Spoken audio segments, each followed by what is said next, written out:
I'm gonna say stream time. All right, let's do this. We are returning to Ace Attorney Chronicles Part 2, Chapter 1, Chapter 2, I think. It depends. That whole like 6-hour prequel case, I don't know if it counts as the first chapter or if that was just like prologue. But this is the second session. We're session 2 of Ace Attorney Chronicles. Give me a second to switch it into overdrive, maximum overdrive to be specific. I would never settle for anything less, and I would hope you wouldn't either. The game supports an autosave feature. Good. Let me move my alert boxes stuff. Dun dun dun dun dun dun dun.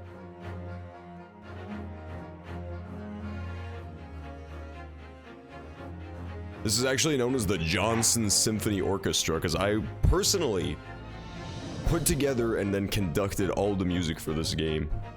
I didn't want to, you know, tell anybody, because it would be kind of, you know, conflict of interest if I were to, you know, stream a game that I worked on, but the cat's out of the bag. I made this game single-handedly, so now everybody knows. The Adventure of the Unbreakable Speckled Band. That does not sound cool. In a corner of that small, dark now this is stylish. I like this. And I waited with Sholmes! bated breath.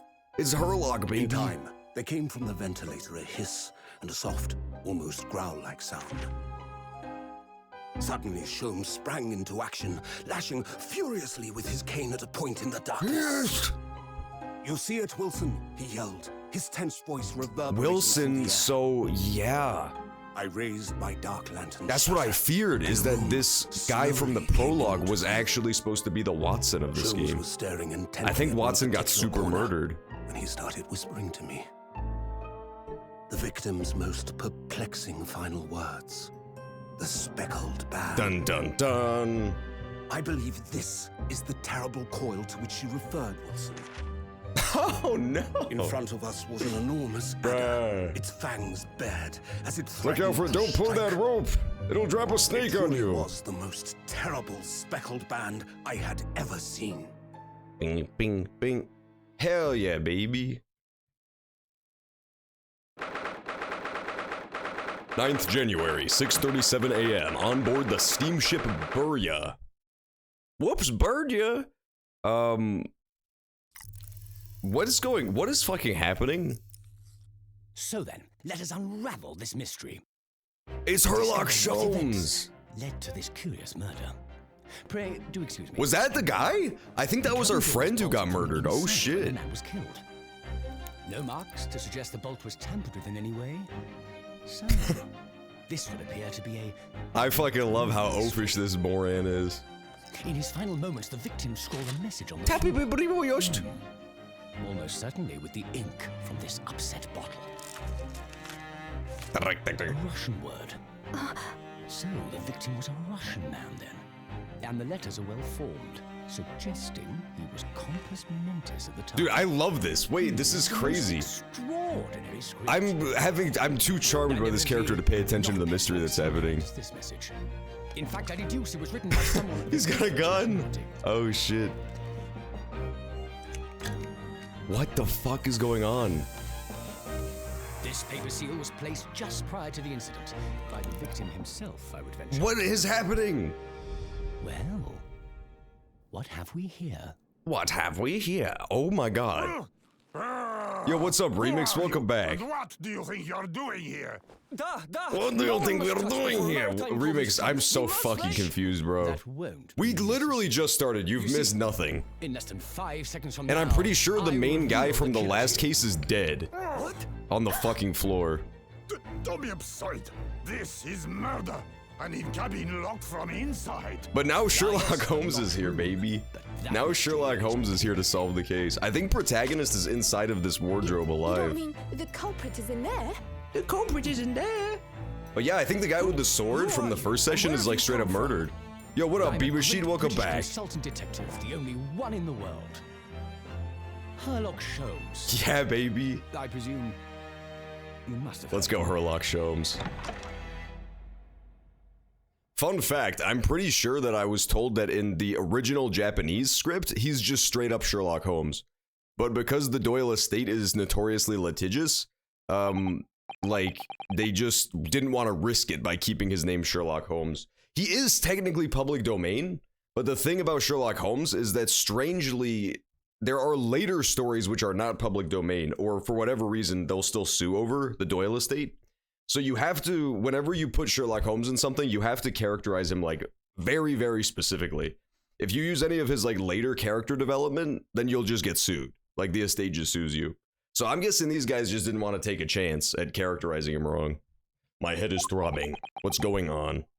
Something's not right here. There's trouble in the air. They are in the fucking sea, you imbecile. This is not an aeroplane. Ho ho ho, they have not invented those yet. Ding, ding, ding, ding. Wait, I can't move. This bitch is handcuffed, bro. What the? Why am I in handcuffs? Release me this instant. So you wake up now, I'm just gonna assume this is Hurlock. Oh no, this is the sailor. We had to drag you out of wardrobe. I do not believe how you could not wake up. You are true cold-blooded man. You. Hey, you found me then. Hey, thanks Sausage Toast for the resubscribe. Appreciate it. 5 minutes till Wapner. It's true. What's up, Ranimated Bit? Basically, like, any sort of the Sherlock Holmes developments where, basically anything that gives him, like, distinct personality. I think specifically, like, being a more sympathetic character, they don't like him being portrayed as. For whatever reason, you don't want to portray him as anything but, like, the super dry, clinical genius that you usually see in pop culture. You're not really allowed to delve into any of his, like, I don't know, like, his sadness or his sympathies. You're not allowed to do that stuff. I don't know why, but yes, specifically I've heard that those are triggers that will, like, get you sued super hard. You want to just keep it, like, very by the books. It's very strange. I don't know exactly why it works that way, but yeah. The estate will just sue you if you do stuff like that. Now you pay, criminal. How long are you hiding in that tiny wardrobe? Ah, sorry. Now you have been found. It is time to admit your crime. Unless you want to find out how cold the ocean is, No, I'll tell you everything. This Russian sailor looks exactly like somebody, and I don't know who. Like, a real-life person. He's like, I don't know who it is, but he looks exactly like somebody. I'll tell you everything. He looks kinda like young Joe Biden, but that's not it. There's only one thing I'd like to know from you. Isn't that? Oh, it's fucking Maya, dude. Nobody cares about her. It does feel like Rianowski is getting erased and ever casted. Putin? Maybe it's young Putin. He kind of looks like young Putin too, yeah. Why did you do it? Why did you take his life? Miss Susato. I would never. What did you just say? Take his life? Where is he? Where's Kazuma? It's totally Kazuma's dead, bro. I called it super hard. Ha! You pretend you do not know. You are a wolf in the sheep's pelt. So he's not the Edgeworth. I was kind of guessing in the first case that he would end up being like a mixture of Mia and Edgeworth. Like he would kind of develop into Edgeworth later. But no, he was straight up just Mia. Like he's dead now. He's the mentor character who just dies at the beginning of second case. You are the killer. Do not make excuse. What? Me not the killer. Me no make excuse. Kazuma-sama body was discovered not long ago. Yeah, he's dead as fuck. Here in this very cabin that was bolted shut from the inside. His body? Please. Do not try to tell us you are doing this terrible thing in your sleep. Kazuma's dead? But he can't be? Huh? He got murdered, dude. Yeah, best friend is dead. You got here just in time. Dude, Jimmer, you're literally 5 minutes late and just so much shit happened randomly. Like as soon as I hit continue game, we got introduced to Sherlock Holmes. Sherlock Holmes showed up. I was found unconscious in a wardrobe and the best friend was just dead on the floor. All within the span of like 3 minutes. It's absolutely insane. The gameplay started literally like 30 seconds ago, like the text dialogues. And these handcuffs, surely you don't think that I am but a tiny little woman. Why is she so tiny? I love the fucking weird perspective when his hands are up. It looks so strange. I have to know. Why did you take his life? Answer me. I guess I just sort of felt like it. I was getting crunk, getting dizzy. No!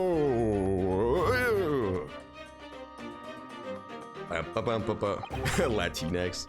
Of course, dude. The best, most beloved thing you can call a Mexican person. Latinx. I love it personally. I'm all for it.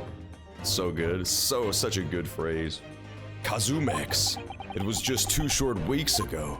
A gex. Are you sure about this? Won't we get in trouble? Don't you find it fun being a stowaway? Besides, how else could you come to England with me to study? It was really something else when they brought your luggage in here earlier, though. The way that Russian crewman just tossed your traveling case onto the floor? I thought I was going to die. Yes, I still can't quite believe that. Okay, so first thing I noticed, check out background there. Back where the trunk is. The trunk has like that sticker that was on the wardrobe when my character got discovered. So that's pretty interesting. This girl is Shrek. Oh god. Suzato. Okay, good. Oh, you watched the beginning of Foundation? How is it? How's the Foundation show? I kind of want to watch it, but at the same time, I'm afraid it's going to be really bad. So I haven't watched it yet. I still can't quite believe that. I really didn't think you'd be able to fit inside my ass. You must be even less of a man than you look. Hey, honestly, I thought I'd broken every bone in my body. Well, it was about 50 days until we dock in Great Bree. But if you confine yourself to my cabin, I don't expect we'll discover... I hope not. I get the feeling those Russians wouldn't be very forgiving of a stowaway. They're a sturdy bunch, that's for sure. What I want to know is, why do we need to keep it a secret? Oh, this is me, sorry. Why do we need to keep it a secret from the young lady? From our faithful judicial assistant Mikotoba, you mean? From your close friend, more to the point. Surely we could confide in her, couldn't we? Isn't he dead? This is a fucking flashback, bro. This is a flashback, okay? You can tell because it's all dimmed. It's all monochrome now. It's like all sepia tones. So it's a flashback before he was horribly murdered. Dune? No, I didn't watch Dune either. I haven't watched Dune. Seems okay. Yeah, that's the thing about the original Foundation is it's like, it's all world building.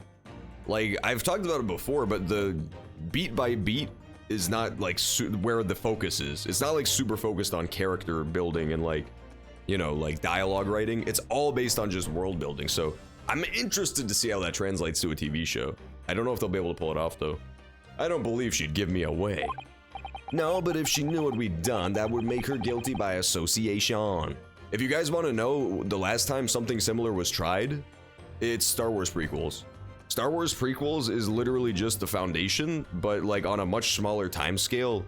And it's the same kind of shit though. It's like we have to focus so much on just getting world building events done that the character writing falls by the wayside. And it did not go over well there. It was pretty ass. It was like fairly ass because they tried to do that. So I don't know. I hope they could pull it off, but it must be really hard. If she knew what we'd done, that would make her guilty. It's best that only you and I know about this. I suppose so. Anyway, it's about the time that the steward is supposed to come and clean the cabin. Get back in your box, bitch. It won't be for long.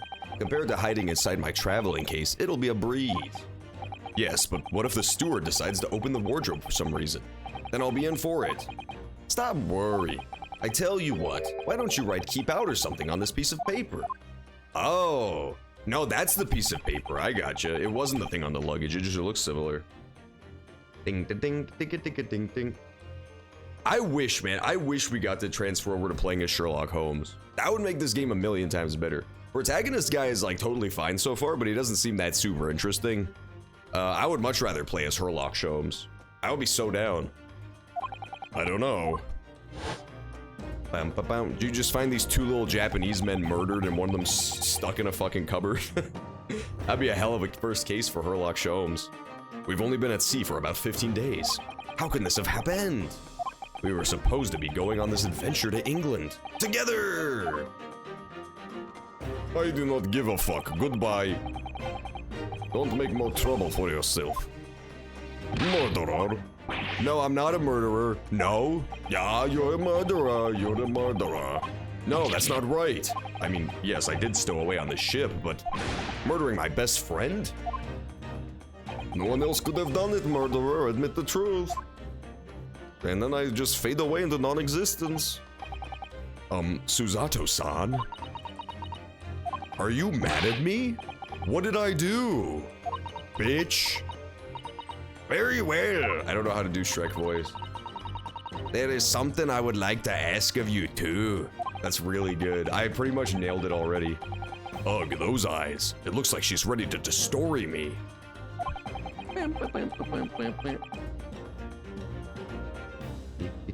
Yeah, that's the first episode remix. That's literally the first episode of Game of Thrones. It's pretty crazy. Book 4 of Game of Thrones is a filler. That's crazy. That's kind of lame. This nightmare's getting worse by the minute. Isn't the 4th one the most recent? Or is there a 5th one already? I don't remember because I never read any of them. I suppose all I can do is try to find out what really happened in Game of Thrones. Cosmo's death. Hey, he really has been killed, hasn't he? This isn't just a dream. You're tiny. I have to remind her how small she is and that I could literally crush her head inside of my fist so that she'll cooperate. And these handcuffs, they think I did it? They think I'm Kazuma's killer? When they found him, the cabin was locked from the inside. That is literally a perfect Shrek voice. You guys are literally all jealous. What do you mean? There is no access to the cabin via a porthole window, and the bolt on the door can't be operated from outside. In other words, after the crime, the culprit couldn't have escaped the walls. Better in than out, I always say. What? Impossible. Or to put it another way, the culprit can only have been somebody inside the cabin. Or do you have some other explanation? This is impossible. Doing the Shrek voice, I agree. How did he die then? What happened? Are you still gonna deny the charge, even despite the circumstances? Please, Susato-san, you must tell me. She's not gonna tell me shit, dude. She's actually so jealous. Oh, okay, book 5 is the most recent. So we're waiting on book 6. Gotcha. Yeah, I'm unclear on the chronology of the Game of Thrones books because none read them. I don't know which ones have been put out already. Dude, the killer did vent. Remix is so right. Oh, that's the wrong game. Shit, what's the Among Us theme song? But yeah, that's the one. I nailed it. This is basically Among Us in real life. The cause of death is still undetermined. They don't know how he died? The ship's doctor is examining the body, of course, but he has no post-mortem analysis. I don't suppose we shall learn more until an expert has been consulted. So presumably that means there were no obvious external injuries then? That's true, yes. But why is there fucking blood on the floor then? Blood on the sand. And it wasn't him because we saw his sword earlier, it didn't have no blood on it. About the incident. Can't anyone tell me what happened in this cabin? I don't understand it. Why would anyone want to kill Kazuma? Presumably, that's something you know the answer to better than anyone. Please. Whatever you say, you were here in the cabin after all. Well, yes, I was, but it doesn't mean I done murdered him. That's kind of what it means, to be honest. Bum, ba, bum, ba, bum. Peter Boeliage. I never liked Peter Boeliage that much. I didn't find him super interesting in the show, at least. The actor was super good. He has like a couple good scenes. I don't know, the character never felt that interesting. I always thought Varys was like by far the more interesting of the two little manipulator dudes. I like Varys a lot. He would always wake before dawn and do his training first thing in the morning. Dun dun dun dun dun. I was waiting outside his cabin as I have every day so far, but this morning, he did not come. I could sense that he wouldn't. Does that mean he was already dead? Oh my wamo. Here's the thing. The fact that this was a closed room murder makes me think that the killer knew I was here somehow. Because if you think about it from their perspective, if you swap to killer POV, if we're trapped on a boat and there's no way in or out of the boat, obviously, because we're at sea, then creating like a locked room mystery is not actually amazing for them. You would think that would really narrow down the list of suspects to people who could pull that off. Whereas if they had just killed him regularly and like left the door open afterwards, anybody on the ship could be a suspect. Like it narrows it down the absolute least, the more simple the murder is. The more complex a murder is, the more it really narrows down the people who could have pulled it off feasibly. And especially if you take time into account, right? Like the time frame in which it happened. But if he knew that I was in the room, then that would make me the only suspect, which would be a good play. Otherwise, it doesn't really, I don't see the motive to creating this like locked room mystery aspect. It seems pointless. Does that mean he was already dead when Susato-sama and I arrived at his cabin door, I wonder? I knocked, but there was no reply. Then I started to become angry, so I bashed my head against the wall.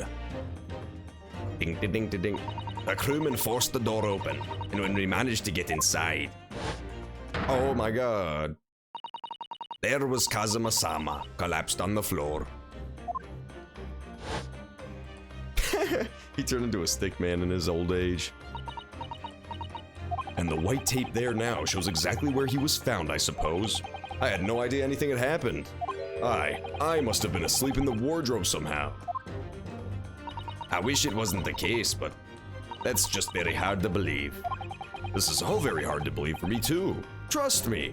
Just because I murdered your best friend doesn't mean we can't smash. Now I've told you everything that I know, so it's my turn to ask you a question. Yes. Ugh. My head feels so heavy. It's still throbbing like anything.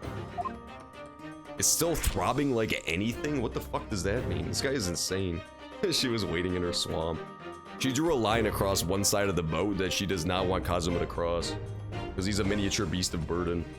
I mean, he's not a miniature beast of burden anymore. He got killed by the dragon's flame, so we're not gonna lie. George R.R.'s probably not gonna finish them. Yeah, I doubt it. I mean, he's just old. He's just an old bitch now. And he's also already like super rich and famous off of them, so like from his perspective, there's very little incentive to finish them, except for like artistic integrity. That's the only thing. Like if he wants to finish the story, that's the only reason to finish it. Because if he puts out another book and it sucks, it tarnishes the legacy, and he's already rich. Like he already can very comfortably live out the rest of his life. So there's no incentive there. And you know, like he's an old guy. He could want to enjoy his retirement with the time he has left. So there's like very little incentive to actually finish them, aside from just wanting to finish them. So if he doesn't want to do it, then it's not going to get done. Why are you even aboard this ship, Naruhodo-san? You said something before about being a stowaway. Oh, yes, I'm afraid that's true. It's 2 weeks since we left Japan, and I've been shut up in this cabin the entire time. 2 weeks? He must stink like the fucking Dickens, dude, Charles or otherwise. What would have been cool in RDR2 is if it cuts off and then the intro to RDR begins, and then it's a whole remake. That would be pretty fucking cool. But it would also be an absurd amount of work. I had no idea. But how could you have accompanied Kazuma-sama's cabin for so long without him noticing? No, that would have been impossible. Yes, of course. Kazuma invited me. He wanted us to go to England together. He actually asked you. But why? I'm afraid I don't really know the reason myself. I don't understand. The corner of his bed looked like a damn pencil, bro. It cut to black, but if you got to see the corner of the bed again, I guarantee you it looked like a pencil. Kazuma, why do you want this? What's the real reason? Why go to such extreme lengths to snuggle me into England? I don't know.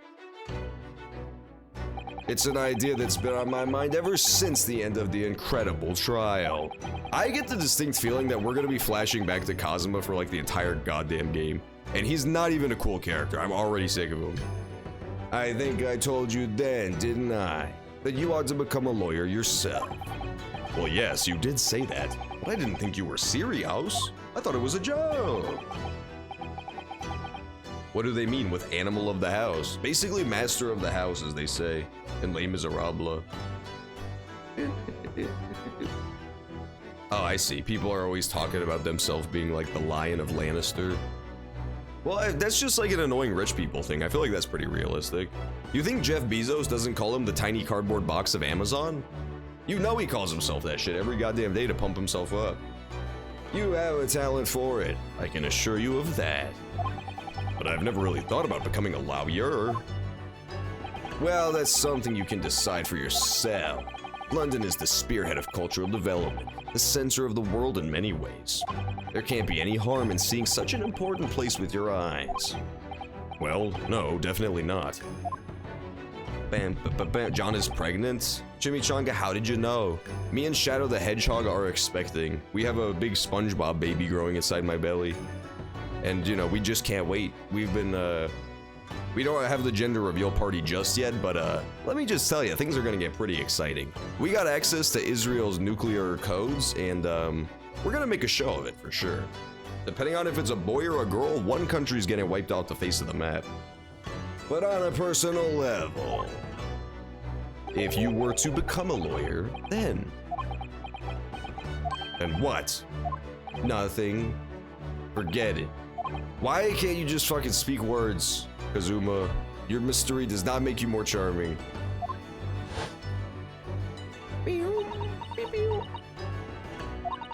Kazuma-sama... Kazuma-sama is always saying the same thing. That he wanted to change the Japanese legal system. Oh, he never got to do it.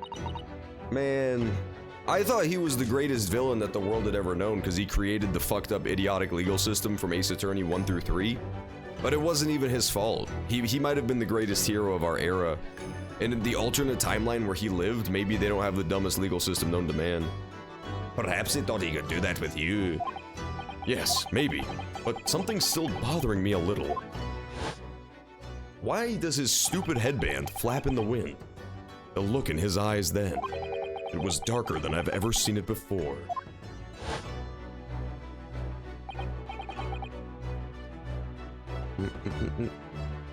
You are human. No, I feel like that was always the thing with Game of Thrones. That was always like the whole, there was so much like on-the-nose symbolism about the animals that their houses were. Like the whole thing about the Lannisters being like super hyper family hierarchy oriented and always sticking together. Whereas the Starks were all just literal lone wolves. I feel like it was always a thing. I feel like they were always pretty representative of their little heraldry. Susato-sama, I'm sorry that we kept it a secret from you. My stowing away on the ship, I mean. He was pretty annoying. I don't like Kazuma-sama. And if I know Kazuma-sama... Oh, sorry, that was her. I expect he was trying to protect me.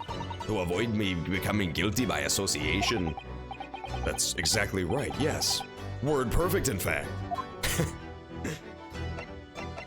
I don't want to talk to you anymore. I don't have the option to leave, though, and come back later. This is the investigation segments, which are generally pretty fun.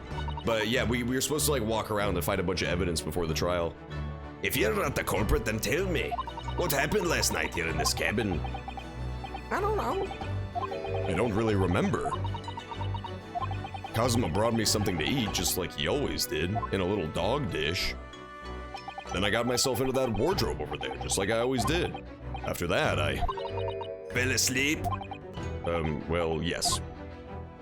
So deeply that you didn't even stir when Kazuma-sama was killed. Well, yes.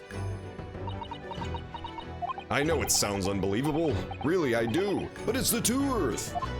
You're tiny! She's so tiny. I don't know why that cracks me up so much. I really like how small she is. She's literally like a 1 foot tall. It's great. When the winter arrives, the pack survives and the lone wolf dies. He does, but then he does the opposite. That's the whole point. That's literally the entire point. That's what gets him killed. He tries to take on the whole world himself. He tries to go on his own to King's Landing. He doesn't involve any of his family with his dealings. That's what gets him killed, is all the wolves splitting up.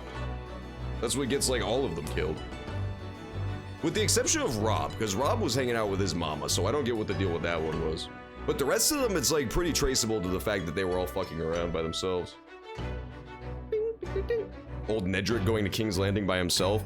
And like, it was really driven home in Ned's case because that was like the whole thing. That characters kept telling him like, bro, do not go to King's Landing by yourself. You need allies in your corner if you're gonna go to King's Landing. And he's like, nah, man, I could do it by myself. I just gotta bring my goons.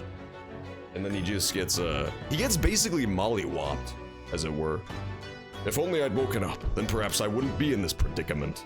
And for some reason, my head's still throbbing like anything. Really? Is something wrong? Oh, no, it's, please, forget it. Susato-san, you have to believe me. I didn't do it. It wasn't me. I really don't want to doubt you, but the trouble is, there is no one else who could have possibly done this. Kazuma, I don't understand. Why? Why did this have to happen? Arg! I can't take this. Don't try to go anywhere. You're the perpetrator of this crime. You can't leave. I can't allow that to happen. I'm sorry, but Kazuma was killed right under my nos, and I didn't do anything to stop it. And now I'm supposed to just sit around, my hands tied, while whoever did this walks free? No! I can't allow that to happen. Well, what do you propose to do then? Wait, I remember, no, Robb Stark did fit that same, metaphor. Because his whole deal was that he fucked over his own army. Like, he bungled the management of his army, and he, like, murdered one of his top generals, and then everybody lost faith in him. That's right, so he does fit that same metaphor as well. I forgot about that part. I was like, Robb Stark didn't do anything, he was hanging out with his mama. But it's because he alienated everybody else. That's right. So he also fits into that. Being them lone wolves. Them cheeky wolves. I'm going to investigate. I'll find out exactly what happened here. I'm going to work out who took Kazuma's life, and how and why they did it. So I'm sorry, but you're going to have to excuse me. Yeah. Oh my god, she like fucking corkscrew piledrivered me. She's so evil. What the? That was a Susato takedown. Susato what? What martial art form is that? I'm going to need you to prove it. Sorry? Prove it? Yes, your innocence. I need evidence. But how am I supposed to? Have you forgotten already? What you achieved just a few weeks ago? You successfully defended yourself in a court of law. She's expecting me to present some conclusive evidence. She's also upside down AF right now. She's basically Spider-Man. I have to get Susato-san to believe me. I'll show her some evidence. Oh wait, oh fuck. Ding, ding, ding, ding, ding. Paper seal. Chum, shum, shum. This is the paper seal I wrote for the wardrobe. I remember really working hard to make it, but I'll never forget how Kazuma reacted. Do you expect the Russian crew to be able to read that, he said. Still, I was sure people would get the idea, even if they couldn't read it. So we used it anyway. And it worked. I don't know if the crew thought it was creepy or what, but no one opened the doors. Here's my question. Why hasn't the Russian crew told us what the thing on the floor means yet, did they? I don't think they did. That's right, present is a different button in this. I remember now. Yeah, that's true. Yeah, Robb fucked up, like, the whole management aspect pretty badly. He killed his own top general guy, who was a dick. The general was a huge asshole, but he killed that guy, so, like, all the northern lords lost faith in him. And then he fucked up his marriage as well. So yeah, he just like turbo alienated himself. I forgot about that. Poor Robb. R.I.P. Robb. Yes!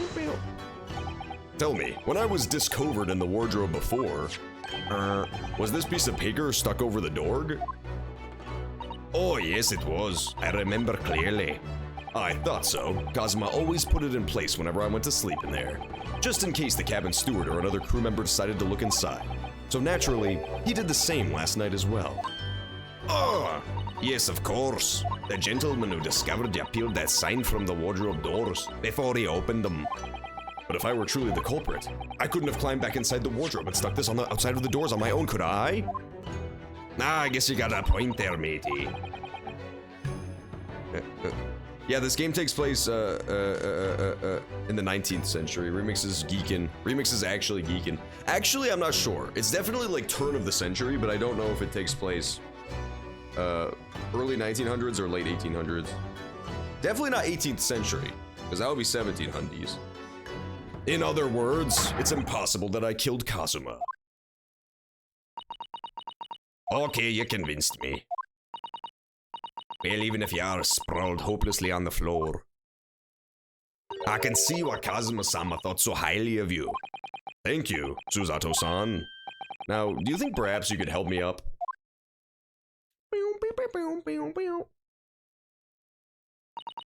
Well, in light of that evidence, I don't see any reason why I should stop you from investigating in here.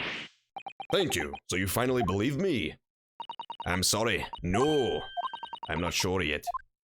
I can't rule out the possibility that you used some sort of conjuring trick to put the sign back. What does she think I am? A magic? I suggest you investigate as thoroughly as possible here. Alright, sweet. Investigation time, baby. Please don't misunderstand me. I still have my doubts. I shall be watching ye to make sure you do nothing that might disturb the crime scene. I wouldn't want you using your conjuring tricks to destroy evidence. Right. Okay, sweet. They're gonna fuck. That's disgusting, Jimmer. They would never do such a thing. I will avenge your death. Get fucking out of my screen. Okay, thank you. Sorry, I got mad at her. I thought she was back to talk, so I thought she was, just one more thing for the fucking 50th minute in a row. Dun dun dun dun dun dun. Russian guy.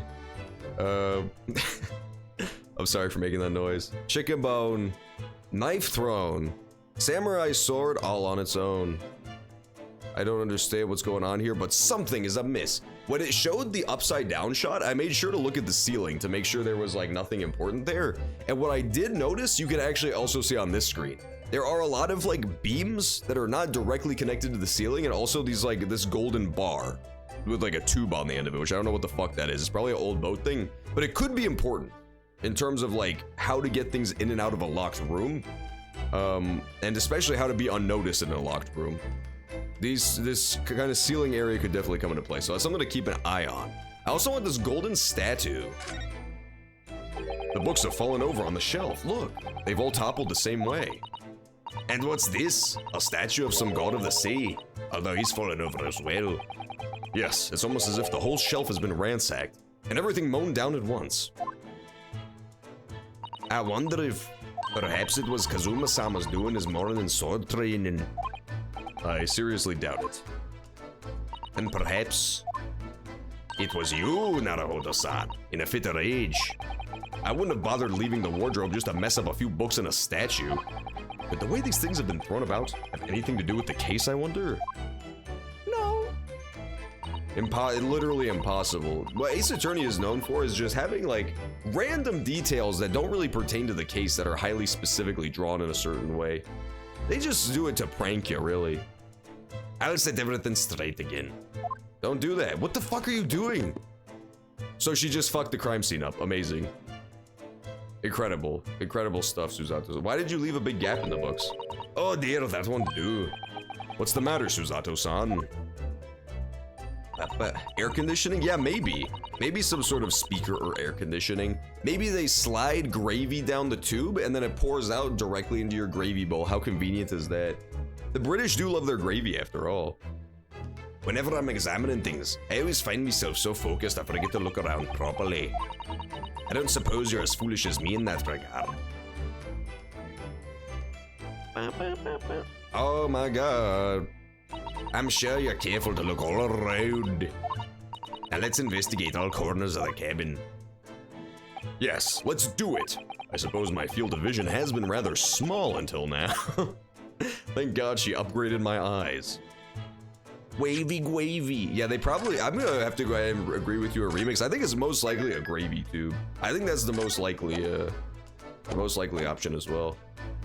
Most likely this is where they slide down either gravy or hamsters depending on the day, so the hamsters can go run around in your room. So I really want to know about the Russian booga. The Russian booga words. That's actually what it says. The guy just loved that sound effect so much that he wrote it one more time before he died. Did Kazuma write that before he died? It looks like it's written in ink. He must have knocked the ink pot from the desk when he collapsed on the floor.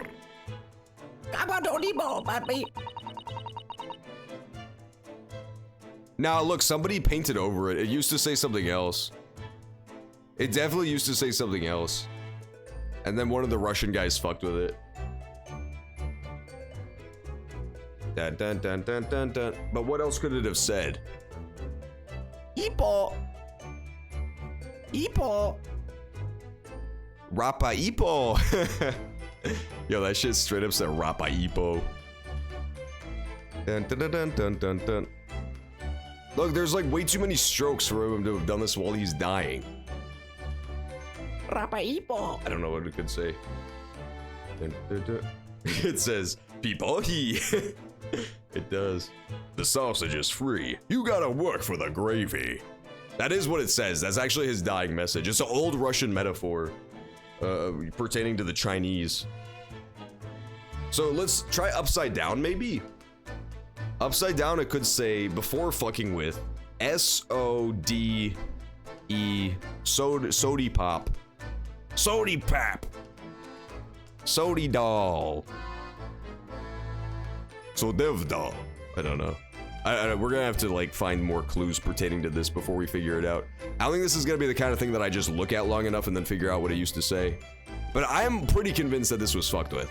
The letter far on the right especially, that gives me that vibe, doesn't it? Like, it looks like a pretty clear 5 or S possibly. And then like somebody smudged a bunch of purple shit on the left side. It doesn't look like it's part of it looks like one clean stroke and then somebody like fucking with it afterwards. I suppose he wrote this message by dipping his finger in the spillage. Poor Kazuma-sama. No doubt he was in terrible pain. It's almost unbearable to imagine it. I suppose he was trying to leave some kind of a clue in his final moments, was he?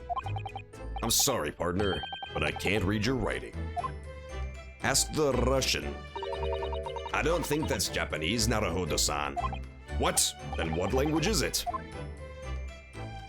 It pains me to admit it, but I don't know. It's not a foreign script I'm familiar with. What does it mean, I wonder? So here's my guess. I'm gonna guess because, well, what do we know so far? We are 2 Japanese dudes on a boat, with Russian crew. So, what's-his-face was probably trying to write something that I could potentially understand, but the Russians wouldn't understand. But not obvious enough Japanese that they would want to fuck with it right away. So I'm gonna guess this was originally English, because we were both in university, remember, so we should know some English. We were in like a British university. So I'm guessing he wrote that so that the crew wouldn't be able to read it, but I would, and then the crew just fucked with it. Because if you notice too, it's not pointed like towards the doorway or anything, it's pointed towards the closet. It's pointed towards the closet where I'm hiding. Labdiv earpobi. I don't fucking know what that shit says. Dun dun dun dun dun.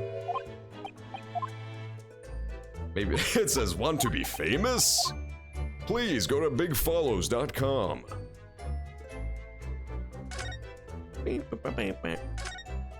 Yeah, but I'm gonna say that's a pretty solid guess.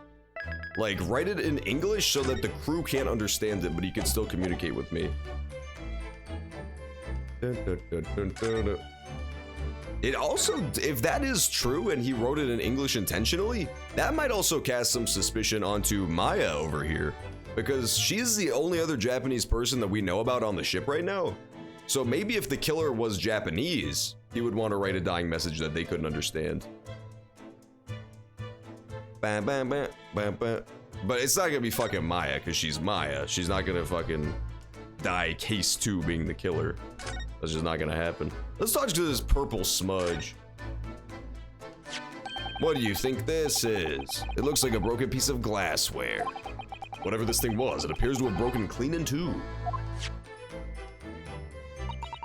That glass is such a beautiful color. It looks like a cute little Netsuki fastener from a kimono outfit. I'm not sure that sounds like Kazuma. He wouldn't have secretly carried a cute little trinket like this around with him, would he? Oh god. And the mark beside it, it's a skid mark. It has a sort of brick-like hue. Yes, you're right. It is the color of brick, isn't it? Even though I don't see anything of the same color anywhere else in the cabin. Yeah, that is true. She is kind of like slightly more Shrek-like than Maya, but Shrek wouldn't murder somebody either. He's crotchety. Shrek is certainly crotchety, but he's got a heart of gold. Yes, it's a bell-cord contraption, I think. What do you mean, contraption? I read about it in a book I was studying that talked about life in Great Britain. Large households often have bell cords like this, which you can pull to ring a bell to summon a servant. Okay. Okay, that's how he died. That's how he died. 100%. So, for those of you who weren't here at the very beginning, it showed like a little interlude in which Sherlock Holmes and his Watson were doing a case, and they came across a snake, an adder. And I don't remember it super well because I read the story 15 years ago, but there is a Sherlock Holmes case in which somebody died, as it turned out, by like pulling this exact same type of contraption, and the killer had it set up so that it would release a snake when you pulled the contraption, and then the snake killed the guy. So I'm like 85% sure that's what happened here as well. I'm pretty sure he got like super snake attacked, or at least died by the cord. I think they're just like cribbing an old Holmes story. Really? That sounds almost magical. Although, in my defense, I could be remembering that completely wrong, because again, I have not read that story in a super long time. Shall we give it a little try? Yes, in the interests of cultural research. Ding dong.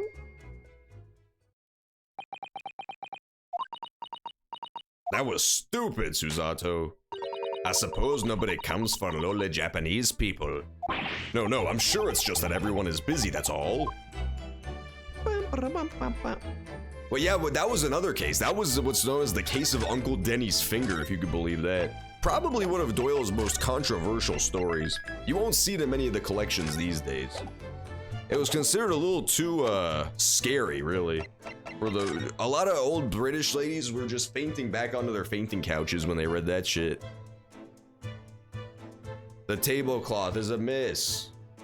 The tablecloth is a miss. I got bad news.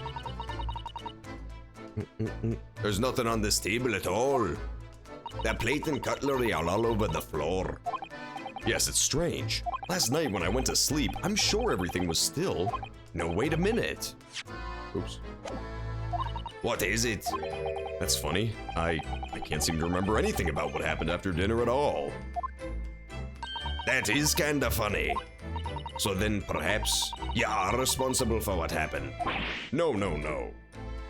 You stupid. What does this one say? Do you read that, Maya? Saigi, the Japanese word for justice.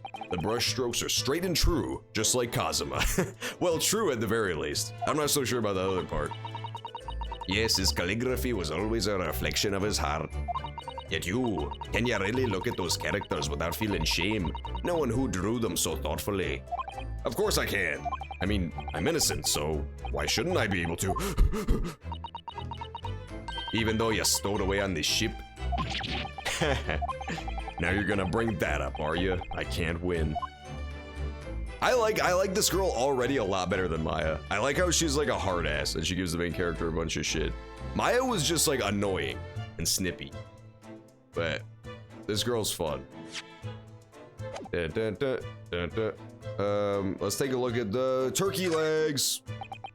Hey, what's up, Equestria Wyvern? Welcome back. I did not murder Kazuma in my fucking drunken stupor. I will have you know. It was the roast chicken, I tells you. He's behind it all. See, he even dropped his knife on the floor right where he stood. That was my dinner from last night. A roast chicken. It was really tasty. Wait a minute. You said you couldn't remember anything from last night. I actually think it's the protagonist now, you guys. The protagonist is up to no fucking good. He just said he couldn't remember anything from last night. And now all of a sudden the roast chicken was delicious. It was very delicious, wasn't it? But did you eat it on the floor here? I'm not a dog, Susato-san. I ate at the table, of course. Which begs the question of when and how the plate ended up on the floor. But Kazuma-sama didn't like chicken at all, did he? No, that's right. So he didn't touch it. Which meant all the more for me. Oh no! Does that mean? Poor Kazuma-sama spent his last night on this earth with an empty belly.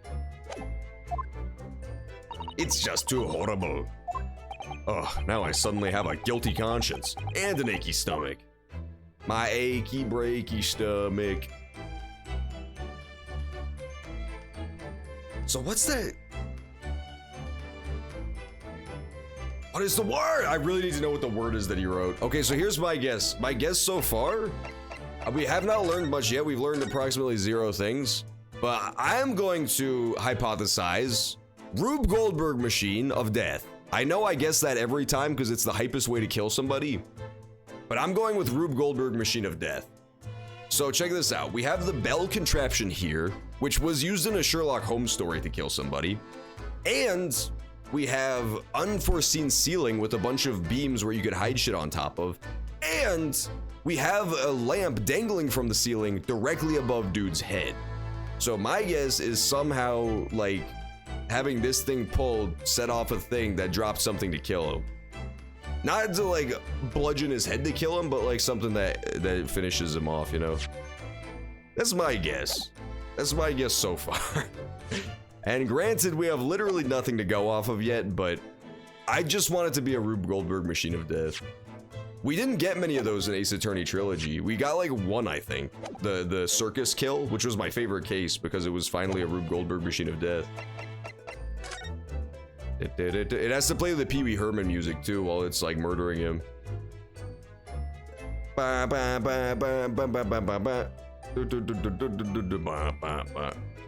Alright, Russian guy, tell us what that shit on the floor says. Perhaps I should see what this Russian makes of the scene of the crime. Excuse me. What? I was wondering how it's going. The investigation, I mean. Grandmother told me Japanese people do not make jokes, but it's not true, I see. Sorry? The criminal asking investigator for information about this crime? Very funny. Oh, it wasn't supposed to be a joke. He doesn't appear to be laughing either. He's convinced you're guilty. He might have useful information, though. I have to keep trying. So last night, did you notice anything out of the ordinary at all? No. If you could install Swery's new game demo on Steam. What? He put the demo up? I thought that was like a Kickstarter only game. Oh, I definitely need to try it. It's The Good Life, right? I definitely want to try that at some point. Yet, of course not. Now back to corner of room and make silent. I love Swery's games. He makes the best fucking games. I say no more to you. Did I hit a nerve? Just for a minute there, he seemed a little flustered. Shit, what did I ask him? I was busy thinking about fucking Deadly Premonition and shit. I was busy thinking about Deadly Premonition and shit.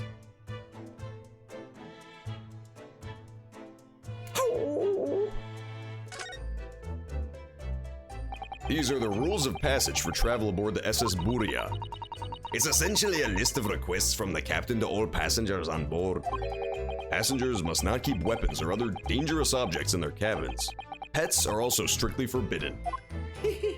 It's definitely this is 100% a Heaven Hell Snake kill.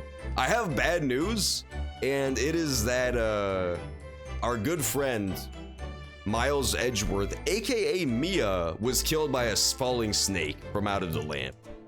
He was definitely killed by the spotted adder from the beginning cutscene. What? Why are you staring at me? Oh, sorry. I was just thinking. Are you more of a dangerous object or a pet? Got him. I can't decide. Well, one thing's for sure. Either way, I wasn't supposed to be in here. Oops. I clicked on it literally right away again. Oh, I asked if anything else happened last night. Okay, gotcha. Yeah, so the Russian knows something happened last night, but he's not telling me. Probably the fact that he heard the hissing from a deadly adder as the main friend was bitten to death. But they did say they found no wounds on him, so I don't think it's actually gonna be I don't think they're actually just ripping off the Sherlock Holmes story. Because if it was a snake, there would be snake bites all over him. That's Kazuma-sama's precious sword. He never went anywhere without it, but he wasn't allowed to have it. Yes, he was always saying a Japanese man's katana is his soul. I believe he had to work very hard to convince the government to allow him to bring it on his trip. I suppose that just shows how important it was. And now he's gone. But I'm not ready to let his spirit go just yet. Bam, bam, bam, bam, bam. But look, it's like on top of a little thing. What the hell is it resting on? It's resting on a little thing. I don't know what that thing it's resting on is. Seems important though. And remember, the stupid idiot Maya rearranged the shelf, but originally all the shit was knocked over to the left. All the shit was like knocked over to the left side of this shelf. Also, there are 3 books missing. That's a very large traveling case. Yes, it carries a lot of memories for me. Memories? What do you mean? I mean my human feces that I have to live in there. When they brought me on board inside of the luggage, I didn't have a lot of options on places to go. Ah yes, I see it says this way up in Japanese. Which in hindsight, I should have realized the foreign crewman wouldn't have been able to read. I was turned over and over and over. Then I was tossed on the floor in here. Oh dear, being a stowaway isn't as romantic as it sounds. Well, it was less painful than a Suzato takedown. Oh, it's a straw mat. Okay, gotcha. So it's like probably where what's-his-face was sleeping, because he's super Japanese. I will not sleep on these disgusting foreign mattresses. That's what he says. Curse you, England. It's some 2 weeks since we set sail from Japan. Have you really been living in that wardrobe the entire time? I think living isn't quite the right description. Oh dear, I suppose not.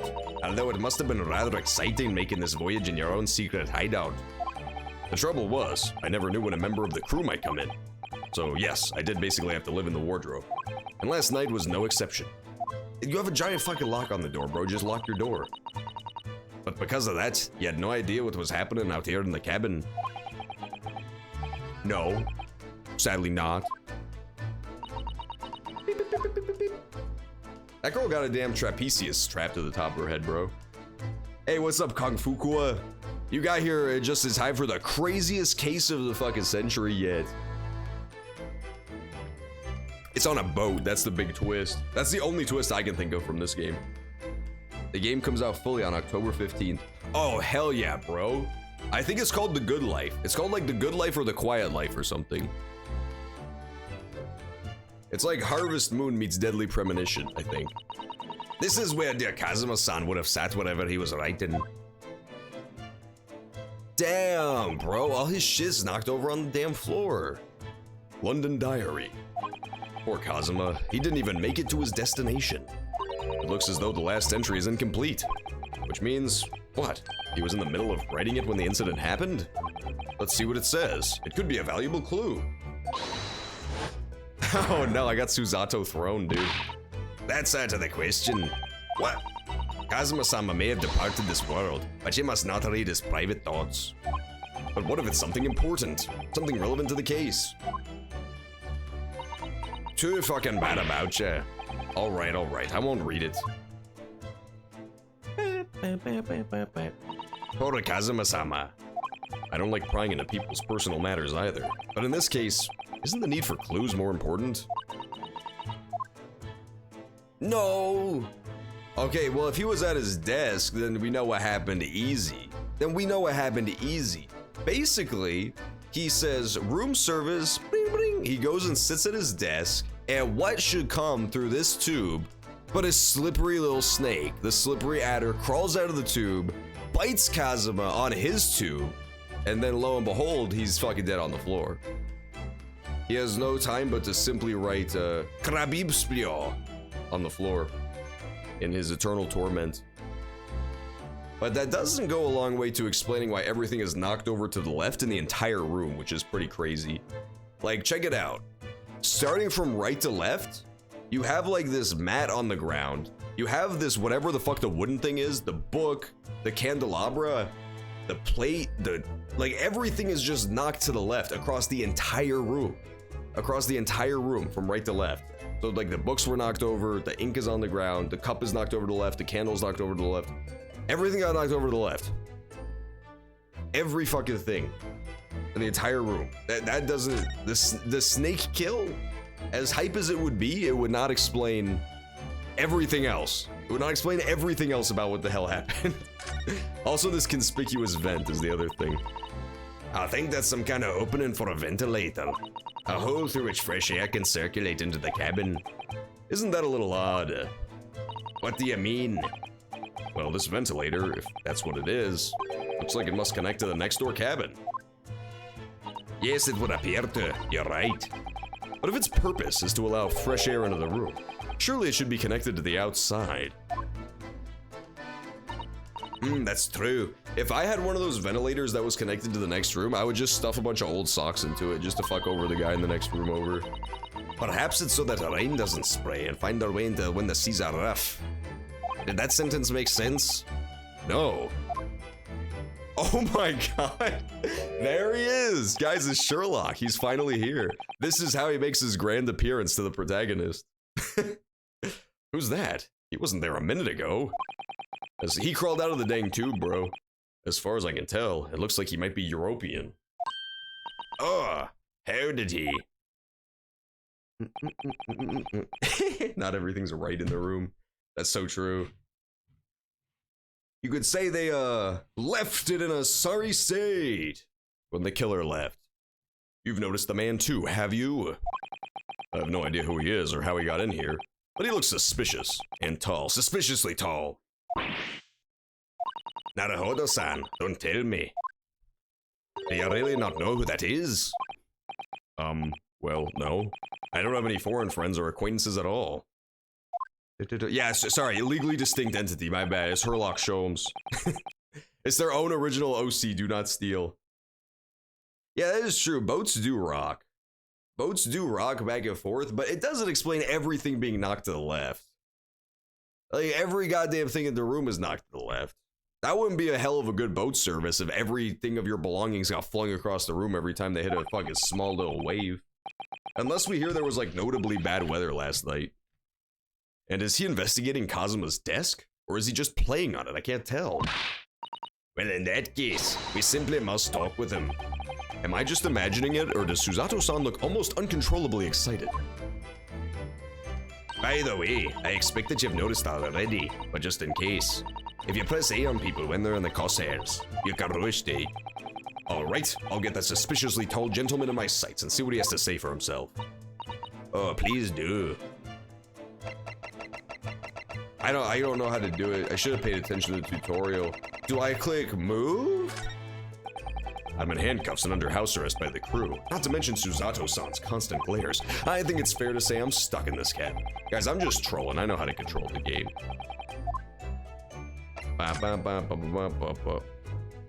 There's Hurlock just sort of not moving at all. Just like a fucking corpse, completely creepily still. Yeah, it's classic Lupin. It's Arsene Lupin, it's not Sherlock Holmes. It's a completely different guy. It's Dick Tracy, I tells you. I guess I'll talk to him. Go ahead and play But You Are Mexican so I can get a reference for the voice. Excuse me? Excuse me! Do you have a moment? Shh, this is a critical point in my investigation.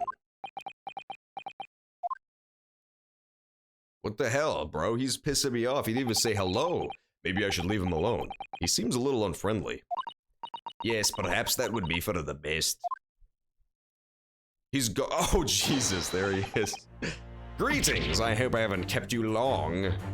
Hey! What exactly were you doing on Kazuma's desk just now?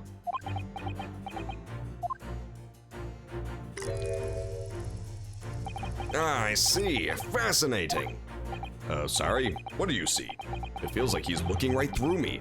Okay, so here's the thing about Hurlock Sholmes. If he's to be believed his true name, what was he doing on this cruise liner coming from Japan?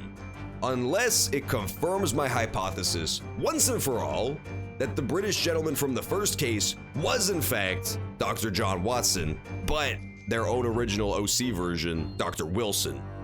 I think that was his Watson that got murdered when that first case happened. The old man who got shot in the chest and poisoned. I think that was Watson. I think Watson's dead. Because not only do the names match up and everything, but now we have information, we have confirmation that Sherlock is heading back to England from Japan. So he was in Japan at the same time as this Wilson fella. And it would like narratively parallel us, right? Because we both lost our best friends to whatever the hell's going on here. To whatever horrible conspiracy has engulfed us. It would kind of put us as little, it would give us a reason to work together. He's looking right through me. Oh yes, everything is clear now. The train of reasoning has run its course. My train of reasoning has run train on your mother. My deductions have crystallized. You have been in Afghanistan, I perceive, and just recently returned, if I'm not mistaken. Sorry? What? And now, whilst venturing toward foreign climes, you find yourself in a most troubling predicament. Oh, well, that's true at least. But how? How the deuce did I know that, perhaps? It was really a most elementary deduction, hardly worth explaining. Afghanistan. That's so fucking funny. Have you perhaps managed to deduce anything else? But of course, a great many things. That's like actually just me when I try to solve crimes in these games early. I bet this killer comes from Afghanistan and he's a snake that crawled through the tube. There is no mystery, my dear madam. For example, I feel like this is kind of just their way of like taking the piss out of the player a little bit. Hurlock. You have fled your native land of Russia, being as you are a merciless revolutionary. What? You leave 16 victims of assassination in your wake, and now travel to England to blow up the Crystal Tower. And when the beribboned occupant of this very cabin discovered your identity, you ended his life too. Yes, I believe that summarizes the facts beautifully. No need to hide the truth now. Nothing deceives these eyes. Just to be clear, you are talking about me, aren't you? Certainly I am. You see another in this cabin who fits the bill? A Russian assassin with 16 victims to his name? I don't even see one person who fits the bill. I love Hurlock Sholmes. Already best character. Already best character. Like, easily, too. Who else competes with him? I like the J. Jonah Jameson guy, but that's just because he looks like J. Jonah Jameson. So it's true. It was you who did this to Kazuma-sama. What? And you're plotting a revolution, too? It's shameful behavior, Naruhodo-san. Absolutely wicked. No, listen, there's no way I... Hi-ya! Oh my god. She gave us the fucking pile driver yet again! She pile drives me way too often. Second place? I better fucking discover a cool-ass character if there's somebody who can complete with Hurlock. The best character ever created. Now explain yourself. Tell me everything. This is ridiculous. To be continued. Oh no, not this time. She looks so fucking sad when she makes that pose. How did you do it? For pity's sake, open your eyes. I'm not a Russian revolutionary. Obvious, Larry. Oh, forgive me. And as for you, what kind of deduction was that? You were just saying the first thing that came into your head. Ah, but was I not right? Whilst venturing toward foreign climes, you do find yourself in a most troubling predicament. Do you not? Well, yes, maybe. Ha, there you have it, you see. What do you make of that, Well, to be honest, this dude is just like the Night of the Living horoscope. The ship is en route to England, and I'm in handcuffs at the scene of a murder. So, I'm not really sure you could call it deduction. It's more plain observation. Indeed, an observation, my dear boy, is the basis of all deduction. My method is founded upon observations of trifles, you see. I announce my findings with a brassy certitude, and more often than not, I'm right. I don't think you introduced yourself. Ah, my apologies. How remiss of me. I am none other than the greatest detective of the century, known to men and women the world over. The inimitable Hurlock Sholmes! Let's go, Hurlock Sholmes. So it's really you, the actual Hurlock Sholmes. Hey, what's up, KB Nenton? You got here just in time for Hurlock Sholmes to roll up. The very same. The inimitable, actual Hurlock Sholmes. That is pretty funny. Did you know this man, Susato-san? The most famous detective in the world? Naruhodo-san, of course I do. There's nobody who hasn't heard of it. What planet have I been living on? We must ask him what he's deduced. He doesn't deduce fucking shit, dude. Bum, bum, bum, bum. He will have worked out the entire case, I'm sure. Really? Why do I feel uneasy about this? Bum, ba-da-bum, bum, ba-da-bum, bum. Save. Save the game. There we go. I might game over just because I'm so fucking scared of Hurlock Sholmes. What if he does the Naruhodo pile driver and shoots me into the corner like she does? All of a sudden that's... Oh, he's gone. I have to converse, my bad.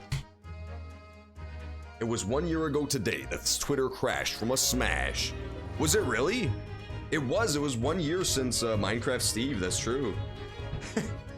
It'll happen again too on the 5th. 4 more days, KB, and then it happens again. No, I haven't gamed over it yet. I have not game overed yet. We cleared the first trial beautifully. It was actually like embarrassingly close for a first trial. I was down to like 2 guesses left and I would have lost. Dun, dun, dun, dun, dun, dun, dun, dun. So here's the thing about old Hurlock Sholmes. I feel like they're also kind of taking the piss out of the whole deduction thing with the Holmes stories, which is pretty funny because like the thing about Sherlock Holmes is that if you actually read the stories, he almost never actually uses deductive reasoning a single time. It's like the thing he's the most famous for, but he never does it a single time in all the stories. He uses induction, like almost all the time. He uses that a lot, inductive reasoning, but he never actually does deductive reasoning ever. It's just like, I don't know why, but they always call it deduction, but it never actually is. It's never actually deductive reasoning. I feel like that's kind of what they were going for there when they were, pooping on him a little bit. When they were making him seem like a bit of a fool. Bam, bam, bam, bam. Hang on, I gotta put away my little earbuds. They're like tangling up on me. They're tangling me into a corner here. Great detective. So, you're a great detective, are you? Sorry, what was your name again? Indeed, I am none other than the one and only Hurlock Sholmes. Oh, I see. You're German? Hurlock, was it? No, I have no hair. I mean, I have hair. Please, call me Sholmes. You can read all about my exploits in this exciting London publication. Oh yes, Randst magazine, full of wonderful short stories and interest articles from Great Britain. I never miss an issue. I have it sent from England especially. Ah yes, here it is. The Adventures of Hurlock Sholmes. So, you're the protagonist in a series of short stories? Indeed I am. And you've read so many of your own stories, you've started to think you really are a detective? Make no mistake, I'm not the poor deluded fellow you take me for. Your inference is backward. Backward? He's slurping it up, dude. Oh, okay, so in this version, if I game over, I can just restart in the scene. Oh, that's super good, wow. That is incredibly generous. I was like saving fairly neurotically in the first trial because I was really afraid of just like game overing and having to start over. Because that first trial was absurdly fucking long. I didn't want to go like an hour and a half without saving and then have to do everything again. My trusty biographer records my greatest detecting achievements and chronicles them in the magazine. You have a biographer, do you?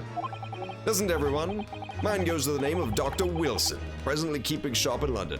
Oh, okay, so it's not the same guy. It's not the same guy who died. Dr. Wilson? I must say, thanks to that publication, I've been fantastically busy of late. Why, this very moment, I am returning from Asia, having solved the mystery of a cursed royal crown. So it is unconnected. Weird. I mean, his Wilson probably is the one who died. He just doesn't know yet. But it's weird that I thought that would be the whole thing about him coming back with me. But no, he had to solve the mystery of the cursed royal crown. Really? I can't work out whether I should take this man seriously or not. Deduction, you see, is to me a science. Logical reasoning in its purest form. A science? Really? The astute observer notices even the most subtle of reactions in his subject. A furtive glance, a twitch of the muscle, a slight inclination of the posture. Fingernails, arm sleeves, furrows in the skin. All these things are data.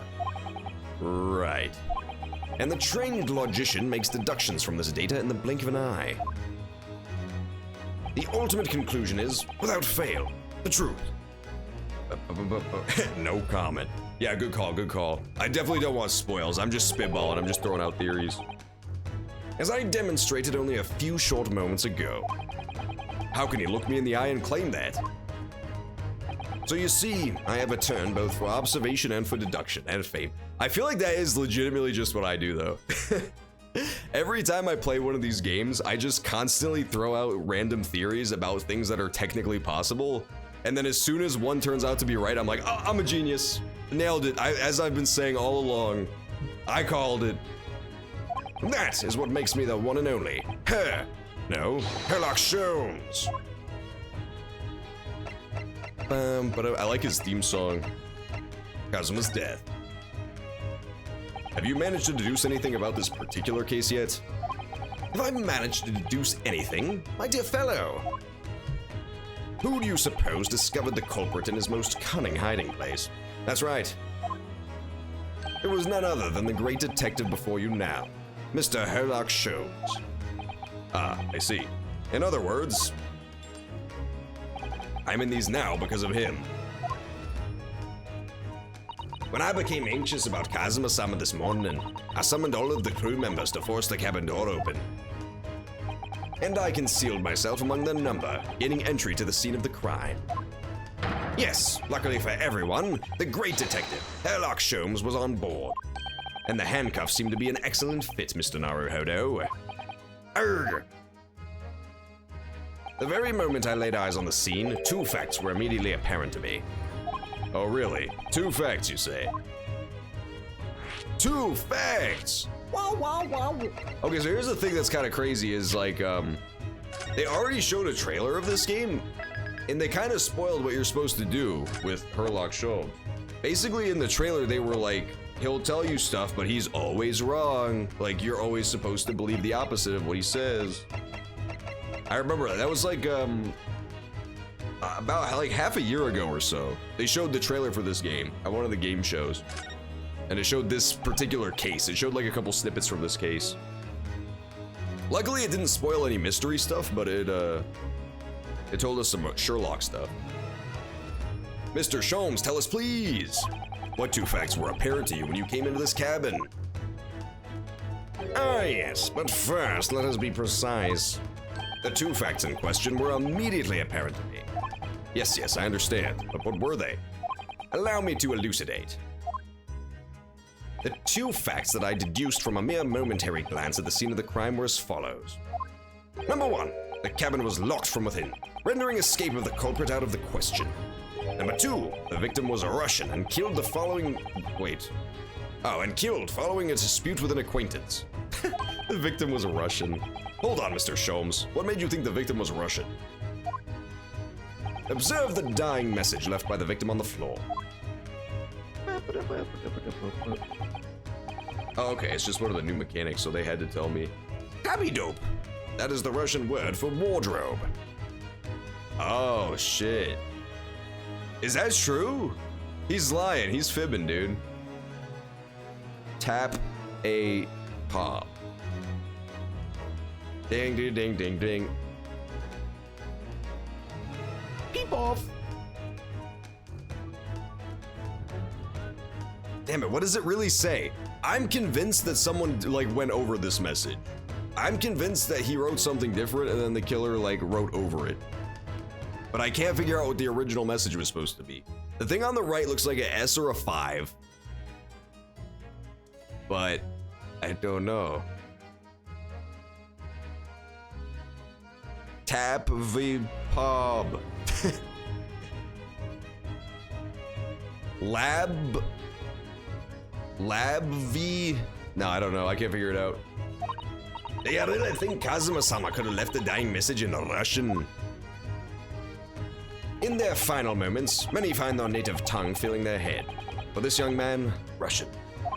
Kazuma was Russian, was he?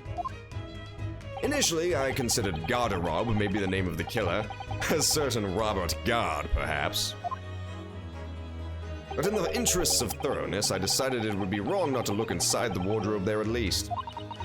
Where you found Mr. Naruhodo-san sleeping soundly. That was a really good Shrek voice. Quite so, I found you, the renowned Russian revolutionary killer. Why is it that I'm Russian too? I love Sherlock, dude. Tapaito. It could say Tapaito. Tapatio. Tapatio, I knew him well. What does it say?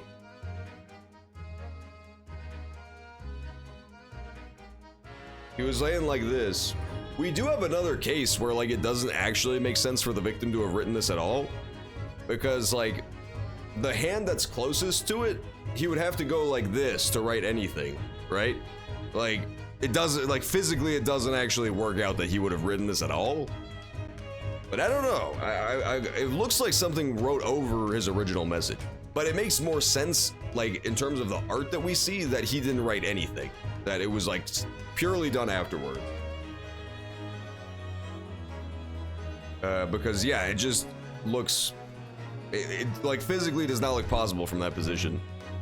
I observed that you were wearing the same attire as the victim. In other words, you were acquainted. And if my memory serves, that outfit is the traditional dress of the Russian people. Our school uniforms are the traditional dress of the Russian people. I had no idea. And I had no idea a detective could get something so wrong. You stupid. I took a photograph of the victim and the message that I might analyze it for possible hidden details. Okay, good. We can finally see this. But that's not where the position was at all.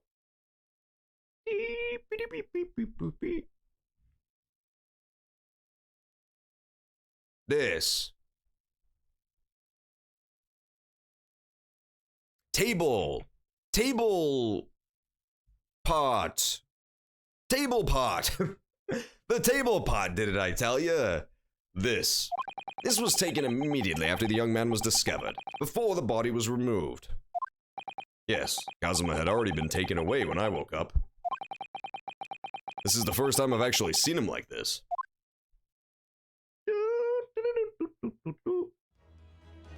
Are you alright, Mr. Naruhodo? Oh, yes, thank you. The photograph of the crime scene has been added. I hope he's not the— well, Sherlock is definitely not gonna be the killer. I think there's a 0% chance that Hurlock is the killer.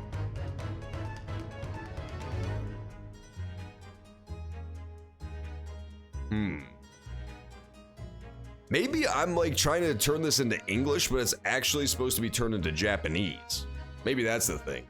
In which case, I will not be able to do anything here because I don't speak Japanese. I don't know. It also looks like possibly he's not done writing yet, because he's like, this one looks like legit. It's the only one that looks legit. Like this dab down to here was done by this finger. I'm not convinced he wrote it at all. I'm not convinced he wrote it like at all. Is he gripping something in his left? Is he gripping something in his left? His headband ain't flowing no more. Can I ask you something, Mr. Sholmes? What, pray? You mentioned Russia before as well, didn't you? You know, when you said I was a fearsome revolutionary fleeing from Russia and all that. Should you have mercy on me? No, no mercy. No mercy for the weak. No mercy for the weak. Ah yes, the train of reasoning that led me to the truth. Would you mind explaining that train of reasoning to me? What do you think? Certainly, if it interests you. How many times? I'm not Russian and I don't speak Russian. He said Koboshnishno. Your deduction just now. Can we talk about your deduction before? The things you concluded about me? Ah, the now famously accurate, troubling predicament you find yourself in. Actually, it was the other details I was more hoping to discuss. You know, the merciless Russian revolutionary and assassin of 16 part. Ah yes, the more sordid details. It was a fairly commonplace deduction. Here we have this morning's paper. The main headline reads... Oh my god. Oh my god. Revolutionary, villain Bolshevik flees Russia via Shanghai. That's definitely supposed to say Bolshevik. That's a very bad translation. That's 100% supposed to say Bolshevik. Bolshevik? Get out of here. He flees Russia via Shanghai. This vessel made a port call at Shanghai yesterday, and last night, the young Russian was murdered. Since when was Kazuma a Russian? It sounds like Mr. Sholmes has concluded he was Russian because of what Kazuma-sama wrote on the floor. It was a simple act of reasoning to realize that the culprit of this crime was the same merciless revolutionary. One who would kill the very man who helped him to escape after his true identity was discovered. Yes, you! Villain Bolshevik! No. How could it be me? I don't look anything like this man, just look at his face. You Russians all look alike to me. Well, you are a fearsome revolutionary after all. Therefore, you have no doubt learned to revolutionize your appearance as well. Oh, please. And I might add, your name does not appear on the ship's passenger list. Need I say more? Well, that's because I am a stowaway. What about the other details? The 16 victims of assassination and blowing up the Crystal Tower? Ah yes, the journalist clearly interviewed the man and printed all those particulars in the article. The deeds the man has perpetrated this far, and those he is plotting. Yes, everything about this revolutionary Bolshevik was included. There can be no mistake. Do the revolutionaries usually agree to interviews with newspaper reporters? And what about the part where you said I was just returning from Afghanistan? This guy crazy, dude. Like borscht? Maybe it's a pun. Maybe it's like Bolshevik. Maybe they're mixing borscht and Bolshevik. It's possible. But I do know that Japanese stuff, like the L and the R, is like the same sound. So it's hard to translate because of that into English. So I'm guessing it's just like pronounced Bolshevik in Japanese, so they thought it was supposed to be Bor. But it's Bolshevik. It's Bolshevik, I tell you. Also quite clearly stated here in the article. Bolshevik has recently returned after a period of subversive activities in a war-torn region of Afghanistan. Yo, dude, Bolshevik is actually just Big Borsch. He's actually going to found Outer Heaven right now. Where even is it anyway? This Afghanistan place. I don't know. Listen, I'm American, dude. Don't ask me for geography help. Here, take this paper for yourself. A little memento of this great deduction. Oh, thank you. I have absorbed all that is of interest to me within its pages, but I see no rubbish bin nearby. Okay, cool. And you may find the article on the back page of interest as well. On the back? We're examining this shit. Check this out, guys. This is the craziest part. Oh my god. It's a beautiful lady. So here's the problem. This part actually got like super spoiled by the Game Awards shit, like the trailer they showed. They actually 100% spoiled this. This girl is stowing away on the ship and she's dressed like a man. They show a part where she's like taking off a beard and it's like her. It's like a blonde Russian lady. So they actually like turbo spoiled that 100% at the Game Awards, which is kind of annoying, but sure, why not? Ding, ding, ding, ding, ding, ding. I'm afraid I can't read a word of Russian. No, me neither. I have no idea what any of this says. The pair of you floundering is a sorry sight. Allow me to offer some assistance. The article on the front page of this newspaper is concerned with a fearsome Russian revolutionary. It reads, revolutionary villain Bolshevik flees Russia via Shanghai. I love how much of a fucking smug douchebag he looks like in the 2D. It's great. The 2D art in this game is actually amazing. I really wish they had just done it all in 2D. The characters look they have so much more personality. Yes, you told us that before. It reveals also that those who see the man's beard with their own eyes never live to tell the tale. Yeah, so she's Bolshevik, gotcha. Oh my goodness, he is fearsome. Well, presumably the newspaper photographer was alright, wasn't he? The solution is obvious, of course. If he despises his beard to that degree, he need only shave it off. I'm not quite sure that's what the problem is, Mr. Sholmes. Dung ding ding ding ding. I would honestly also love to be the voice of Mario. You know what I would like actually? They should hire me to do the voice of Chris Pratt, thereby by default making me the voice of Mario. I'll be voicing Chris Pratt, who's voicing Mario in the Mario movie. I think that's the best solution. Because then I get to be like Ultra Lord. I get to be that guy from that sitcom Community show. This is interesting. Have you found something relevant? Well, no, I mean, it looks like it might be interesting. I can't read a single word, I'm afraid. No, nor can I. But look at this picture. Perhaps it's about a beautiful, young Russian princess, do you think? She is very pretty, isn't she? I suppose you enjoy articles like this, do ya? She's calling him out. I don't know, I can't make any sense of it. I'm glad you noticed this article. Allow me to give you a short summary of its contents. Oh, thank you. He pops up everywhere, this Mr. Sholmes. It's about the disappearance of a young lady last night. Renowned prima ballerina of the Novovich Ballet disappears from Shanghai. During a performance in Shanghai, the famous dancer was reported missing. She is, of course, the talented, young Nikolina Pavlova. Why are Russian names so hard to remember? Dude, story of my I have to remember Japanese and Russian names. This is getting so much harder. Ruska. Dude, her name is Nikolina Bobodina. So here's the thing. The thing that's written on the ground there does not say wardrobe. It says Nikolina whatever. He wrote out his killer's name. That's what it's gonna be. The dude who died was... we are only relying on Hurlock's telling us that means wardrobe. And he's a fucking idiot. So it probably does not mean wardrobe at all. It probably was the name of his killer, written in Russian, so that the crew could read it. I think I was completely wrong at first. I think he very specifically wrote it in Russian so that the crew could read it. But he didn't count on Hurlock being a fucking idiot, and possibly the crew being in on it as well. It would appear that the woman was in costume when she was found in the missing from her dressing room. She had to kill him because he discovered her true identity.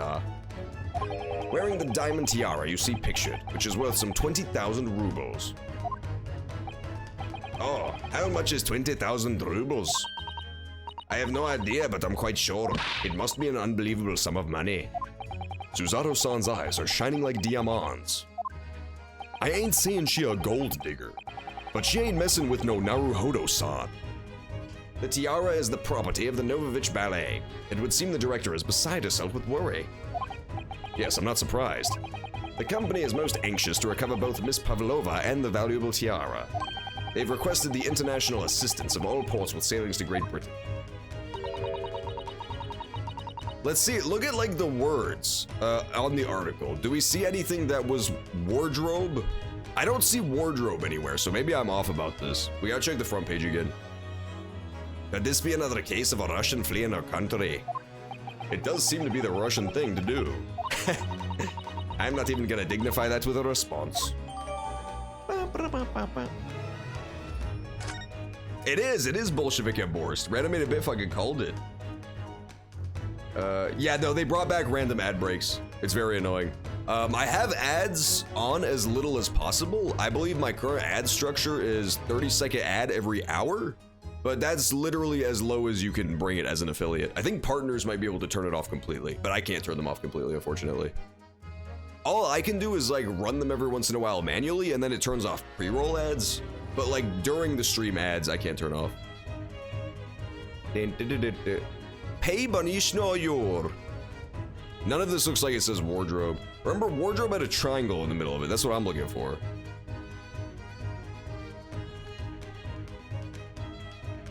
Maybe it's this. Peebo means you just don't know hep. Maybe he was trying to write Peebo no who's no hep and he ran out of time because he died. Bum bum bum. Okay, so Peebo Nabinj no hep. Let's see how close that looks to this. Nah, it doesn't look close. Ba-ba-da-ba-ba.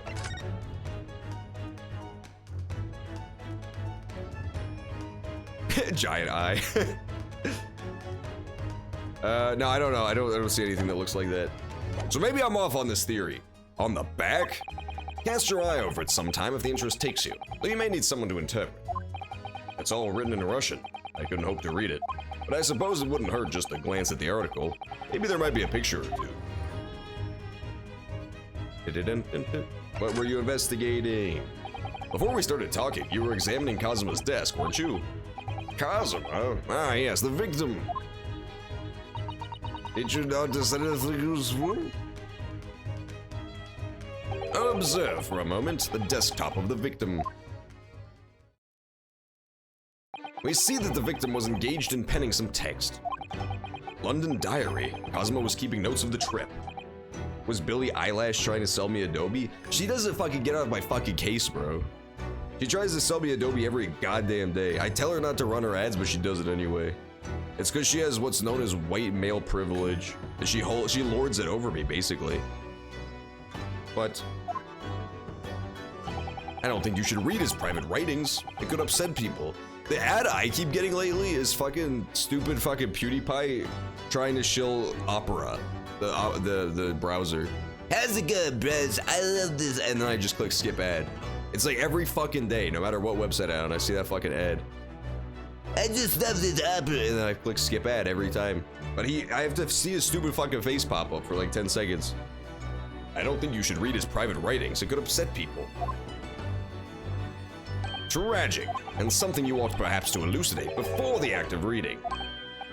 You mean you've read it already?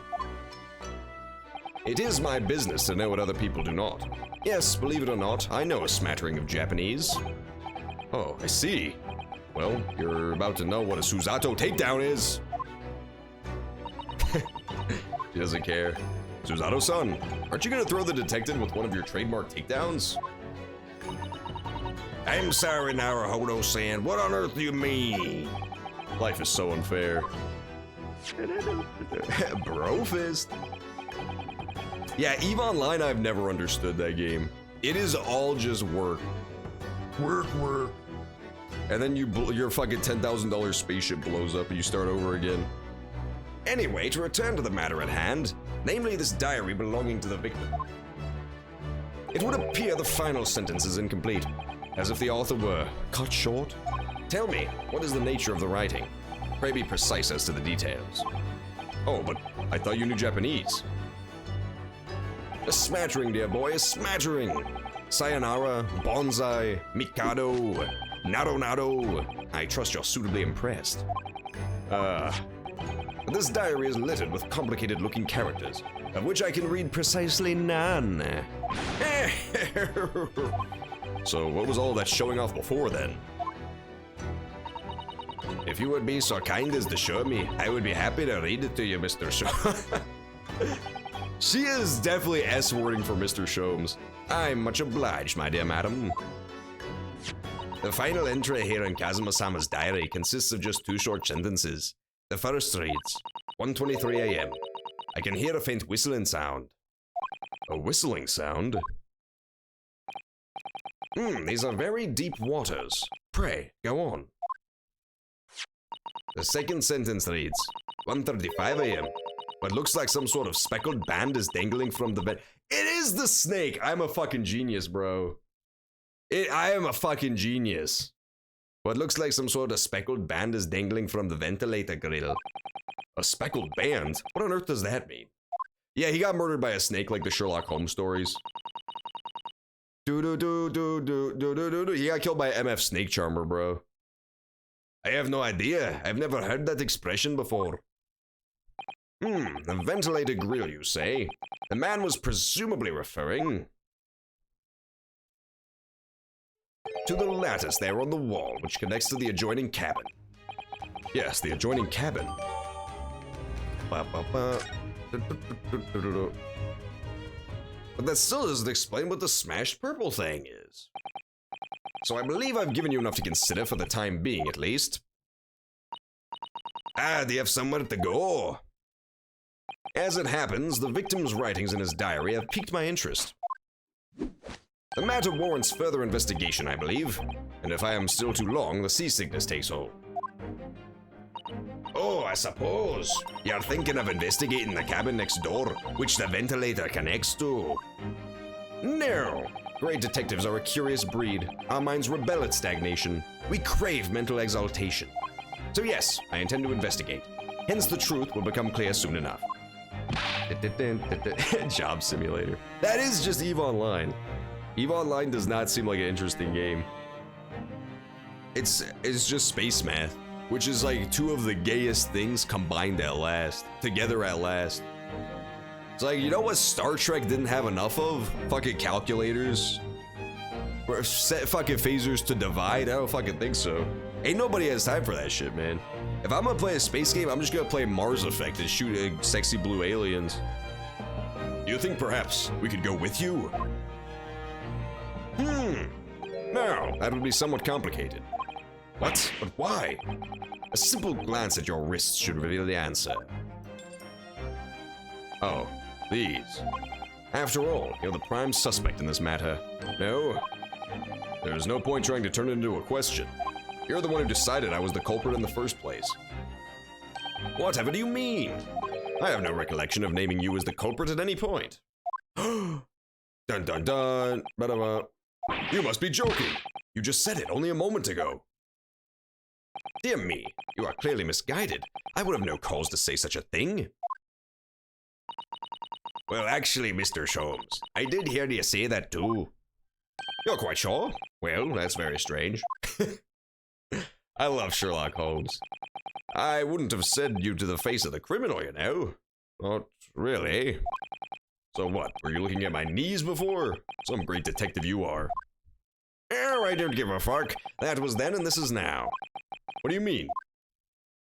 What I mean, sir, is this. If you are the culprit, then you must play the part more convincingly. Roll over and accept your fate. Now he's just being plain rude. An HR director on EVE Online? Dude, that's gotta be the fucking worst. That's gotta be the worst job. Not because of the company, but specifically because, what do you call it? The players. Like having to listen to the player complaints. Hell hath no fury like a man whose $10,000 spaceship just blew up. That's all I'm saying. Like, I bet every day there's people talking about how, like, my internet was lagging when my ship got destroyed, like, all sorts of shit. People will complain to companies on games where there's literally no stakes, like, completely free games. On games where there's thousands of dollars on the line, it's probably, like, next level. Like, dealing with that is probably absolutely next level. And off he goes, having just laughed in my face. His sense of humor is as twisted as his name. I get it, it's because his name is wrong. Oh, I see. Oh, for a player company, I got you. I see. I thought you meant like for the actual game developers. That makes sense. No, that's probably a lot more fun. That's probably a lot more fun than having to do the company side of that. What are you just standing there for? But no, it's like essentially for like a guild, I'm guessing. Like he's like a guild face. He goes and interviews people who want to join. Like the grand companies from FF14, like that sort of deal. Hurlock. Pirate.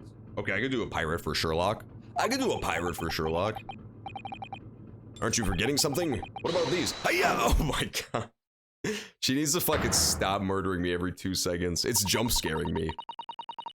After Kazuma-sama spent his dying moments struggling to leave us a clue, you're willing to give up? You're just gonna roll over and accept your fate? Ugh, as if you gave me any choice in the rolling over part. I think we still have some investigation to finish off in here first, don't we? Let's carry on examining what we can in this cabin while we wait for a chance to slip out the door. This situation doesn't look good for me, but there are still things I can do to help myself. And I owe it to Kazuma to do everything I can to find a way out of this, and bring the real culprit to justice.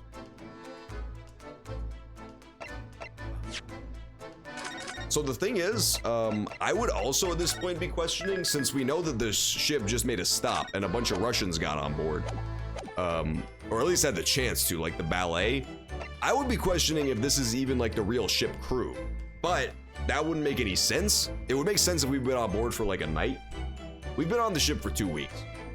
So like, at least one of the 3 people here would notice that these are completely different dudes than have been on the ship all the way up till we got to Shanghai. So it's not that. That wouldn't make any sense.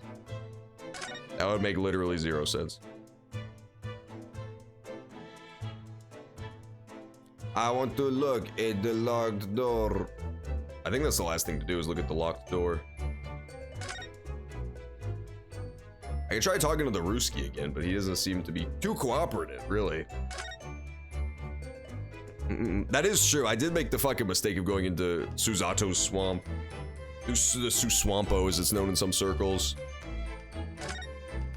Excuse me? What? I was wondering if I could ask you a favor. Would you mind if I investigated a little outside? Grandmother told me Japanese people do not make jokes, but it's not true, I see. Sorry? The criminal asking prison guard to help him escape. Very funny.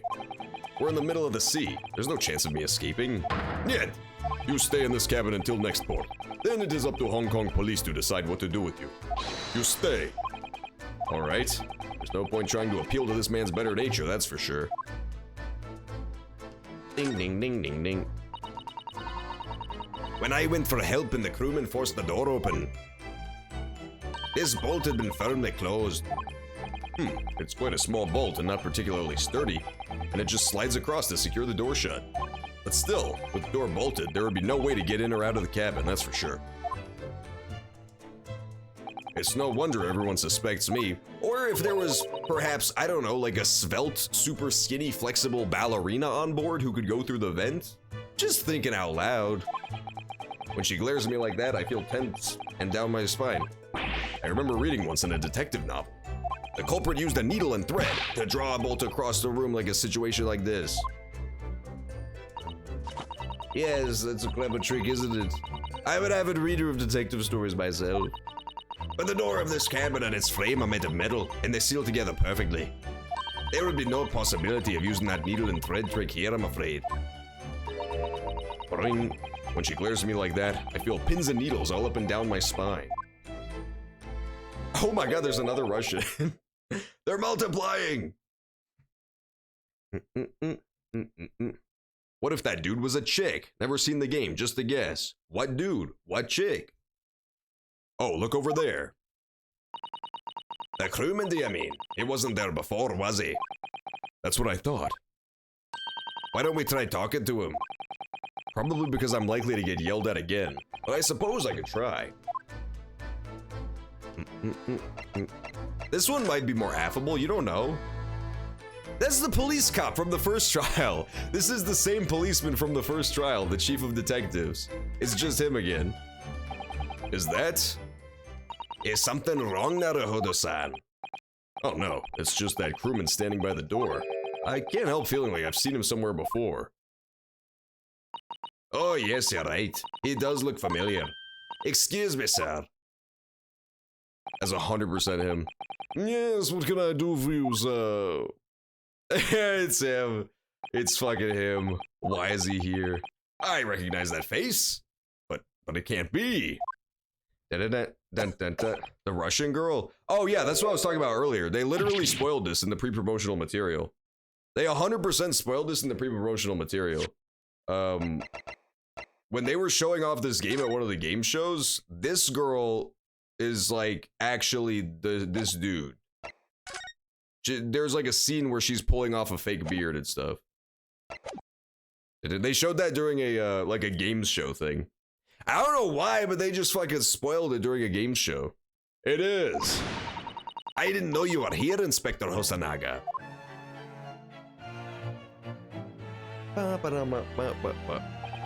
Hello again. What are you doing here? I think that should be my line. I was so stunned when I saw you, my heart stopped. Nearly stopped, I hope. I received some special orders to go undercover as a member of the crew and board this ship. He's getting a lot of special orders, huh? I don't trust this. Again? You certainly seem to enjoy undercover work, Inspector. Yes, if there's anything I can do to help you, please ask. I never expected to see this man on board, but perhaps his presence can help me out of this hopeless situation. He's still spitting up copious amounts of blood, I see. Alright, we're saving.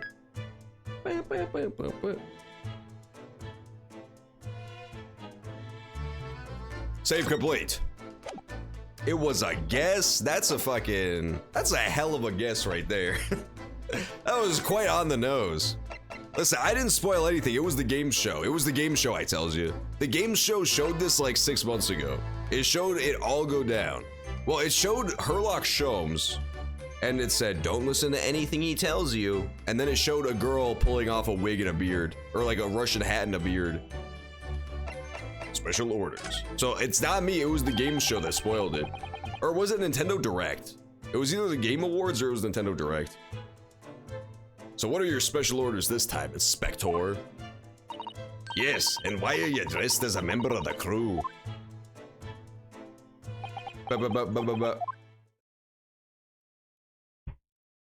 I'm so sorry.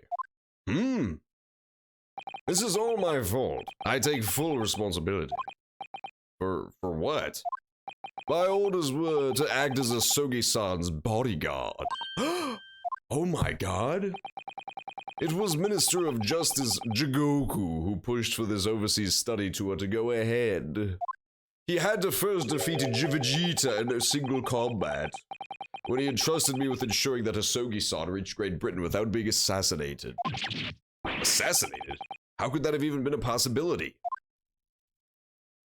I'm not sure, but these are complicated times. There are tensions between the world's greatest powers.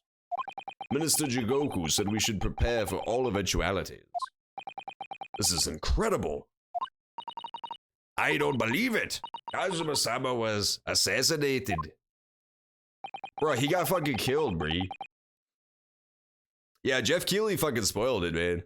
Jeff Keighley literally went into my Twitch chat and wrote, like, secretly the Russian ballerina girl is a man.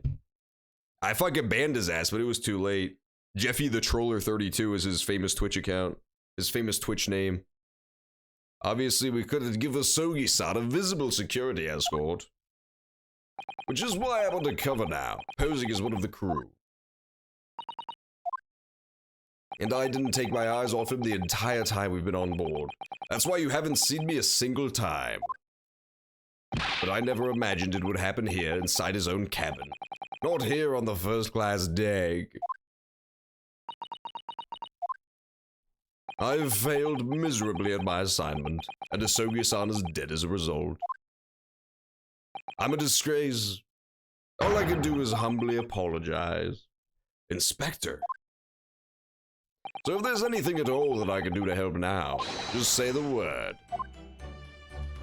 Let us investigate. We're doing what we can to investigate Kazuma's death ourselves. I thought you might be. You didn't do it, did you? You're not the killer. Of course not. We'd really like to leave the cabin next door. Yes, so we need to be allowed out of this cabin.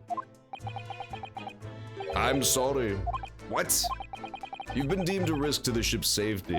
If you move to even touch the handle of the cabin door. The stormy-looking seaman there would surely snap your neck in two. I suppose. I'm not just a stowaway now. They think I'm a murderer as well. Ding, ding. Would it be possible to give me something to work with, do you think? I'm going to need something persuasive. Use the sword!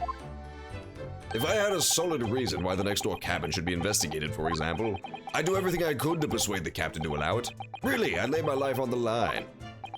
But I don't see how. I know it's the journal entry. There may be a way. What? Really? Think of how you tried to persuade me of your innocence. I presented me with a piece of evidence that you already had. I like this, I gotta say, I like this system a lot better than the system in the trilogy where you had like the stupid magical locks to break.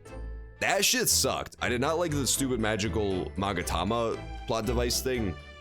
But just showing like evidence to characters to get them to do what you want, I feel like that's fine. That makes a lot of sense. That's pretty cool. Did not like the magical glowing green rock, but I'm down with this. That's that dang rock that done turned Mr. Burns into an alien. That's that done magical rock that turned Mr. Burns into an alien in the woods. It's just the same as when you're in court. You must have done it many times during the trial. Simply select the present panel and choose some evidence that Inspector Hasanaga would like to see. Okay, go. Go! You're gone! Alright, let's present him. I think I might have a limited HP here. I don't see an HP thing, so I'm just gonna blast it. Oops. How do I give it to him? Ah, here we go.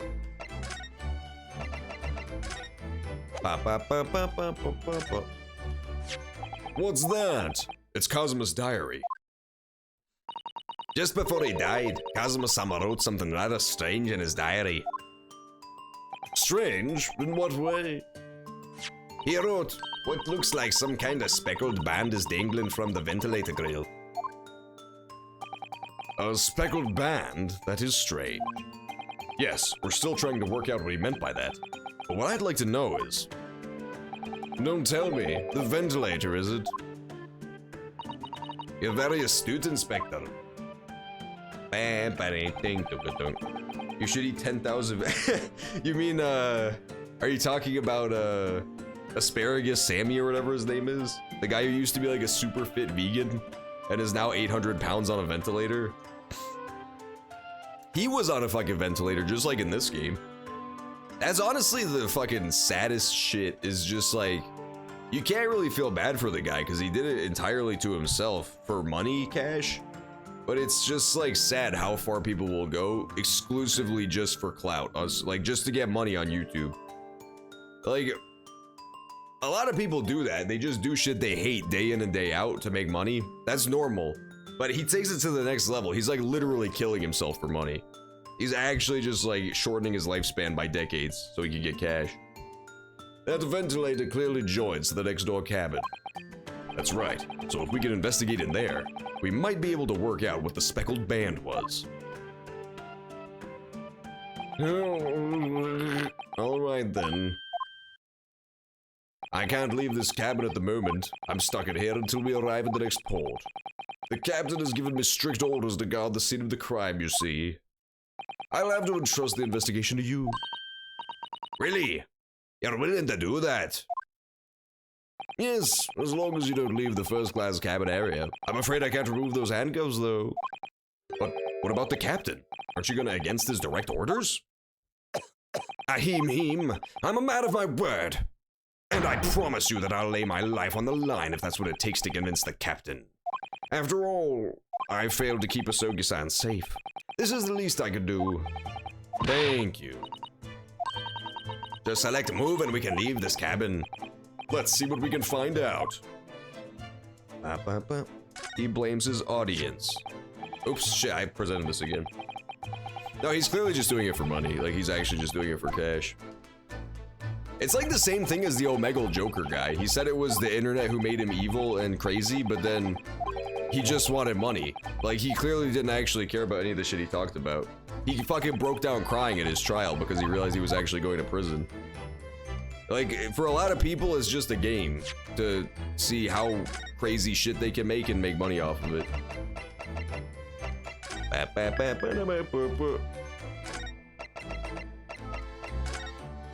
It's just sad, like, the levels of self-destruction they'll go to for money.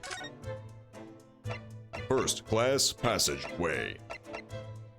First, we must get out of the cabin. I escaped. Oh yeah, that's right. His name was Walnut. His name was Avocado. His name was Nicholas Avocado. There's a fire alarm! I'm finally out of that cabin. I have to admit, this isn't quite what I was expecting. It's less spacious out here than I thought it would be. Can we please get a mod that replaces her 3D model with a 3D model of Nikocado Avocado to be my helper instead? Like, anytime it cuts to her, it's just like a close-up of his bloated face eating a chicken wing. Yes, indeed. Kazuma-sama was being sent out. That's why he was being put up in a first-class cabin. She turned into Bill Cosby there for a second. Even still, this is about twice as large as my accommodation in steerage. Really? That must be awful. Oh my god. There's a creepy man over there. Look over there. It's another crewman keeping watch. He looks enormous. Use Suzato throw! Use Suzato throw! The door next to him leads to the second-class accommodation. I suppose he's making sure no one comes in here who shouldn't. I suppose. Like people in handcuffs? Naruhodo-san, you look like a little boy visiting a toy shop. I would have thought you'd be used to the ship by now. We've been at sea for 2 weeks already. Well, yes, I know, but the thing is, I was inside Kazuma's trunk when I first came aboard. And ever since then, I've been shut up inside that little thing. It must have been a very trying time for you. Please, don't give me that pitying look. Ding, ding, ding, ding, ding, ding, ding. There's a ship that's, there's a book that says Sea Ships right here. That's a huge book on top of the table there, and there's a pen next to it. Yes, that looks like the ship's log. Shall we have a little look through it? I feel like back in the day, the equivalent of like a Nikocado Avocado thing was just people who would become like weird actors. You would like be willing to do crazy roles in a movie. Like, I'm willing to be in the movie where you like take my titties out and drop pancakes on them, and then that's the whole film, like a student art film. But nowadays you have way more outlets for crazy shit, like YouTube channels, for example. So it's like you get a lot more mileage out of it. The writing is so neat and precise. Every detail about the voyage has been meticulously recorded. Hang on.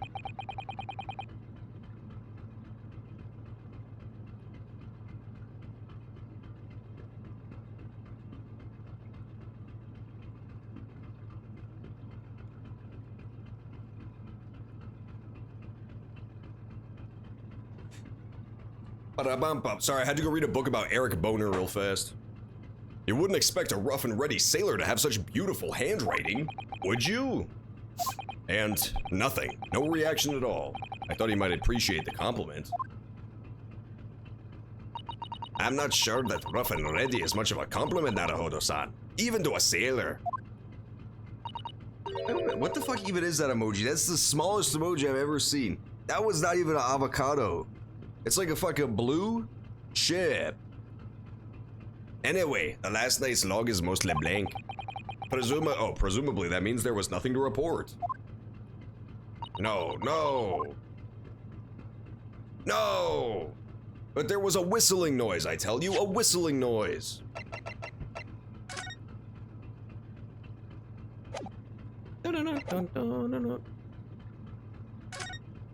Oh, it's a boat. Okay, it's a boat emoji. It's like a boat emoji.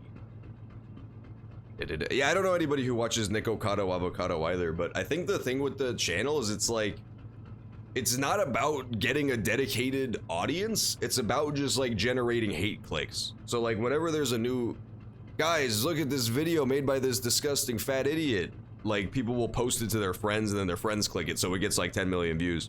Even though he doesn't have a dedicated fan base, everybody clicks his shit because it's just meant to generate hate. I think that's that's like a growing YouTube subgenre. It's been on the rise for the last couple of years, but it's like a pretty good business plan now. If you just make like stupid shit that people hate, people will click on it because they're idiots, and then you make money off of it.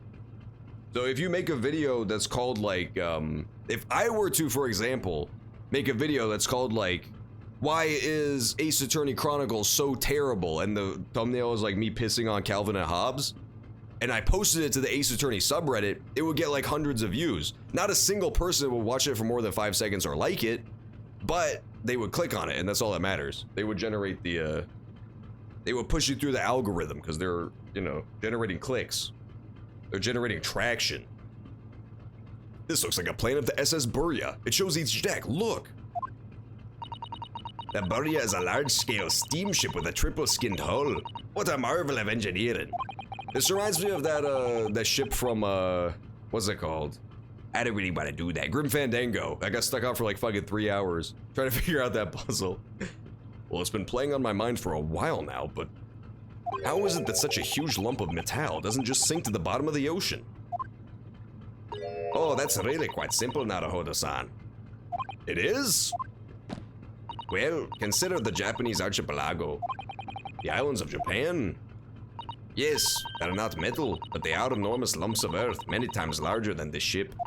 And they don't sink, do they? They've been floating happily on the sea since the gods created them. That's so true! She's stupid, she doesn't know anything about science. Exactly, it's about making gross noises. All he's gotta do is eat a carrot and then say, oh, and he'll be fine. Oh. It's a human cheese trap! I've investigated thoroughly, but I can't find anything out of place. What about the human cheese trap? There it is. Ah, trap for kitchen mice. Yes, we have plenty of those back home in Japan. Although they seem to be using a lump of chalk or something as bait. Let me see. Yes, I think that's what it is called, cheese. It's made from the milk of cows. Cheese! I wonder what that tastes like. You can't eat it, Naruhodo-san. The trap will snap shut on your fingers. Really? But... I suppose you're right. It do look tasty, though.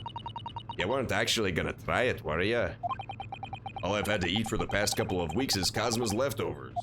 You don't know how hungry I've been in that wardrobe. For you. I'll find a little snack for you later. Fire alarm! Yeah, apparently they didn't have cheese in Japan. Apparently that was not a thing there. But I thought I wonder what, maybe they only have like goddamn chocobos or so. Maybe they didn't even have cows back then. Who knows?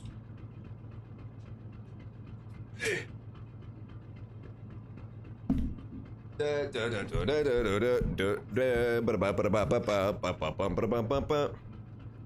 you know that cheese is actually made from chicken milk? That's the craziest part that the scientists don't want you to know. What do you think this is? It's a very pleasing shape, isn't it? That's the emergency alarm. It's probably best not to touch it. Oh, an alarm. It says, press only in times of emergency. It looks as though it sets an alarm bell ringing all over the ship and brings the vessel to a complete stop. Oh, this I have to see. What are you doing? You mustn't touch it. But this is an emergency. You know full well that's not what the alarm is for. If you were to bring this vessel to a standstill, you'd be in an even worse situation. I wish everything would just stop, this ship included. If you have to do something foolish, at least make it something that doesn't affect anyone else. Alright, fine.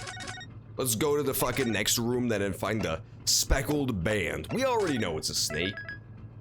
We already know it's an MF snake.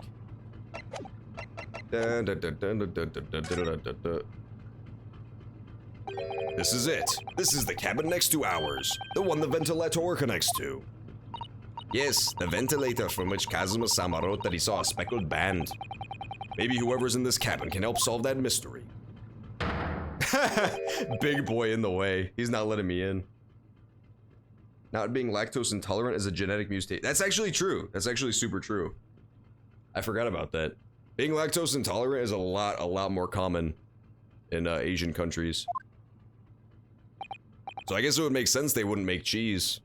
That would be like if we made rat poison into a delicious treat, into like a delicious block and just ate it. Or like, what's the matter? What's the matter, Japan? Don't you want some of our rat treat? It's so good.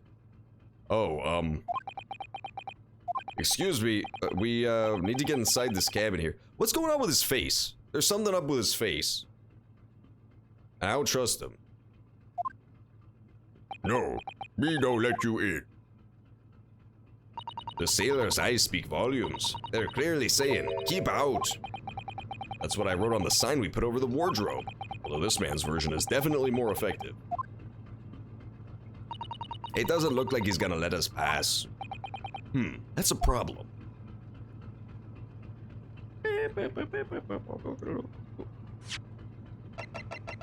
Oh yeah.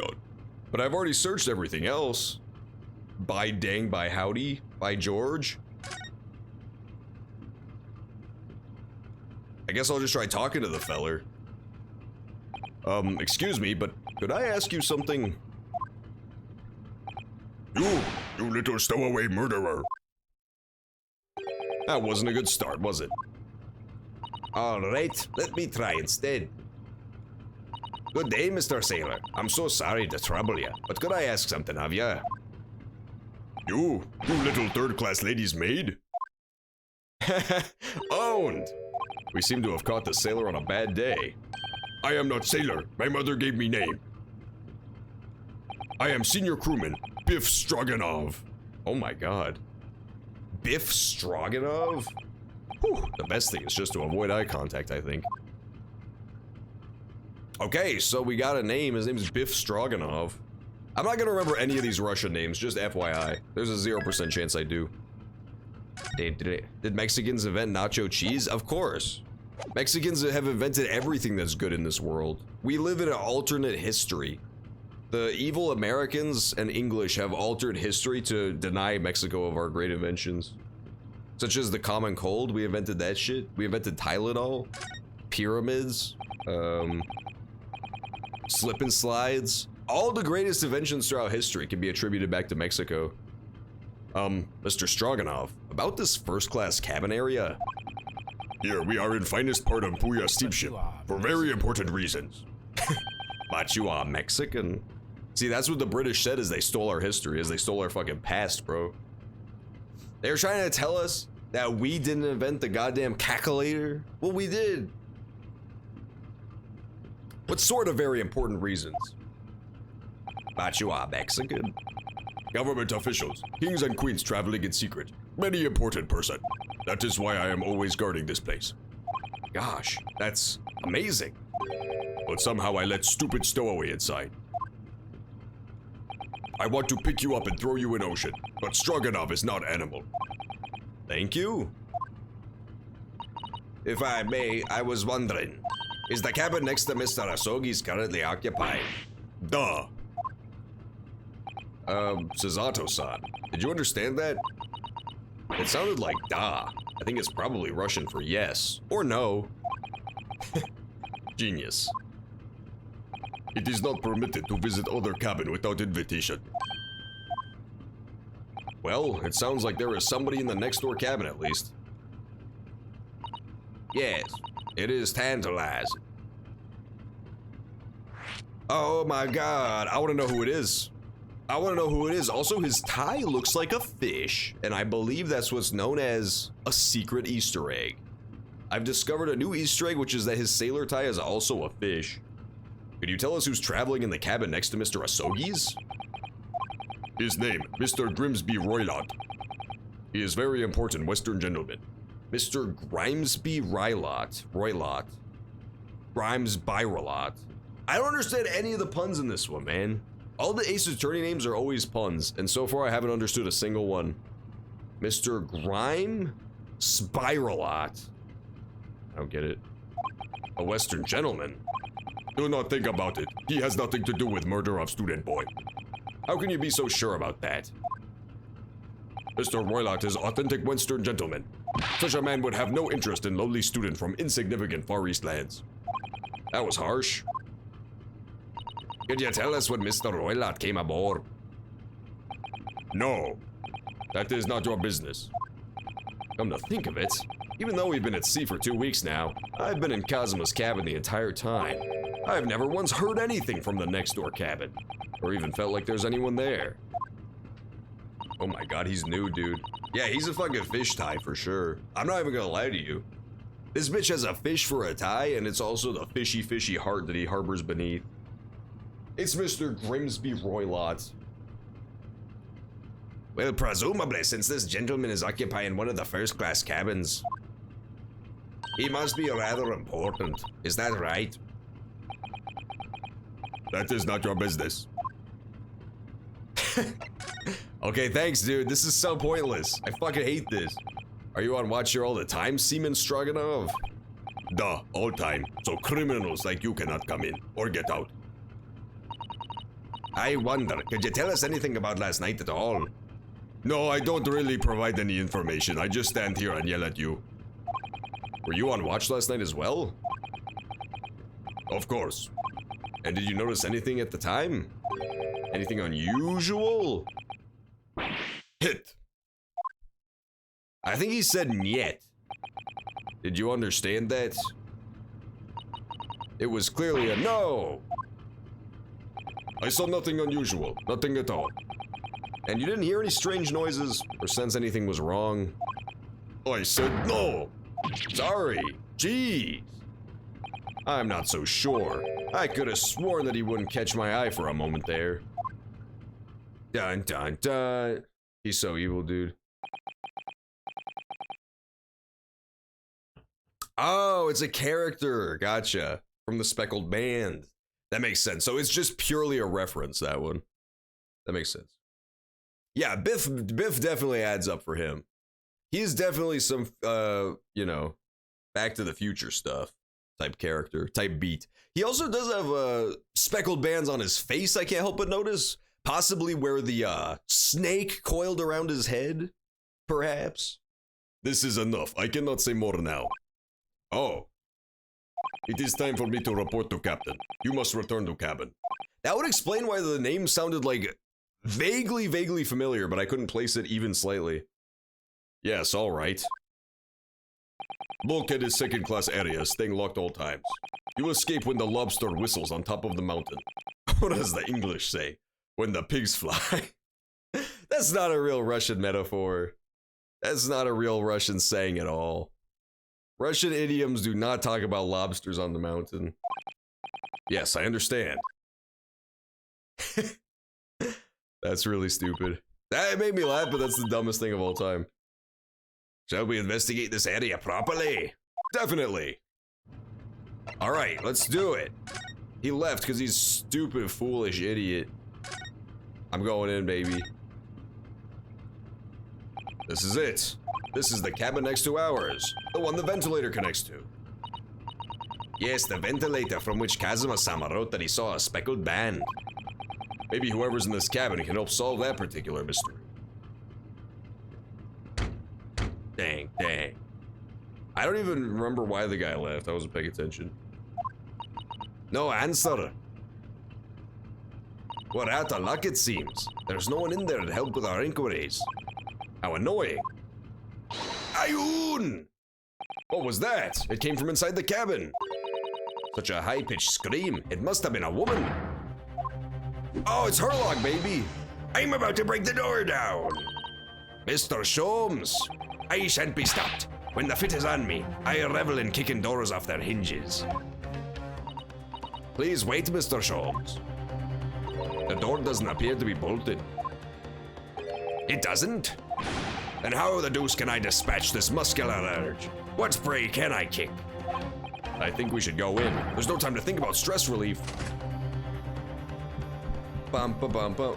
It is a Russian idiom? That's amazing. That's actually phenomenal. I'm Jordan Peterson. Oh. I love Jordan Peterson's voice. Yeah, so this person is secretly a woman, guys. I got bad news. Though, to be fair, they did make it really obvious. So I guess what is it called? Didn't spoil too much. I guess that Nintendo Direct didn't actually spoil too much. Because, they even say it must be a woman 2 seconds before you're introduced to this character. Who are you? That's a woman doing a man voice. I'm now a man doing a woman doing a man voice. A Western gentleman? He looks Russian to me. We heard a woman scream. A woman? Don't be absurd. As you can see, there's nobody but me. True, this old man does appear to be the only person in here. But in that case, who just screamed? Get out, all of you, now! Please excuse the intrusion, but you're Mr. Grimesby Roylott, I believe. Yes, that's me. And you are? I am the one and only, the actual Sherlock Hurlock Sholmes. That's so hard to do. It's really hard to stop your brain from auto-correcting his name. You've heard of me, no doubt. No. I am a great detective among great detectives. One who adorns the cover of popular magazines, no less. So I assure you, you may trust me completely. This man uses that magazine like a business card. That's pretty funny. A detective? them. I do not trust detectives. We distinctly heard a scream emanating from within these walls. But there wouldn't appear to be a lady concealing herself within the wardrobe at this time. So I might be so bold as to ask you to open that small traveling case. Boy, don't be stupid. How could anyone fit in a small trunk like that? Well, it's quite fashionable these days, is it not? Traveling inside one's trunk. Don't look at me. Hey, what's up, Alulum? It is 7:19 for you specifically. For me, it's only 6. Ding, ding, ding, ding. Alulum, I got bad news. They put dang Sherlock Holmes in this game, and he's cracking cases left and fucking right. He's actually cracking cases and smacking braces all day, aka punching people in the mouth. Did you see that, Mr. Naruhodo? Yes, the case just shook. Leave now, otherwise I'll call the steward. So this is Kazuma's neighbor, Mr. Grimsby Roylott. He got skizzers, bro. This dude has actual skizzers. There's no doubt about it. The strange Russian man is hiding something. I couldn't agree more. Let's see if we can find some clues before that burly sailor returns. Leave now. Hurlock Sholmes is in the MF wardrobe, bro. Sherlock Biomes. That would be a pretty good Minecraft detective. He would discover the case of the Craven Creeper so fast, man. It's all knocked to the left. Everything is knocked to the left in here as well. What went down?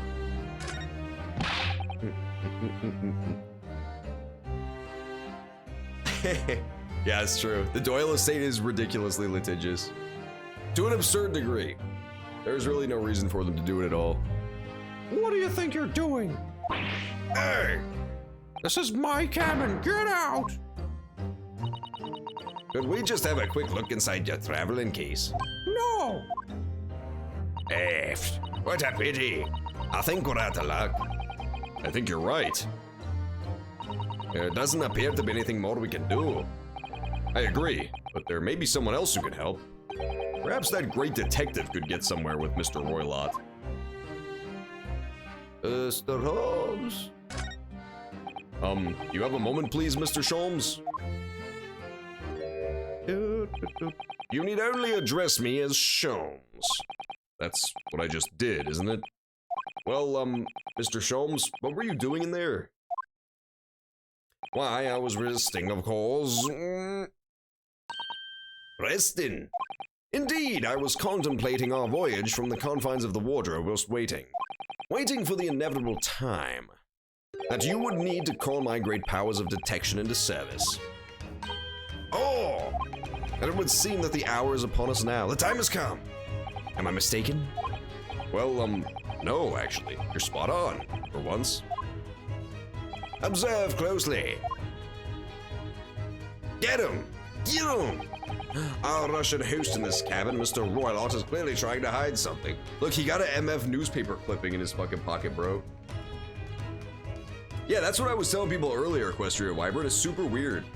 Sherlock Holmes is totally public domain, but for whatever reason, the estate will sue you if you try to use, my understanding is that it's like from the later works, like where there's actual, character development when he develops more as a character. So if you show anything where he's like emotional or not just like super generic Sherlock Holmes, they'll try to sue you. I don't know why. It's very strange. It's very fucking weird. Because that is like actual just Sherlock Holmes. Later on in the stories, he develops a lot more as a character. He's not just like super by the books, like unemotional. But it's super weird. They'll just sue you. They'll just straight up sue you. It's really weird. Maybe they haven't entered public domain yet, but I don't know. Those stories are fucking incredibly old. Then again, Disney has pushed the time when shit enters public domain back to like hundreds of years, so it's definitely possible. Our Russian host is in this cabin, and he's clearly hiding something. And you know what the most effective weapon to use against a Russian hiding a secret is? Why? The truth, of course. Though it should be pointed out that such methods are not exclusively for the Russians. Right. Can you imagine how the Russian will react when the secret he guards so closely is exposed? Yeah, but they're public domain now, most of them. Most of the Sherlock stuff. Because copyright only lasts so long, and then it goes in the public domain. The only problem is that Disney keeps pushing that back further and further so they can keep their stuff. So they can keep access to all their shit. For example, I believe before they started fucking with copyright law, like even shit like Spider-Man should be public domain by now. But it's not, because they keep fucking with it. They keep dang fucking with it. Dun, dun, dun, dun, dun, dun, dun. Would you like to witness it? Oh, yes, please. Well then, what you are about to see may well astound you. For I am about to apply my great detective's greatly admired great deduction to the case. I did follow the old Indian man's advice. I literally went out and bought a copper drinking vessel so that I could get all his Indian energy. I was watching YouTube Indian men's videos and they told me to drink out of copper, so I said, yes, sir. I said, I heard a British guy tell me what to do, and I said, what is his cracker ass think he can tell me what to do? But then I heard the Indian guy and I said, yes, sir, glory to the Indian Empire. I went out the next day and bought a fucking copper drinking vessel. Could this man be a more hackneyed portrayal of a dubious Russian, I ask you? What? No, why not? You stupid! From time to time it occurs to me. Is the real fellow dubious on account of his Russianness, or Russian on account of his dubiousness?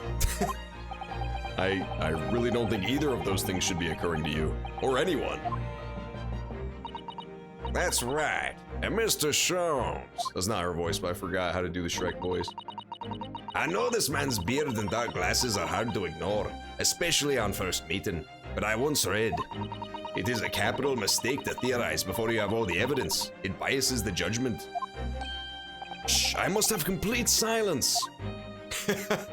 That's really funny. He fucking cut his own self off.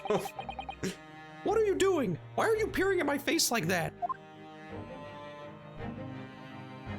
Ah, just as I thought. Yes, I have quite made up my mind now. There can be no other explanation that accommodates all the facts. Mr. Roylott, I have reached two incontrovertible conclusions. What do you mean? Number one, your true identity is that of a villain.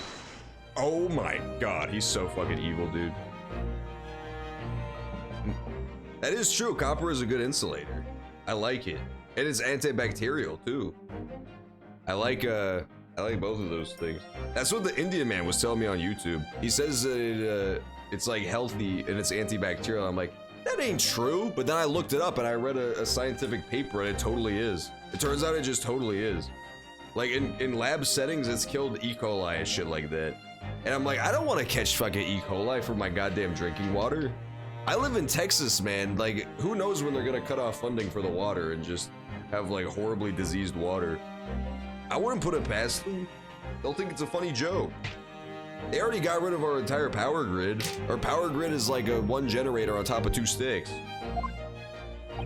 Using those shears, you are about to end the existence of something most dear. Are you not? Huh? No. And number two, the other conclusion I have drawn. You are, at this very moment no less, in the midst of committing a most grievous crime. Beneath that beard, your mouth quivers with nervous tension as you realize you have been discovered. Does it not? Ah. Oh, Naruhodo say.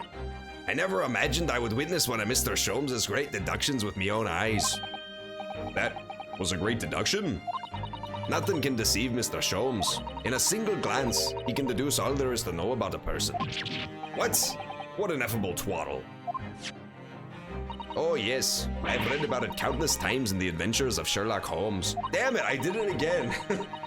I auto-corrected it again. And now I've experienced the astonishing impact of his great deduction firsthand. This is like a dream come true.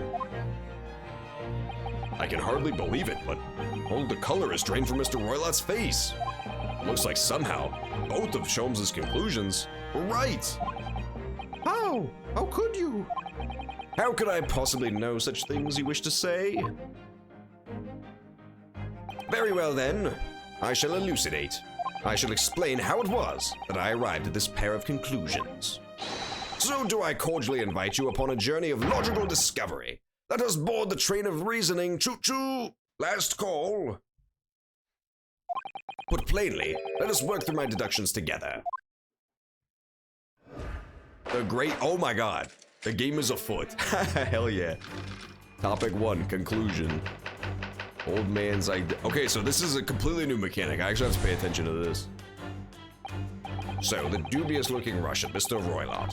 Obviously, what catches the eye in the first place is the enormous pair of shears in your hand. Now we ask ourselves, what could you possibly want with such an implement? The answer, of course, is staring us in the face. You were on the verge of using the shears to cut away the copious beard you sport. Now, moving on. He's full of it. The question then begged is this. Why would you desire to rid yourself of this magnificent beard, Mr. Hurlock? Once again, the answer is plain. We have clear evidence to shed light on the matter. Regard, if you will, this morning's newspaper. In particular, the fascinating front page article, which it would appear you have read also, Mr. Hurlock. I'm sure it needs no further clarification. The evidence that reveals your true identity is the article about the revolutionary. In translation, the headline reads, Revolutionary Vilain Bolshevik flees Russia via Shanghai. As you cannot fail to observe, the subject of the article possesses an extremely copious beard. He's so fucking flamboyant, it's great. Like, the snapping is amazing. Having noted the article yourself, you decided to remove your incriminating facial hair before it gave you away. In short, your true identity is beyond doubt. You are the fearsome Russian revolutionary himself, Vilain Bolshevik. Not that I've heard of you myself, you understand. Bang, bang, bang, bang, bang, bang, bang. Okay, so now do I have to say what it actually is? No, we're going straight on to number 2. Damn. Now, as for my second conclusion, you are at this very moment on the brink of committing a most grievous crime. And the proof of this crime, over there. Oh yes, Mr. Hurlock, taken unawares, people have a propensity to let their eyes stray, you see. And I assure you, the eyes speak so much more eloquently and honestly than the mouth. Oh my god. The answer we seek lies where the furtive glance falls. The proof of your crime sits before our very eyes. Yes, the traveling case. It is time, I think, that this case be opened and its contents laid bare. No, I refuse. What could you possibly be concealing inside, we ask? By my estimation, a young lady, perhaps. One slight enough to fit therein. Don't be absurd. And what, pray, would be the identity of this young lady in the traveling case? Dear me, we are not well suited to a life of crime, are we? Your careless coup d'oeil betrays you. Once again, we need only follow your furtive glance to find the answer. Yes, the reason you refuse to open your traveling case can equally be found in the pages of this newspaper. But there is another, most stimulating article. Hurlock shows is a fucking creep show, dude. If we turn from the fleeing revolutionary to the back page. Bum, bum, bum. It's the ballerina. Renowned ballerina, prima ballerina of the Novovich Ballet disappears from Shanghai. Such a headline can lead us to but one conclusion. Your crime is that of abduction. And according to the article, the young lady's name is Nikolina Pavlova. Dun, dun, dun. That's why you said Nikocado. I couldn't figure it out before. Like, what the connection was. It's because her name is almost Nikocado. Thus concludes Hurlock Sholmes' great deduction of this Russian enigma, Elemensky. I fucking love Hurlock Sholmes. He's amazing. He's actually a great take on the character. I really like it. There have been many attempts to like make a new spin-off on Sherlock Holmes. like make the character new, reinvent the character. This one's pretty solid. This one's pretty fucking funny. Susato-san, that wasn't one of the great deductions I've been hearing so much about, was it? Well, the stories are full of Mr. Sholmes' brilliant deductions, you know. But that did seem a little different somehow. Excuse me, Mr. Sholmes. Could you come over here for a moment? I kind of wish they played it more straight, though, in terms of, like, other characters. I wished other characters would just, like, totally sandbag the protagonist. Like, the protagonist is calling out how stupid it is, and they're like, what are you talking about, bro? That was a brilliant deduction. He's a genius. What can I do for you? It's about your deductions. Would you mind? Not at all. Go on. Well, to start with, there's the newspaper article. I think we had the same discussion before, but these two men look nothing like each other. Hey, let me do it. Hey, video game. Over here, it's the player. It's the guy who spent fucking $60 on this game. Can I do it? Can I do the game? Ah, yes, I recall a discussion earlier. And at the time, I believe I told you that the man is a revolutionary, well able to revolutionize his own appearance. In fairness to Mr. Sholmes, Mr. Roylott does look more like this man than you do. That's not the point. And another thing, the part about him abducting the ballerina? Indeed, a truly startling revelation. At first glance, the case would appear too small to accommodate a young woman. Not just at first glance, it is too small, clearly. You'd be lucky to fit a 5-year-old into that case, even if you pushed really hard. Jesus. He should get up there and start doing like the grape lady stomp to get the kid in the case. Ow, ow, ow. I don't suppose the missing ballerina is a 5-year-old child, is she? You mean you don't know? Oh, sorry, that's him. You mean you don't know? No, the young lady is 15. No, I didn't know. How could I? Well, if she's 15, then 10 years worth of her life will be poking out of that case. Some years ago, I read something pertinent, I believe. A troop of men consuming vinegar daily in order to promote a certain litheness in their bodies. Vinegar? For such a sour bunch, it would surely be simplicity itself to contort oneself into the confines of that small case. Oh dear, you might be thinking of contortionists in the circus, Mr. Sholmes. This whole thing is turning into a circus. Mr. Naruhodo, something's occurred to me about Mr. Sholmes' deductions. I think his powers of observation are, well, magical. His eyes cut to the heart of a matter almost instantly. It's just where he directs his attention and his logic that seems a little off. Your idea of a little may be a little off itself, Mrs. Sato. It's just one or two key words in his deductions that seem to let him down. Okay, let's do it. Woo! Let's do it. We get to do the new mechanic now. This should be fun. So we have to be tactful. Okay, cool. Precisely the thought that was going through my own mind. This man is a lot of work. At times, I wonder how anyone puts up with me. Ho, ho, ho, ho, ho. It's not that funny. It's pretty funny. The home stuff is like pretty fucking funny. Take a moment to look at your wrists. My wrists? I've been freed! Yo, Hurlock Sholmes busted me out of prison. Where are your handcuffs? Huh? How did... I felt they may hinder your ability to follow me in our dance of deduction. I don't believe it. Mr. Sholmes, you are a marvel. He puts his finger like incredibly close to her face. He does not understand the concept of a personal bubble at all. And don't worry, I shall restore the shackles to your wrists when we have finished. I'm not worried. In fact, I'd rather stay like this. So, let us begin. Sherlock Sholmes is proud to present his logic and reasoning spectacular. Course correction. Hold it. Okay, cool. A revolutionary on the run. Why is it written like Kojima character biographies? A revolutionary denied his fate. Okay.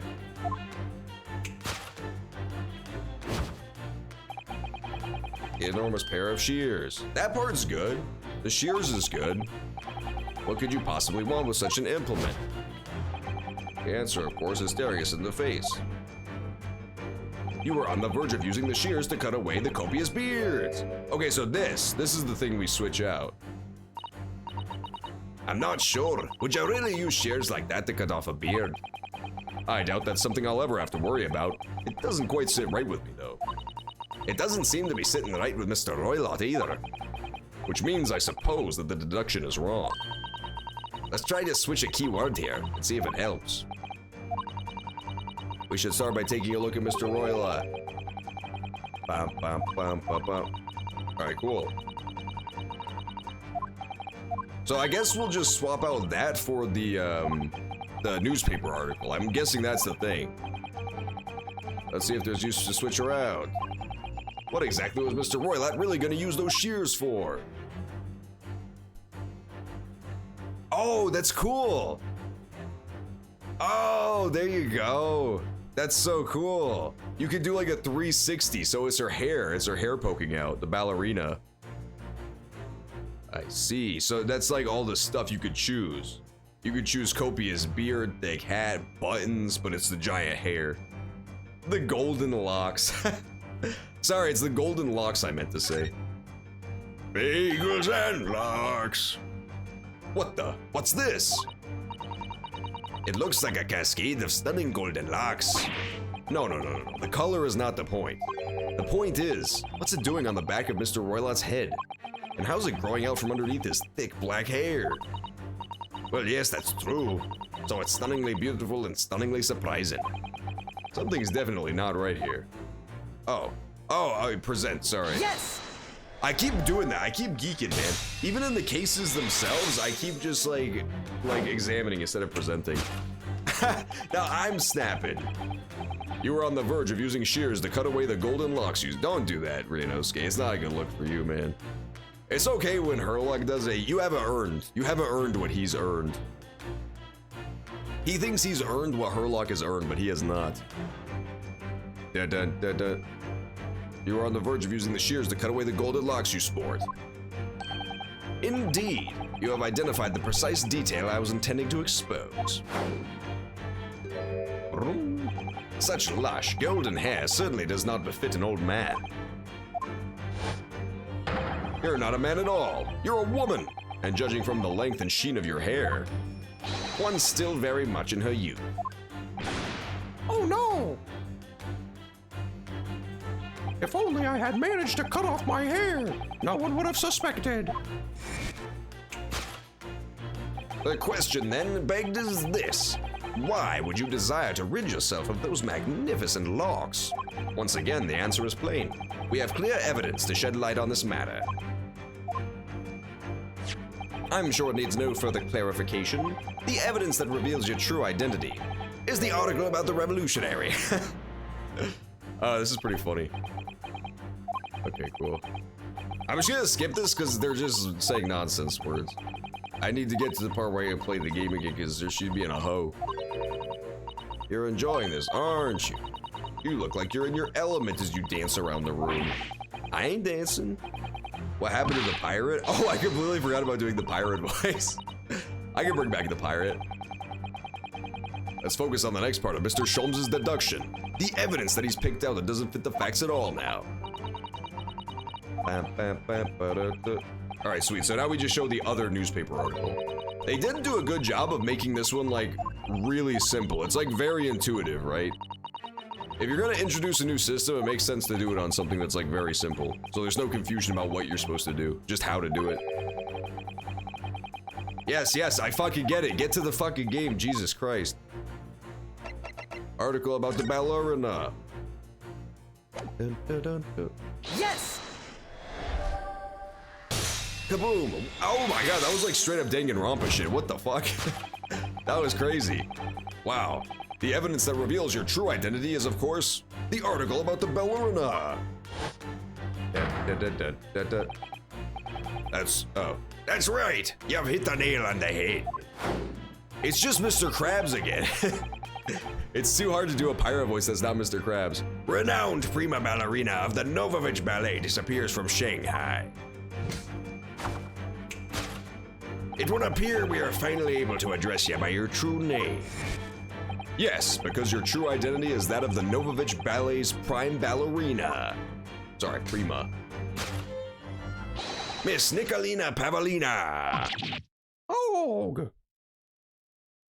Yeah, so this was specifically the part that they showed in the game trailers, was like her taking off the disguise. But thankfully, it turns out that wasn't really much of a spoiler at all, because it was just a tutorial thing. Like, this was never meant to be a pretty strong mystery, you know? This was always meant to be super obvious. So I now understand why they showed that at the game show.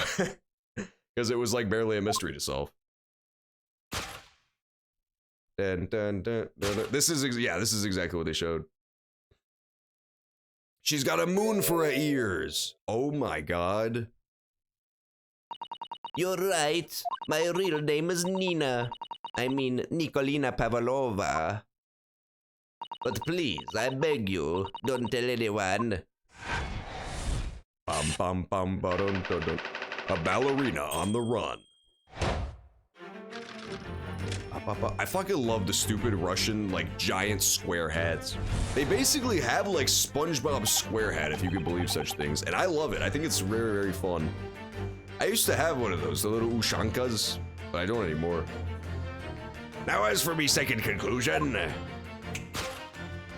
you are at this very moment on the brink of committing a most grievous crime. And the proof of this crime, over there. Oh yes, Miss Pavlova. Taken unawares, people have a propensity to let their eyes stray, see? And I assure you, the eye speaks so much more eloquently and honestly than the mouth.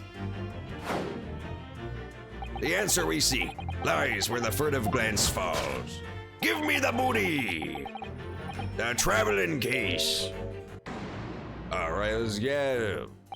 This woman is the ballerina. She's right in front of our eyes. So it's the crown. It's the crown that's in the traveling case. Bum bum bum ba dun dun dun. They want our fucking sweet traveling case. Why do they keep saying, hey? It's freaking me out, man. At first I thought it was just like a thing my protagonist did. Like that was his special catchphrase for whatever reason was, hey? But then she said it too. Is that like a Japanese thing? Do Japanese people just go around making like goose noises to each other? I can see I'm gonna have to step in and, hey, again. You seem to look pleased, Arahono-san. Do you like the idea of another chance to dance with Days? Stop it! Anyway, there must be something else here that, hey, what this woman is up to. Oh, there we go. Dun, dun, dun, dun, dun.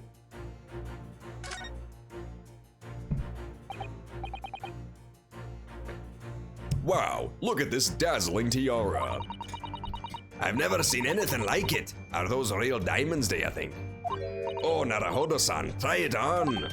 What? Me? Isn't it usually girls who wear tiaras? Wouldn't you like to try it on? Oh, no, I couldn't possibly. It's far too beautiful. Why does this tiara look familiar? Because it belongs to Shrek's wife, you fucking numbskull. He introduced you to her, you rude ass. That's Fiona's shit. Why does this tiara look familiar? I feel like I've seen it somewhere recently. Present. Yes! Kakadoon. There we go. Perfect. The proof of your crime is surely this tiara. It is not mine, it is not mine, I do not believe it. I believe this tiara is worn on stage by dancers in the Novovich Ballet, is it not? Indeed, it would appear to be identical to the tiara pictured here in this newspaper article. And if the reporting is to be believed, it's an item worth at least 20,000 doubloons. In summary, the crime you have committed is theft. Oh no! Yeah, that's not the real crime though. See, she didn't react at all to that. When Sholmes originally accused her of committing a most grievous crime, like even underneath the disguise, you just saw her face go blue. You just saw her face go completely blue, like she was just completely taken aback. This time, when he accused her of the theft, like she barely reacted at all. She's just like, oh no. The real crime she's trying to cover up is the murder. She murdered him because he knew too much. He just simply knew too much. So she took the slithery little snake that lives in that chest and she put it through the window and, you know, left him to eat his own devices.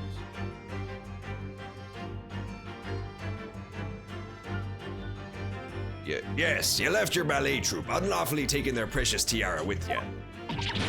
Ugh. Da da da da da da da. Do do do do do do do do do do. I have no one, no family, no friends. I am all alone, and I need money. But I did not steal the tiara. Listen, lady, okay. Nice sob story, but it's still murder, okay? You should have just started an OnlyFans like every other self-respecting woman in the 21st century. It's not hard. It was a present from, how you say, an Earl of Prussia. It belongs to me. This girl is only 15 years old, and she's run away all by herself. She must have been extremely lonely. At least she had the crown to keep her company. All right, I will tell you everything. There is no point to hiding it now. Come, let us not be hasty. But There remains only one unsolved mystery about you.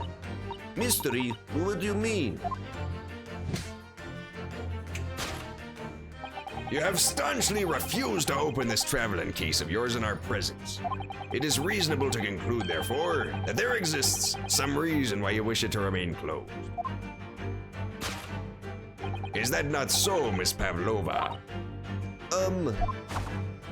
My dear girl.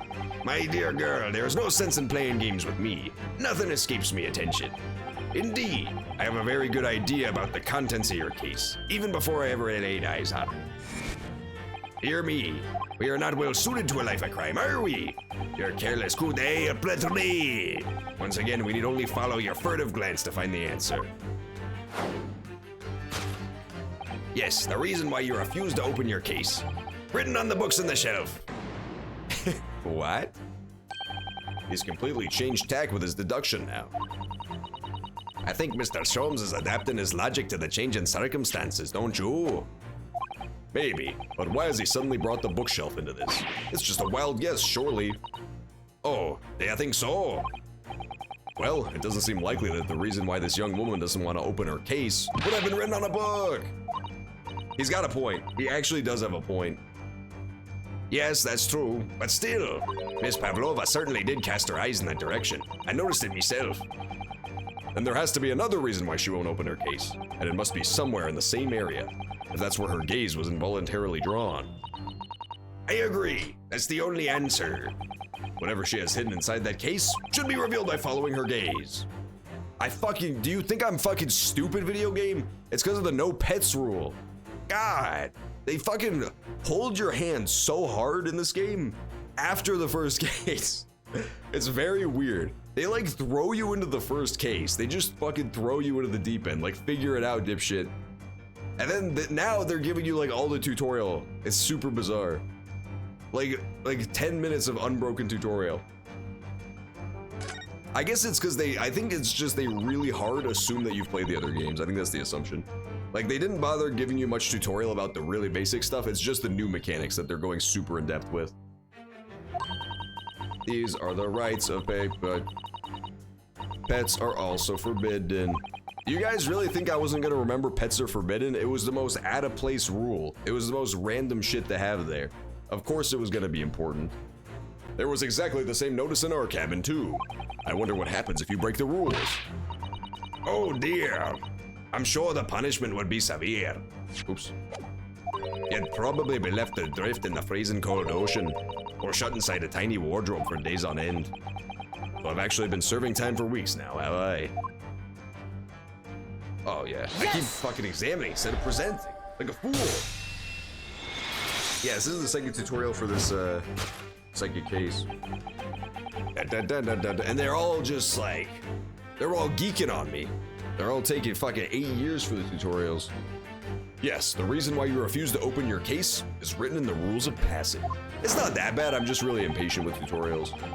Passengers must not keep weapons or other dangerous objects. Pets are also forbidden. Inside that case of yours is something forbidden from carriage on this vessel. Dun, dun, dun, dun, dun. That is the real reason why you refuse to open it, thus revealing its contents. Aye. As we've seen, the trunk wobbles from time to time, but no weapon or other dangerous item would move of its own accord. Which leaves but one possibility, Miss Pavlova. Inside your traveling case is golden doubloons. A pet? What, a pet? That came out of fucking nowhere. How the fuck were you supposed to guess that, dude? This game's horse shit. It's too hard. I thought it was like a bunch of golden doubloons or some shit. This is crazy. That's what she said. Throwing possession of a prohibited animal.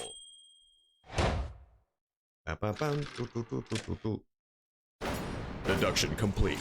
Elementary. It looks like they're back to back, but it's actually just a two-handed man that's pointing in both directions. Little known fact. Little known Ace Attorney fact. So clearly, you aren't who you said you were. No, I am not Grimsby Roylet. My real name is Nikolina Pavlova. Everything you said was correct. You absconded during one of your ballet company's performances in order to escape your homeland. Later that same night, you stole aboard this vessel. Which couldn't have been easy. The Burya is a huge steamship with a vast crew. Could she really have snuck on board without being noticed? In order to obscure your true identity, you somewhat recklessly took the guise of an old gentleman. And you intended to sever all links with your past by severing your long hair. Yet to a woman, hair is no trifling matter. My personal recommendation is to leave well alone. That is such a Japanese thing that nobody else has. It's like, why the fuck would Hurlock Sholmes know about this random Japan pop culture trope of cutting your long hair? Cutting the woman's long hair to symbolize, like, changing your life, like leaving it behind. That's the most random shit. It's in every Japanese thing. It was even in the Star Wars Visions, I believe. The new Star Wars things, the new shorts I watched. They have a character who goes evil and she cuts off her hair, so you know she's evil now. So, if it was just you, about to cut off your own hair, who was it that let out the scream we heard from outside the cabin? That variable tinkling of a bell? Why, it was no other than this young lady, naturally. Or like a full set of pipes, if you ask me. I was so scared when I ran away in Shanghai. I was sure they would come looking for me. That's why I decided to, how do you say, disgust myself? So no one would recognize me. As a result, you transformed into that guys. I can't do the fucking Shrek voice, dude. There are too many, like, British adjacent voices to keep track of. Too many foreign accents. I put on the fur hat and fake beard. Then, just before you came in here, I saw in the newspaper, right on the page, there was a picture of me. Oh no. I was so frightened, I couldn't stop from screaming. I knew if I didn't change my appearance completely, they would find me. So I decided to cut all my hair as fastly as possible. I picked up the scissors in my hand and... At that precise moment, we walked in through the annoyingly unlocked cabin door. Things happen like that sometimes, don't they? I'm losing it. I'm losing the voice. I can't get back to it. Things do indeed happen from time to time. Are those two even talking about the same thing? There's just one more thing I'd like to know. Oh my god. What exactly do you have inside your Okay, we're done with Shrek. No more Shrek. You were right. It is my dear friend inside. My only friend in the whole world. Please, don't tell anyone. If the captain finds out, do you say to the crew? Your secret is safe with us, I assure you. But in return, you must tell us, in as much detail as you can muster, about the events of last night. I do not feel like it. Goodbye. Yes, alright, I will tell you. She's telling me, bro. Well, Mr. Naruhodo, wasn't it something, Mr. Sholmes' great deduction? It was certainly something. I'm just giving her the Maya voice again. I'm just not entirely sure what. But at least Miss Pavlova has agreed to tell us what she knows. That's incredible. Indeed, it is incredible. Ah, and one more thing. Oh, yes? What? Observe your wrists. My... No, he's so fast. How does he do it so fast? Your hands are cuffed again. What? But how? True to me word, I have restored your shackles. When and why? There is still a shadow of guilt cast over you, Mr. Naruhodo. I'm sorry to say, it can't be helped at the moment. Why do they all say, It's so fucking strange. Can't it? Really? They just make like Kanye West noises, that's it. Let's listen to what Miss Pavlova has to say. I can't go on not knowing. I have to find out what the speckled band that Kazuma-sama wrote about was. Ba ba ba ba. Friend, I want to know about the friend. So the friend you mentioned inside your traveling case, is that right? I don't think animals are allowed on board according to the rules of passage. Oh please, don't tell any of the crew. If they found my precious. Then the burly Russians would bestir themselves in unison to throw you and your case overboard, no doubt.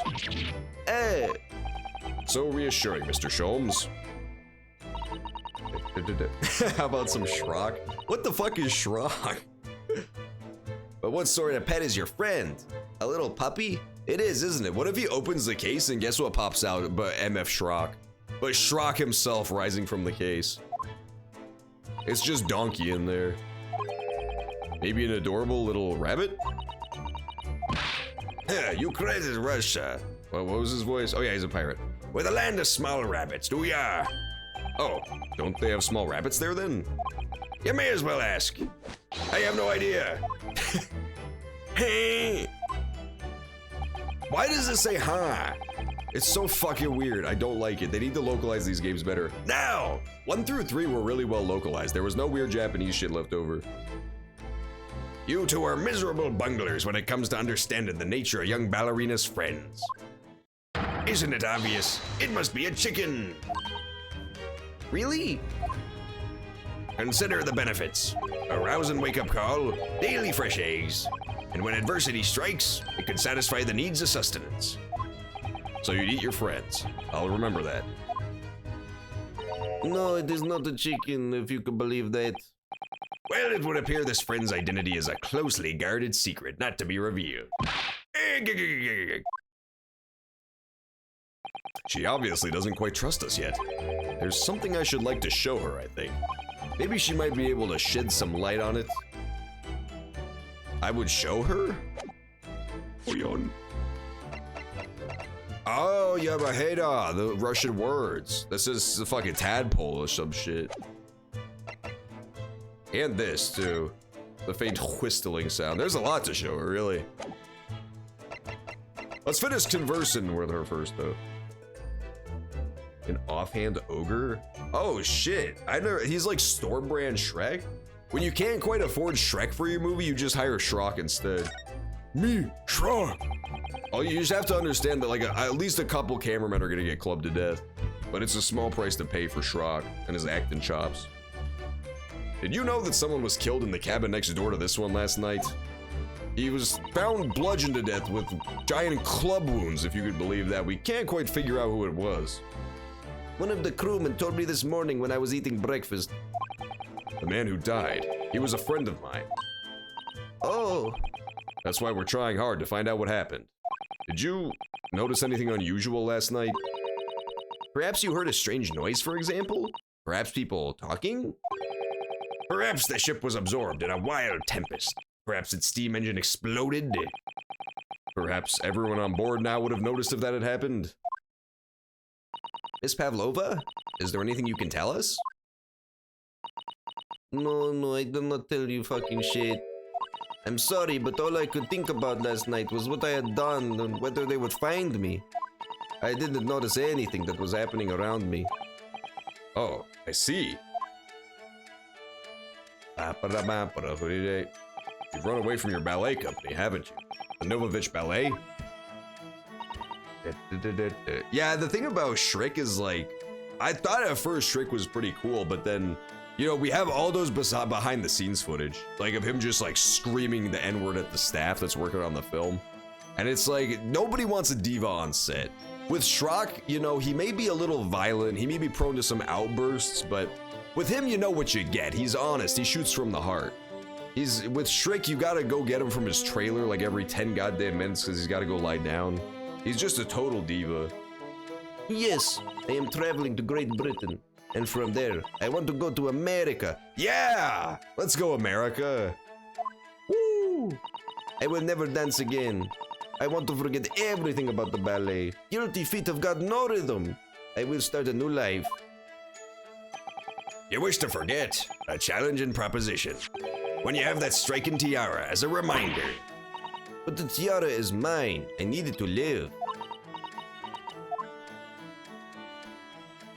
I have no money of my own. The Novovich Ballet gives us only a little food and water, and we must dance all over the world. I had to run away. I had no choice. If I stayed, they would have killed me. So you ran away to protect yourself? Yes, and the crew of this ship, they have all been kind to me. They let me come on board, and they said I could hide in this cabin. If that is indeed the truth, Miss Pavlova, it creates a most intriguing conundrum. Yes, it does. What do you think about it, Mr. Naruhodo? Me? Oh, well, yes, of course. I think we should hear Miss Pavlova's explanation. To what conundrum, I'm not sure, but... Shodundran. We're gonna ask her about the Shodundran real fast.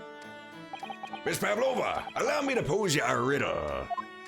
This is one of his classic pirate riddles that he learned as being a British detective. According to this newspaper, it was only yesterday that you absconded from the ballet. Now, that being the case, it must have been last night that you boarded this vessel. However, the SS Borea stopped by no port last night. Ah, that's it, of course. So how is it, pray, that you come to be aboard? Bam, ba-da-dung, ding-ding-ding-ding. Now that I think about it, the crewman outside the cabin acted very strangely when we mentioned that. It was just after we asked him about when the occupant of this cabin came aboard. I love this guy with his fucking snake-infested face. That is not business. This guy basically, if you guys don't know what Shrock looks like, this is actually a pretty decent visual representation. If you just painted him like mostly green and gave him the little like tube ears, not far off. Honestly, pretty close. Yes, you're right. He did seem to be hiding something.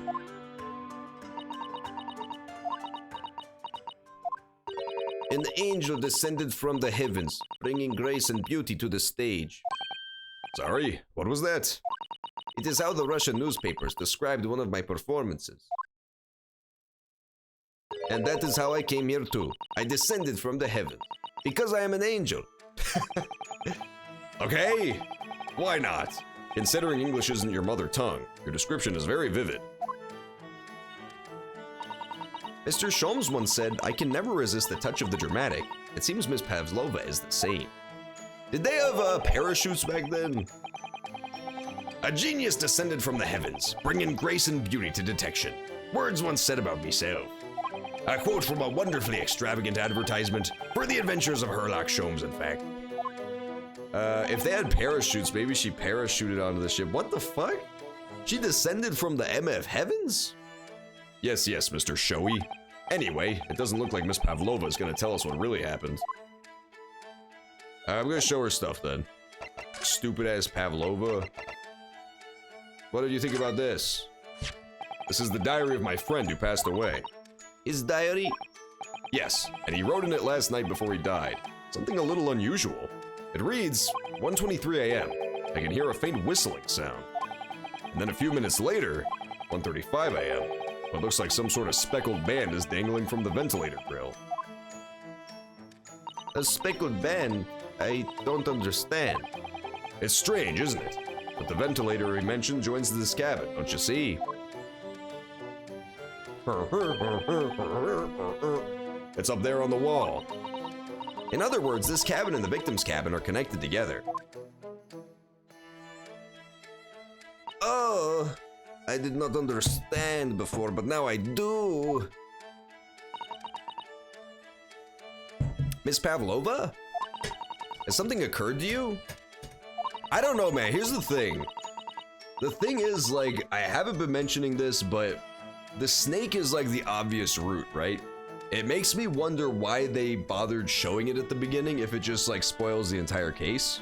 The like speckled bands with the Sherlock Holmes. But her name is Pavlova.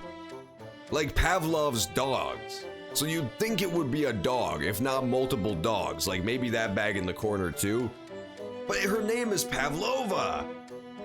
It's like everything points to it being a snake. There's like a bunch of tubes that it could crawl through. It could easily get through the ventilator. But her name is fucking Pavlova. It's so hard to get over the Pavlova thing. Like, it really makes it seem like it's gonna be a dog. What do you know about the whistling sound, girl? No, I don't know anything. Oh. Ba ba ba ba. Dung dung. Excuse me, Mr. Roylott. Yes? What?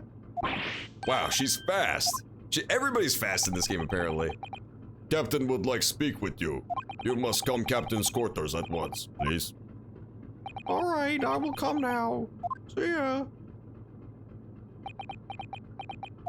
What? You must leave now. Oh no, it's fine. Don't mind us. Yes, please don't worry yourself, Mr. Roylott. Get out. The passenger said out, or you want me throw you out? Ugh. It looks like we'll have to leave investigating this cabin until later. What a pity. Oh, it's just named after a real person. Okay, gotcha. That makes sense. It's just actually named after a straight up real person. Never mind that. I retract my dog theory. I would have thought it would be pretty amazing if there was a bunch of like tiny adorable puppies that she had like specially trained because she's in the ballet, like the magical dancing dogs, and they had to work as a team to break into the guy's room and murder him horribly.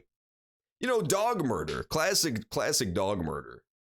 And so we lost our chance, having still not managed to investigate Miss Pavlova's cabin. We were unceremoniously chased out. That is to say, we were quite literally picked up and thrown into the passageway outside. Dun, dun, dun, dun. To be continued! Oh my god! That's crazy. This one's fun. I really like this case so far. This one's very fun. I was kind of worried that this game wouldn't be very good based on the first session, because like the first case just isn't super interesting. It's fine as a first case, but it doesn't really go anywhere, and like the ending is not satisfying. Though I've since learned that yes, it's to build up to later stuff, but on its own, you know, in a vacuum, it didn't seem that good. But this one's really fun so far. I like this one. I like all the fun characters and stuff that's going on. I also like the fact that it takes place on a boat. That's fun. That adds a whole new layer to it. You gotta think about location too. I wish we hadn't been thrown out like that. I wish we managed to find some clue as to what the speckled band might be. We didn't manage to investigate at all. And I imagine that we won't be able to for a while longer. We'll never get past that sailor guarding the door. He's clearly glaring at us, as if to say, don't even think about it. Oh, wait a minute. What is it? Well, what happened to our great detective friend? Where did he go? Oh yes, he's completely disappeared. When did he do that?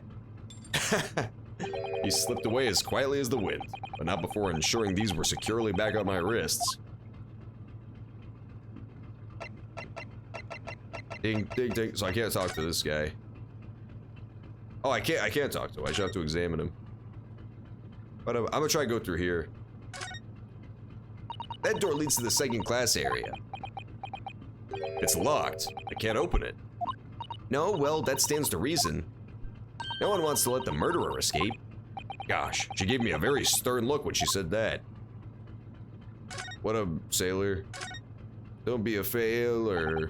I really wish we'd had the chance to look around at Miss Pavlova's cabin. What? Why you looked at? You want something? Maybe. Maybe you want me to throw you out again, Oh, no, definitely not that. Next time I have to throw you out, I show you where lobsters spend winter. Understand? This dude fucking loves lobsters, bro. Understand? Maybe I should steer clear of him until he's forgotten my face. He loves lobsters! I don't think he'll ever forget your face, Naruhodo-san. I don't forget his either, because it's boa constricted. So that's one possible method of death for the friend as well. I said earlier that, like, if he had died to a snake, you would have seen snake bites. But if it's a constrictor, then it could have just, like, choked him out. Not our cabin, it's Kazuma-sama's. Your accommodation is confined to the wardrobe inside the cabin. You know how to make a stowaway feel small, don't you? As small as the wardrobe I've been calling home.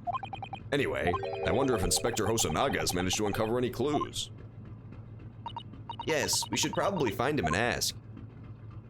How? I'm trapped in here. I can check out this book now that that asshole's not there. That book on top of the table is huge. Yes, I'm sure that's the ship's log. Shall we have a little peek? The writing is so neat and precise. Every detail about the voyage has been meticulously recorded. You wouldn't expect a rough and ready sailor to have such beautiful writing. We already fucking looked at this. Why wasn't it checked off? Ah, here we go. Last night's log is mostly blank. Presumably, that means there was nothing to report. No, we did look at that. Why did it make us do it again?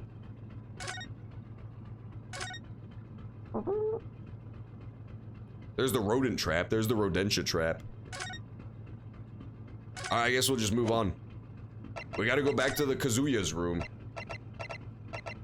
We will never be able to enter the other cabin again. Bum, bum, bum. Oh, she gives you little hints too. I hovered over Kazuma's cabin and it said, we haven't been here in a while, have we? That stupid girl was helping me out. It looks like they're still investigating in here. Yes, on that subject, I wonder if Inspector Hosanaga's unscathed. What do you mean unscathed? Surely you haven't forgotten, have you, Naruhodo? Don't you remember what he said about allowing you out of this cabin to investigate? He was gonna talk to the captain about it. He said he'd lay his life on the line for you. Oh, yes. But I'm sure he was exaggerating. Let's see what he has to say for himself. Yeah, he might have some new information for us. I hope he's just like beaten into a red mush in the corner and just his head is sticking out. Ah, he's not even beaten into a red mush in the corner with only his head sticking out. It's a ripoff, I tells ya. Spider-Man No Way Home's next trailer is rumored to finally feature Tobey Maguire and Andrew Garofalo. Wakabi, what are you talking about, bro? That's not Spider-Man. Spider-Man's fucking Peter Parker, dipshit. Get that ass banned. He doesn't even know who Spider-Man is. Press L in the chat for Wakabi's lack of spider knowledge. Wakabi, I bet you don't even have any boa constrictors that strangle people to death. He's got a black eye. This is Wakabi once I'm done with him. Once I'm done with him for spreading spider misinformation. Spider spreading is when Spider-Man sits on the subway and puts his legs really far apart. Oh, you're back. Inspector! What happened to you? Your face is... Please don't worry about it. They're just scratches. Made by a bear, maybe. When I told the captain I'd given you permission to investigate, he told me he'd pummel me with his fists and then toss me overboard. What? But the pummeling was over in a flash, and he must have decided against throwing me overboard. So it was nothing, really. It looks like he wasn't joking when he said he'd lay his life on the line if he had to. Well, thanks to your efforts, we now know a little about the neighboring cabin. Yes, so I understand. I bumped into a man claiming to be a great detective a little while ago. I think his name was something like Hurlock Sholmes.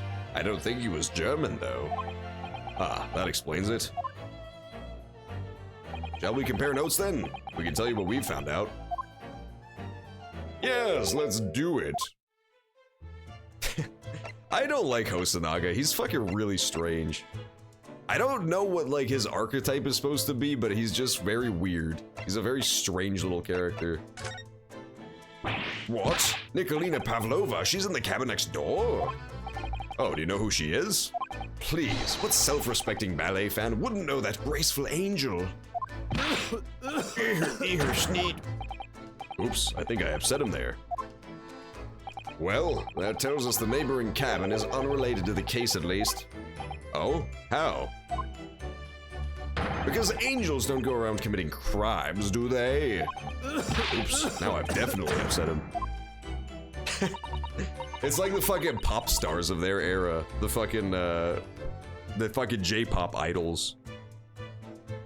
He's basically just a BTS stan, but from 100 years back. From 100 years in the past. Inspector, has your investigation here proved fruitful? If I'm honest, there's very little more I can do. Our duty is to make sure the scene isn't disturbed, ready to hand over to the Hong Kong police. So I'm just keeping watch here, trying not to take my eyes off the job. Oh, I see. Ah, there is one thing. I do have a small piece of new information for you. Oh, what? Tell us, Inspector, please. New information! This guy sounds like a damn Mazranache. So here's the thing, though, like... I get that my friend got murdered by a snake, but what I don't get is how. He was sitting at his desk and he got interrupted, it said, but they said the snake came from the vent. So the snake should have plopped down onto the wardrobe, or at least like crawled down that little banner on the left side. But why would that interrupt the guy when there's still many mysteries. Like the snake thing is definitely gonna be part of it, like a part of the murder, but it's not gonna be the like end all be all, you know? Like there's still a lot of mystery, such as why that interrupted him writing, like all the shit being thrown to the left side of the room. That's stuff we still need to figure out. Like that's all still extremely mysterious, really. What is this new information you have, Inspector? And that thing on the floor too, that pink thing that got exploded with the brick color inside of it. It's this. The Burya medical officer has finished his examination of the body. I retained the report. Oh, Kazuma's post-mortem report?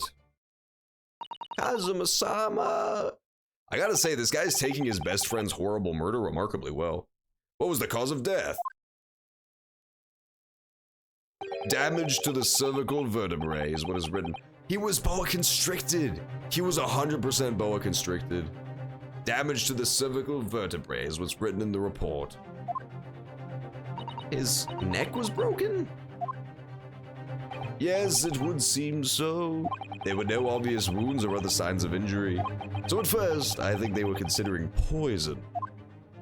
But it turns out they found no trace of poison in his system at all.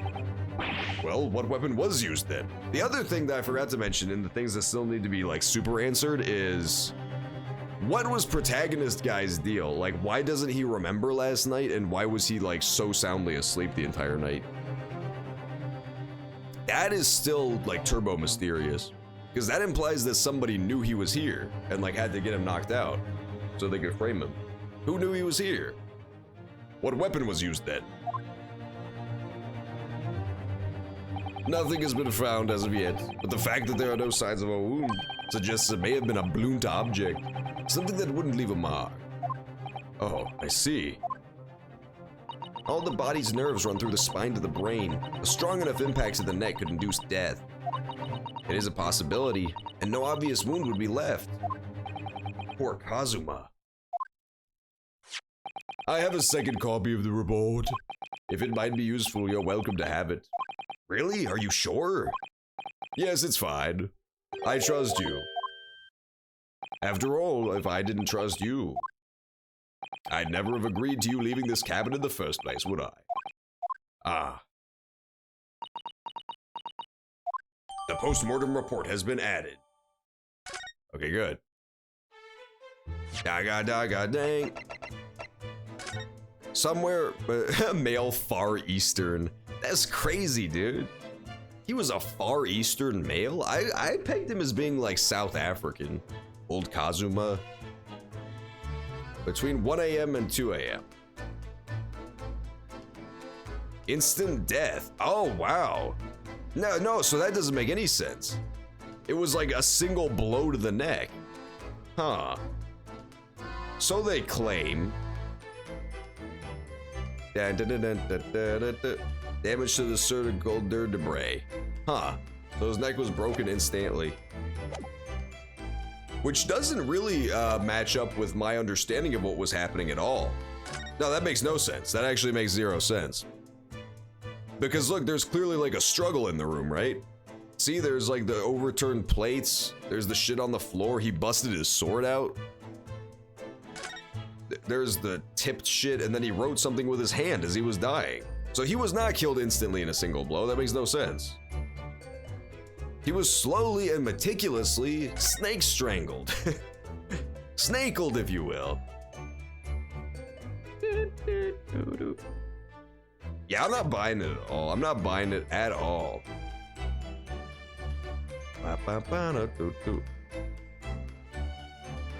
Trapish, New York. That, if you translate that from its native Russian, it actually says, "Help, I'm being strangled to death by a giant snake." So it's clear these letters were written by the ink that was somehow spilt on the floor. They spelled a Russian word for wardrobe. It does seem to be an unambiguous pointer to you, Naruhodo-san, as you were sleeping in there. But to be truly unambiguous, it should have just spelt out my name, don't you think? Well, either way, one fact remains. It's hard to imagine that Kazuma-sama would have written his last words, or word, in Russian. Which begs the question of, who did write it?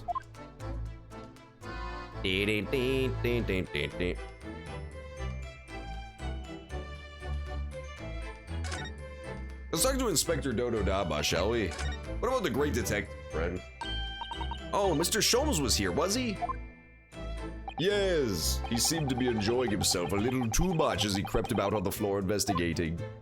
But then he suddenly left. I suppose he must have become bored.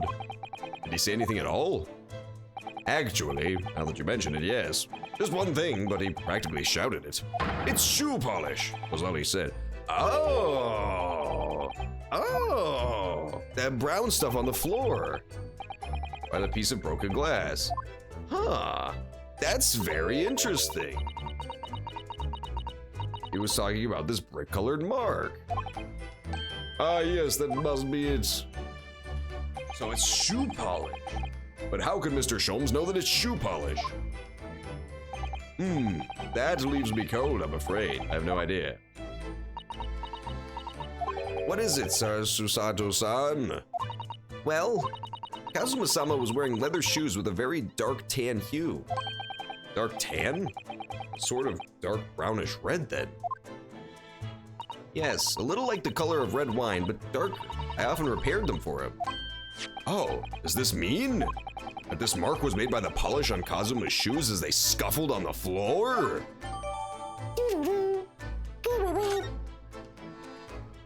That means he had to be dragged into place. That's really all I can tell you at this stage. I should return to my post. My fellow crewman's eyes are boring into the back of my head. Yes, that might be for the best. Thank you. Ahim. Poor Inspector, you look exhausted. Oh no. Well, maybe a little bit. I feel terrible that I failed to protect Asogi-san. He was my responsibility. You know what they say, with great shoe powder comes great responsibility. So he did kind of fuck up. He let my weird bandana flowing friend get super turbo murdered. Like, to be totally honest, how fucking hard is it to prevent a dude from getting assassinated on a fucking moving boat? He should have been on top of this. Remember his Star Wars 2, where Padme is about to be eaten by the rape worms, and Anakin just jumps in there and chops them all up into pieces? That's what he should have done to the snake that came to murder my good friend. My pain is nothing compared to yours. You were his friends. The truth is, I seem to have had a heavy head ever since I woke this morning. Oh my goodness. He can't remember the last night either. I can't believe this. Dun, dun, dun, dun, dun. Just watched The Saints of Newark. It was good. What the fuck is The Saints of Newark? Newark, New Jersey? I don't think the only saints that live in New York, New Jersey are the people who don't fucking move. How the hell do you stand to live in New Jersey? A heavy head. That's interesting. New Jersey is just fucking filled to the brim with goddamn Italians, dude. Like, that is how you gonna live there, man. The Italians are like the Irish of Europe. Like, not if you don't count the Isles. It's terrible, terrible stuff, really. My head's still throbbing too. They're like the goddamn Ukrainians for a new generation. I just like being racist towards random ethnic groups. Gabagoo! The Sopranos? I don't like The Sopranos. Well, I don't dislike The Sopranos, but I never got into it. I watched like episode 1, and then I never watched the rest of it. I don't dislike it, I just never got into it. Gah! Did you guys know that we're currently playing the Gah Adventures? Dun, dun, dun, dun, dun, dun, dun. I need to watch it? Maybe I should watch Sopranos. I hear it's really good. I hear a lot of people really like Sopranos, but I just never got around to it. It's also a long show. I have a hard time getting into shows that are like super fucking long. Hang on 1 second, guys. I'm gonna be back. I'm gonna be returning in 1 second here. I wanna go refill my water before we continue the trial. I will return in 1 second.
Hey, I'm back. What the hell's going on?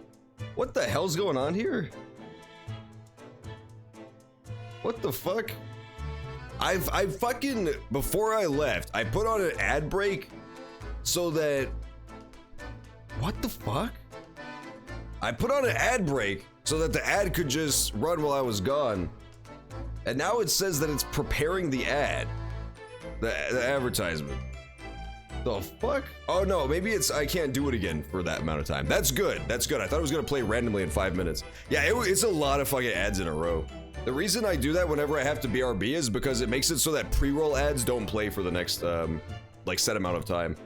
I think it's more depending on how many ads you run, but yeah, if you run like, I just set it to 2 minutes worth of ads, so I have time to leave and get back like right when it ends.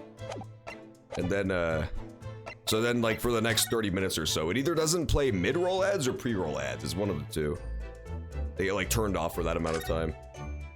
Oh, Twitch. The joy of having to run ads that I don't see a goddamn dime from. If I got money from the ads, I would be all for them. I would be sitting here defending it vehemently. How dare they not like my sweet ads, I would declare. But alas, they don't even give me fucking cash for it. Come on, Twitch, you at least kick a little something my way. It was broken clean into. Okay, so yeah, that's the shoe polish thing. No, that thing has nothing to do with the shoe polish. It's just on the same spot. There's just the broken purple thing. You woke up this morning, got yourself a gun. Mama always said you'd be the chosen one. Jimmy Chonga, are you fucking rapping at me? Are you doing goddamn slam poetry to me right now? You know I hear how I feel about the spoken arts. I think that they're satanic in nature. Anything that rhymes is not within God's green earth. It's of the devil. What I'd like to know is, how can the detective be so sure that it's shoe polish and not something else? Because he's a great detective, of course. That's hardly a reason, is it? That's a pretty good reason. It's Gabagoo! Hey, I love the Gabagoo. Forget about it. Fuck out of here. That's all the Italian catchphrases I know. Oh, I see. You know, it would probably help Twitch sell ads if they like, how you say, did not have like naked women sitting in hot tubs on their front page. I don't know, just as a random thought. A lot of companies find that like not family friendly, so they won't sell ads to places that do that kind of stuff. Just a little tip for the Twitch advertisers out there.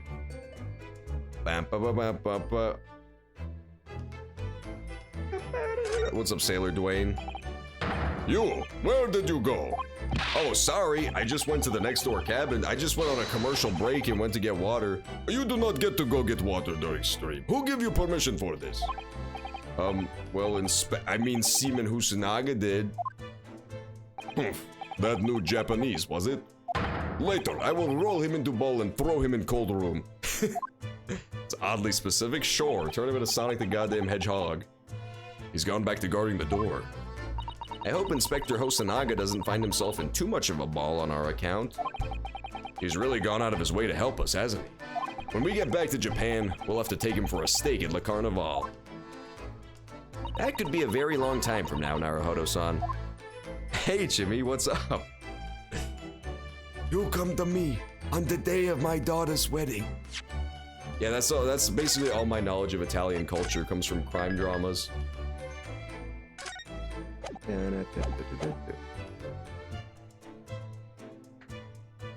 Ah, that makes sense, yeah. YouTube ads are genuinely fucking disturbing. Do you want to know the craziest part about YouTube ads? I never understood why people were so, like, frustrated by YouTube ads for a long time. Because for me, they're like 10-second ads that are skippable at the 5-second mark. It's like barely noticeable. And I don't use YouTube that much, so it's like not noticeable in general, but it turns out the way they do it is people who frequently click skip ad at the first moment, they intentionally show short ads to you. If you're the kind of person who never clicks skip ad, they will run like legitimately like tens of minutes long ads for you. Like for really old people who don't understand how to skip, and for like little children who are just watching on autoplay, they have like 30-minute long ad breaks. It's insane, it's fucking nuts. It's because that's the way they do it, is they target ads at people who are susceptible to like not skipping them so they can get the full runtime. It's crazy, man. YouTube's algorithm has got it all figured out. What else was I doing in this room? All the books provided for passengers occupying this cabin, neatly arranged on the shelf. They were all over the place when we first looked around, if you remember. Oh yes, you tidied them up, didn't you? You have to look after the ship's property. Unruly behavior in the cabins leads to damage. But it really wasn't me who knocked them over! Well anyway, I feel much better now that they're neatly lined up. I can't relax when things are untidy.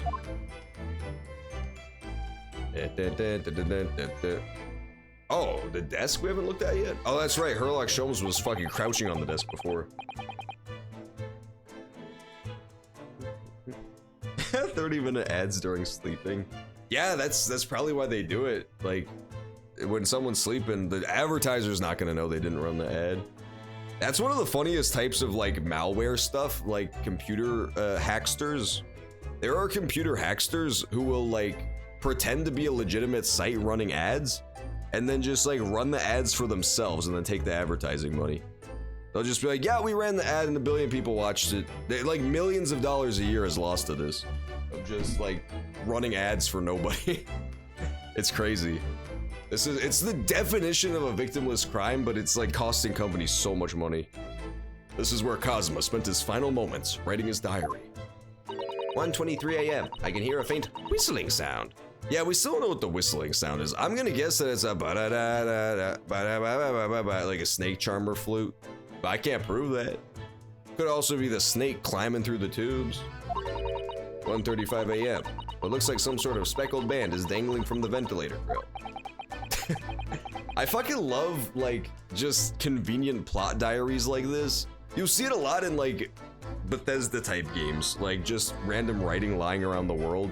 It's stuff that nobody would ever fucking write. He sees a mysterious object dangling from the ventilator, so instead of just, like, getting up and going to look at it, he's like, "Dearest diary, there appears to be a horrid object dangling precariously behind me." It's like, who the fuck?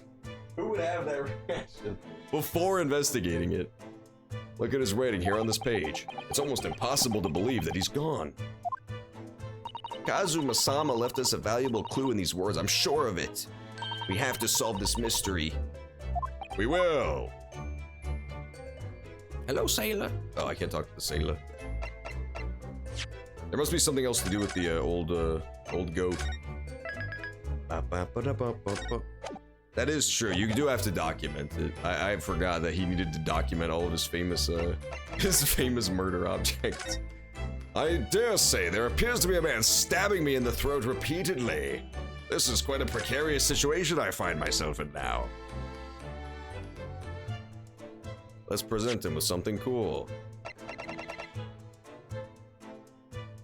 Oh, I can't. I can't.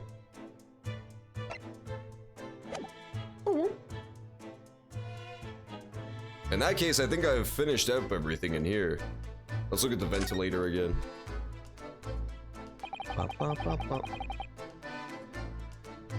Ah, I see. So they I got it. That makes sense. That's pretty crafty of YouTube to do this sort of advertise-based strategy. YouTube is very good at doing strategies with advertisers by now. Just a few minutes before he died, Cosmos saw something emerging from it. The speckled band, as he described it. Band's a speckled thing. If only Miss Pavlova had been able to shed some light on it, but she seemed as baffled as we were. Yes, I wonder if she's telling us everything, though. I'm not sure. I know most people aboard would say the same about me, but there was something about that woman that didn't sit right with me. It did. The lusty Argonian maid. Exactly, that's the kind of shit Bethesda just strews around its world to try to trip me up. Basically, the people always contended that Skyrim was too easy, so they actually ended up adding in the lusty Argonian maid so that all of your blood would rush from your brain to your penis in a massive erection and you would pass out, thereby being unable to complete the game. That's how they make it the hardest game known to man. Nobody can get past the lusty Argonian maid. It's the real final boss. Forget Alduin the Wise. 9th January, SS Buria, first class cabin passenger. And look, Naruhodo-san, Seaman Stroganov is gone. Strong enough? Is that really the pun? Stroganov is strong enough? Oh my god. The burly Russian sailor who's always crossing his arms and glaring at us. Ugh, all these Russian names are impossible to remember. Strong enough, that's awesome. Tra-la-la.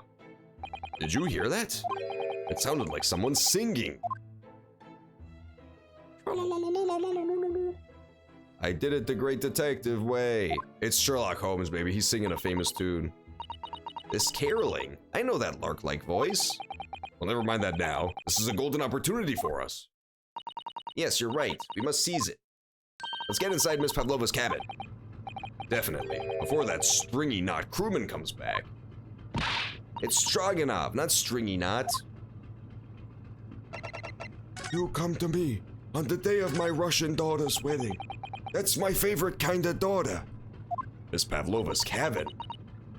Oh shit, I keep forgetting. Yeah, you have to do move. You don't examine it. What am I, a fool? Oh, beef stroganoff. I get it now. That makes sense. The protagonist was just being a fool.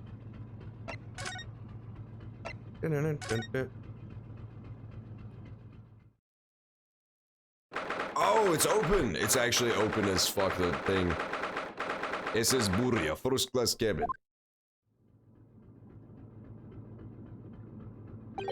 I thought he was just beefy, like beef, but it's like the food. Miss Pavlova isn't back yet. Suzato-san. Oh, where's she gone? Hey, what are you doing? Those are her private things. There's not a moment to waste. We must investigate as quickly as we can. Now she's getting into the spirit of being Maya. At first she was telling me not to pry into people's private stuff, and I'm like, what? That's not Maya. Not just for Kazuma-sama. What do you mean? Oh my god, that's terrifying. Her fucking instant transmission is freaking me out. It can't be long now until we arrive at port in Hong Kong. I don't want you to be in those handcuffs when we get there. But really? We must solve this case, Naruhodo-san, by ourselves if we have to. Yes, we will. Ding, ding, ding. We're saving it big. It's Sherlock Domes. That would be a much more disturbing version. We already know how Sherlock Domes solves all his cases. We know how he extracts those confessions. He just swings that neck better than you've ever seen. And the criminals can't help but spill the beans. First they spill their seed, then they spill their beans. It's gone. Oh my, Miss Pavlova's case is open. It's completely empty inside. But according to the great detective's great deduction, she was hiding her special friend in here. Yes, a friend that she had to keep secret. Because you're not allowed to bring animals aboard the SS Buria. I wonder what kind of animal she had in there. Whoops, buried? Yeah, that's what the ship is called, the SS Buria. And more to the point, where is it now?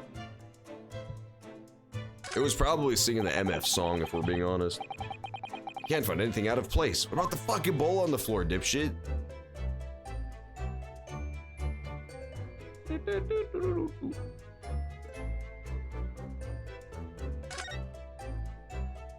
Check her bag.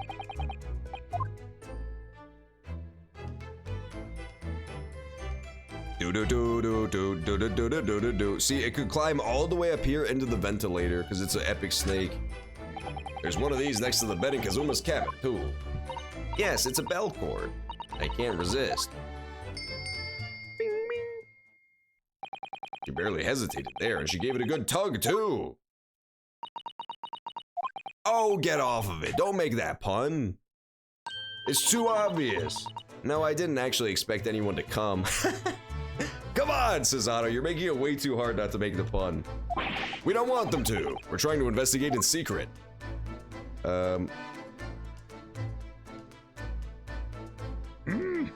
What it want? It wants something.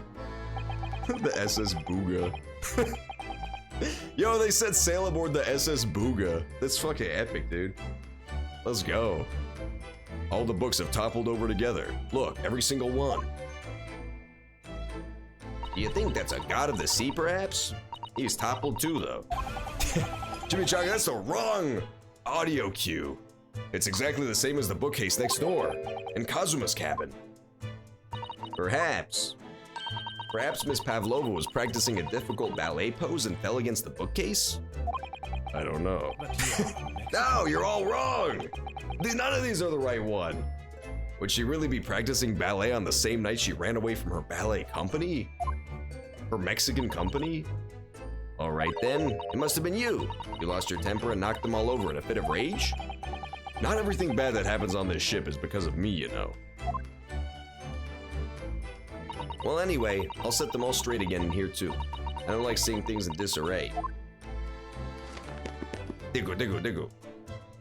Why does she stack the books like that? Are there 3 missing books in both rooms? Or is she just insane?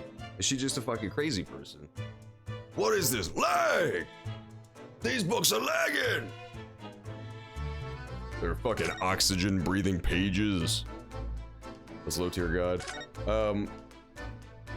There's 3 books missing from each room, which is quite mysterious if you ask me. Which is quite damn mysterious if you ask me. Either that or she just arranges books like a fucking psychopath. One or the other, for sure.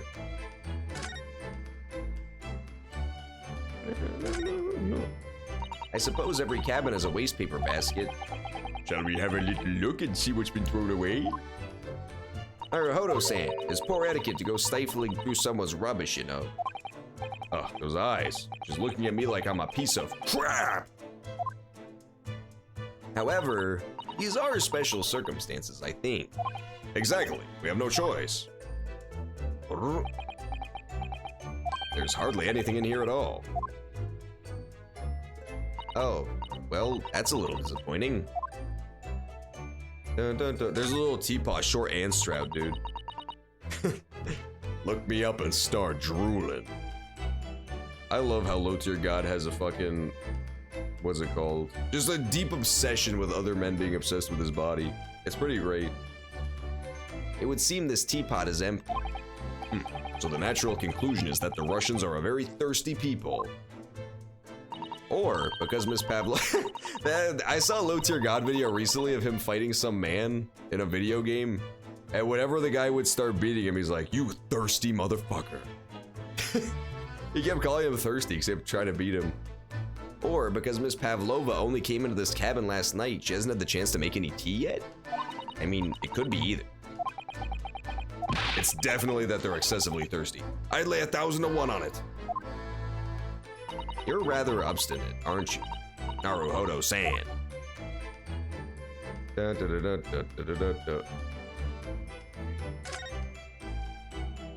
There are just a few books on the desk. Nothing else, by the looks of it. Well, Miss Pavlova only ran away from the ballet last night. She's hardly occupied this cabin for any time at all. That's true. I wonder what kind of books she likes to read. Are you checking then, nutskull? Let me see, I see. It would seem Miss Pavlova enjoys reading. Books written in Russian. Thanks, I think I probably already knew that. It's rude to ask too much of people, Naruhodo-san. Kindly remember that.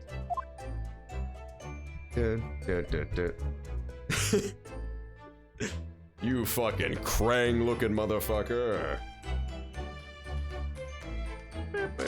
Drooling on your controller. I wonder what this little saucer is doing on the floor.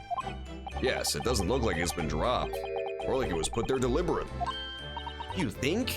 You think there could be a leak in the roof just above here? What? A leak? Is this ship quite safe? I'm sure that even if there's a little leak in the roof, doesn't mean the whole ship is gonna sink. No. No, you're right. Of course you're right. She's really trying to persuade herself, isn't she? She's really fucking insane, isn't she? Beep, beep, beep. It's playing what's known as the Frenchman's Quaffle on the soundtrack right now. Ding, ding, ding, ding. What else do we need to investigate here? We done saw everything. Naruhodo-san, are you there? Sorry, I'm right here, yes. Why?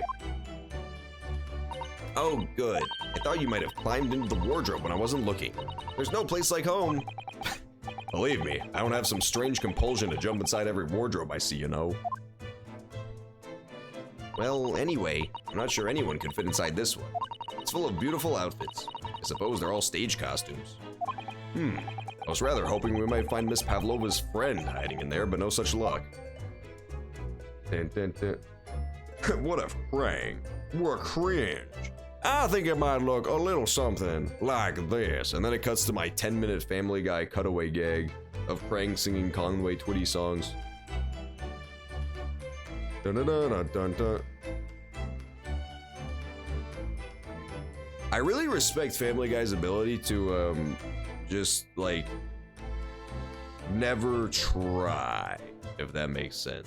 They just always do like 5-minute jokes so they can pad out the episode. It's honestly genius. They do a lot of like meta humor, which basically evolves to a character just like sitting still doing nothing. And so they can like fill up these episodes, like tons of episodes with just nothing. It's so zen. It's so fucking zen, bro. So this ventilator connects to Kazuma's cabin. We've already clicked on the ventilator. What a fool the shipbuilder must be to open a ventilator into another room. Ah, maybe. It's so that if there's a gas leak next door, the occupant of this cabin would notice and raise the alarm. Or the occupants of both cabins would die of gas poisoning. That is a possibility. Anyway, last night Kazuma wrote that he saw a speckled band coming out of this ventilator.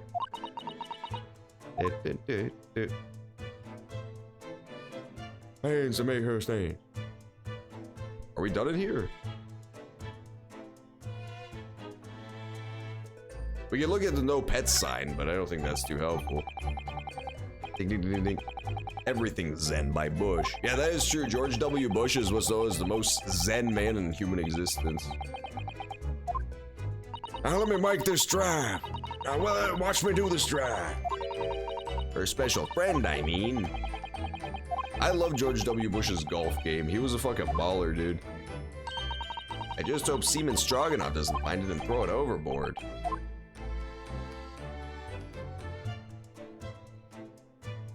Bum, bum, bum, bum. This cabin door has the same simple sort of bolted latch that our cabin door has. If the bolt's drawn across, there's no way anybody could enter the cabin from outside. Yes, it's not a particularly heavy-duty bolt, is it? But still, it wouldn't slide across of its own accord, would it? No, and the door is made of metal, so there's no chance of trickery using magnets to unbolt it from the outside.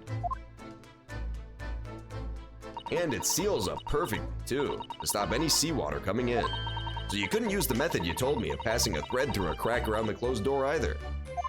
You seem to know a lot of tricks for opening doors. I'm starting to see why they suspect me.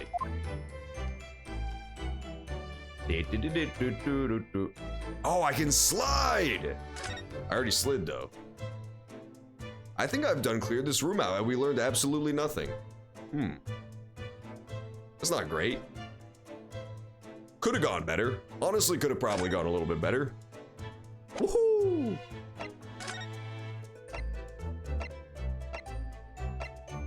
Okay, we need to spend more time investigating here, she says. So I'm going there. Oops. You're gone! Dude, fucking, what is it doing to me? There we go. Oh my god, it's Hurlock Sholmes, baby. He's back. He stays strapped, too. You already know he keeps that MF thing on him. Just in case. Just in case somebody tries to pull up on him. Oh, it's Mr. Sholmes, look. Wow, you never know where he's gonna turn up next, do ya? He seems to be stealing a look at something as he sings to himself. Silver and gold, silver and gold. I did it the greatest detective way. He's still singing. Do you think he hasn't noticed us? Or he's simply in extremely high spirits? Yes, there were times, I'm sure you knew, when the yard bit off more than it could chew. And through it all, when there was doubt, it's lucky Hurlock was about. Excuse me? Would you please stop telling us limericks? I solved it all, and I stood tall. I did it the great detective way. Mr. Sholmes! If! What is it? You wanna fight? Yo, he knows how to fucking throw hands, dude. Look at his hand movement. I can't keep up. Honestly, interrupting a fellow when he's singing, and I was just about to reach the climactic finish. Sorry, I thought you were never gonna stop, so I figured it's now as good a time as any. I very nearly dropped you to the floor with one of my famous right hooks. Alright, I get the picture. Now could you put those fists away? Have at you, renegade! I fucking love it. They used his boxing thing. Sherlock Holmes is a famous boxer in the books. He's an amateur boxer, but he's good at it. Mr. Sholmes, you seem to be examining something before we interrupted you. He was singing sea shanties. Nah, he's back to his normal voice now, baby. I couldn't hold it back forever. I couldn't hold back the floodgates. His true voice wanted to come out. Oh, yes, that. I was immersed in the study of the ship's log as penned by the stockily built crewman who's usually on guard here. I thought that said caveman for a second, which would have been fucking hilarious. Oh yes, the ship's log. And did you find out anything useful from it? Well, after 2 a.m. this morning, the majority of the entries are blank. Which means that there was nothing to report. Nothing of note happened, so... Ooh, you are truly a student from the land of the rising sun. You've been utterly blinded by it. Oh ho ho. Sorry. Your logic, my boy, is inverted. Whatever do you mean, Mr. Sholmes? Observe the other pages and all shall become clear.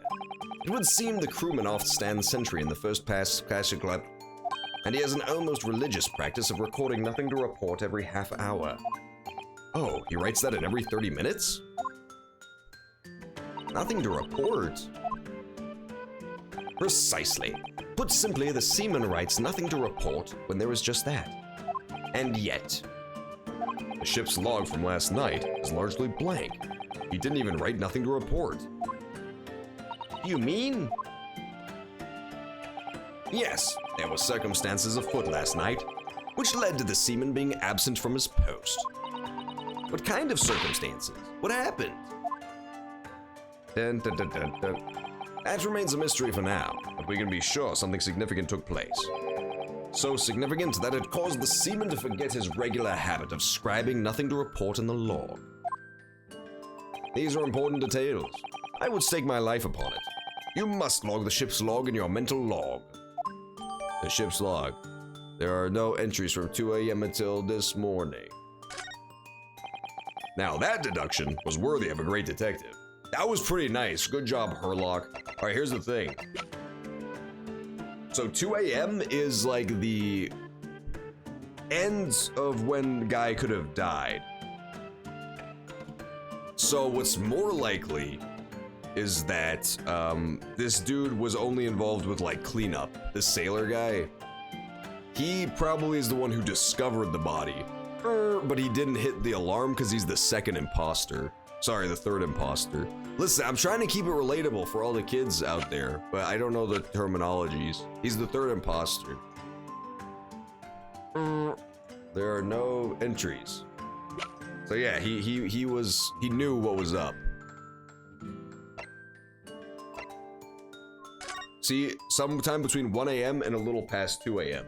So Kazuma was likely already dead when this guy got alerted. When he didn't, put in his log posts. So he probably just knew that the guy was dead. He's not the killer. He's not the Dane killer, though. Ah, you're starting to understand what my way is, I see. What makes Sholmes, Sholmes. Brilliance! Oh, oh, ouch. What is it? Are you hurt? Oh, don't worry yourself. I seem to be afflicted with a throbbing headache. Yeah, dude, everybody's been fucking drugged. I seem to have been afflicted with a throbbing headache this morning. Nothing more. It was the dinner. It was the dinner, you guys. The dinner was like supposed to knock everybody out. That's what the whole cause of all this is. I see. They needed something from the room that Kazuma was staying. It might not even have been targeting Kazuya. Or Kazuma. Because, like, they wanted to knock everybody out at dinner time. And then they could just go to the rooms for free. I don't know what they're looking for, but they were looking for something in the rooms, which is why all the rooms were, like, tossed. Patrol. It's because they were looking for something in there. But they didn't account on the fact that Kazuma, being a noble Japanese samurai, doesn't eat chicken. So he didn't eat any of the knockout drug. So then when they come in his room, he's like, what are you doing here, Ruffian? And he's got his fucking sword out. He says, you'll find that I'm no quisling like many of my countrymen. He draws his mighty blade. All of a sudden, from the top ropes, from the beams above, Stroganov does a falling elbow onto the back of his neck, killing him instantly. Kazuma is no more. I've cracked this case wide open, baby. I've cracked this case wide open. Boing! Dun, dun, dun, dun. Well, my friends, until our next encounter. He's still singing to himself. I can hear it as he wanders off. Silver and gold! Is something wrong, Susato-san? You seem lost in thought. All alone. It's just, well, I feel the same. Sorry. Ever since I woke this morning, I've had something of a headache. A sort of continuous throbbling. Oh, you too? But what were they looking for, though? What were they searching for in the rooms that they needed to knock everybody the H out? Just don't understand.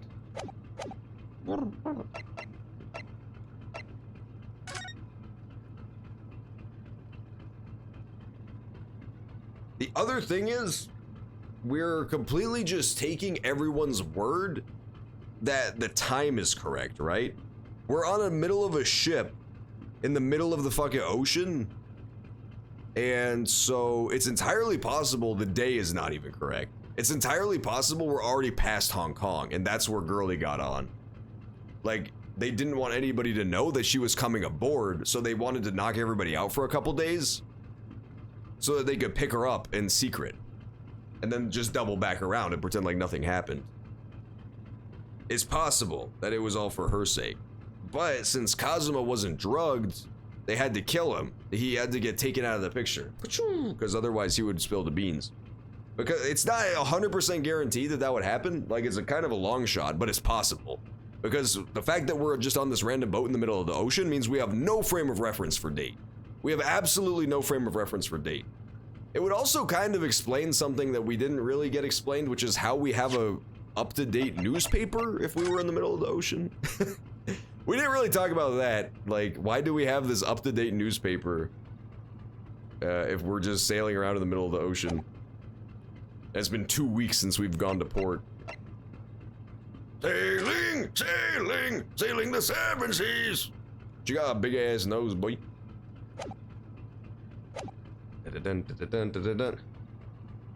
Arushan. Yeah, maybe they were looking for her, but I kind of get the impression that they were in on her shenanigans a little bit. Because it shouldn't be that hard to find her, right? If they're just searching for the Russian. Russia. It shouldn't be crazy hard to find her. And now it's almost like they're covering up for her more than anything.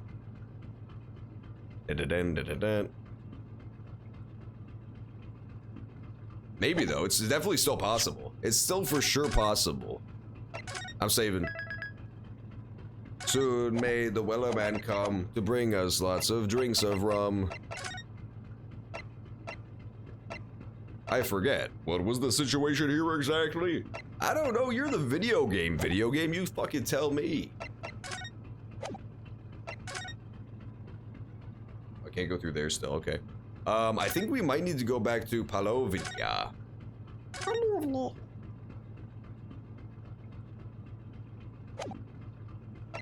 Boom, boom, boom, boom, boom, boom, boom, boom. But that still doesn't explain what the whistling sound was. What was the whistling sound? Dun, dun, dun, dun, dun, dun. Okay, so nothing new in here. I probably need to present something to one of the characters. That must be what I'm missing right now. Let's check the court records. So we just got ship's log. Yeah, okay, so we can present ship's log to that oafish fool once we see him again.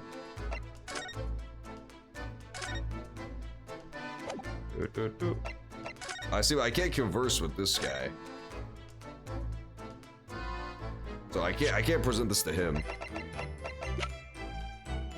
We probably just had to leave that area and then come back, that's my guess, so that dude will be back.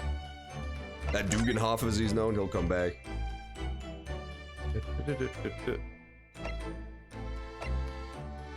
Yeah, I think she's definitely giving me some strong hints here. I think you're right, Equestria Wyvern. She's telling me where to go. I just didn't get that hint, because I didn't understand what she was saying. What was that? I thought she was like, this place is irrelevant. I don't remember what's going on. Oh my god. Someone hit the MF alarm. Shut down the ensigns immediately. Vessel sighted a quarter-mile forward. Full stop, hard to starboard. All hands brace for impact. That's a robot, because it's like a robotic tube speaking to me. What the? Dung da dung dung dung. I love that fucking song. I think we're about to crash into another ship. What? I can't stand. Susato-san, hold on to me. Wag. He's a fucking orc from Warhammer. Susato-san, are you alright? Are you injured at all? I think I'm fine. Thank you, Naruto-san. Yeah, see, now everything's thrown to the floor again. I think the thing is, this isn't the real crew. I think they've been shanghaied. I believe that they have been shanghaied, as it's known. So here's what happened. Here's what happened. No, it doesn't make sense. I take it back. I was gonna put an elaborate conspiracy together, but it makes no sense. I was gonna say that they had a secret agent aboard who knocked everybody out. They go to Hong Kong, her crew rushes in, like the people who are helping the ballerina girl rush in. They replace all the old crew and then we just keep going like nothing happened. But again, it would make sense if this was like a one-day voyage. This is a 2-week voyage. So like everybody should know everybody by this point. Especially our police detective. He's been like working with the crew for the last 2 weeks. He should know who they are. So that makes no sense. It's not that. I think... Yes, the ship has come to a stop. Oh my goodness. What about you, Naruto-san? Are you hurt? No, I'm fine. Dung dung dung. Hello, anybody in there? Shout if you need assistance. Oh, that sounds like... Inspector Hosanaga. Is that you in there, Naruto-san? Nah, he's not Gumshoe. He would never dare to be Gumshoe. Unbolt the door, quickly. What if there's a bombing in London? Oh my god, that would be fucking terrifying, dude. That is what Hurlock Sholmes said. He said that we were going there to blow up the glass tower, which I'm not convinced is actually a real place. I think he's confusing it with a city in his favorite MMO, EVE Online. What? The bolt? Oh my god. It was not a locked room mystery the entire time. Wow. That's all they had to do. They just had to fucking turn the ship left, and then the lock slid into place.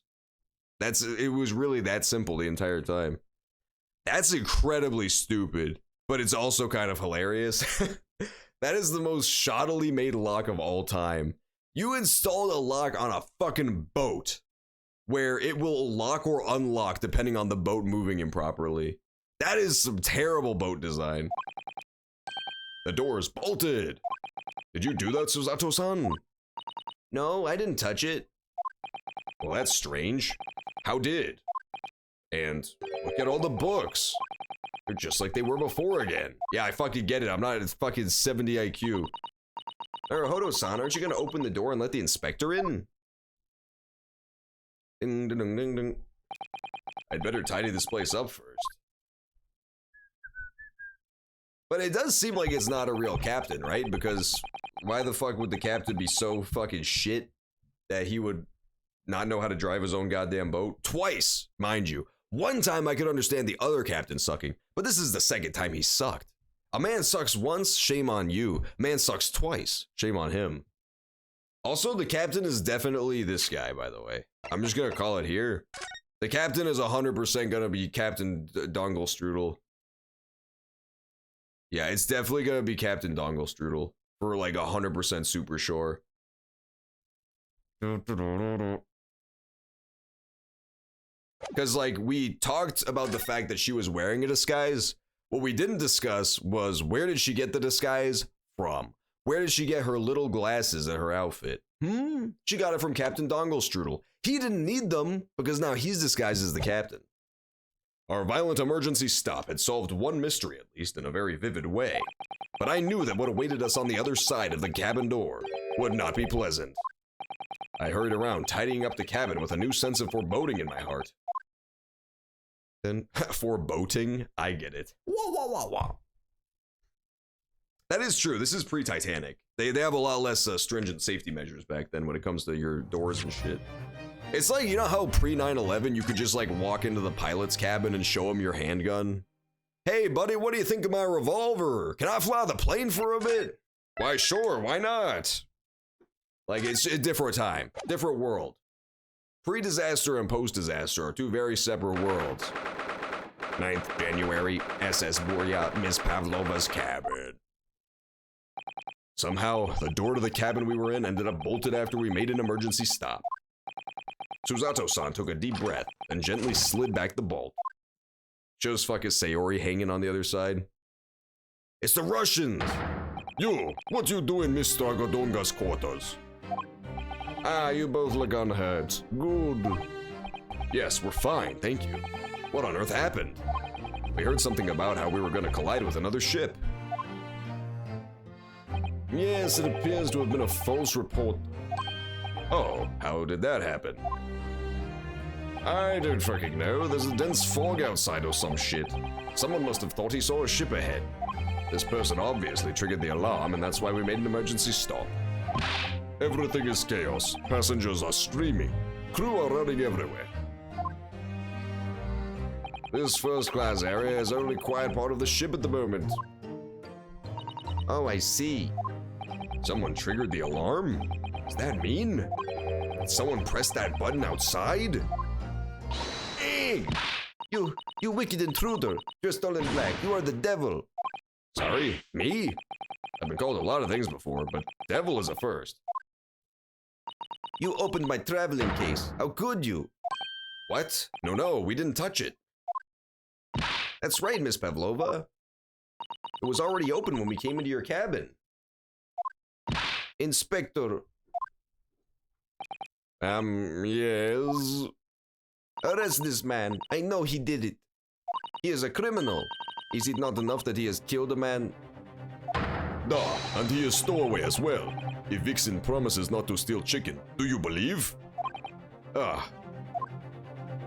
Take him away. He is a trespasser as well as everything else.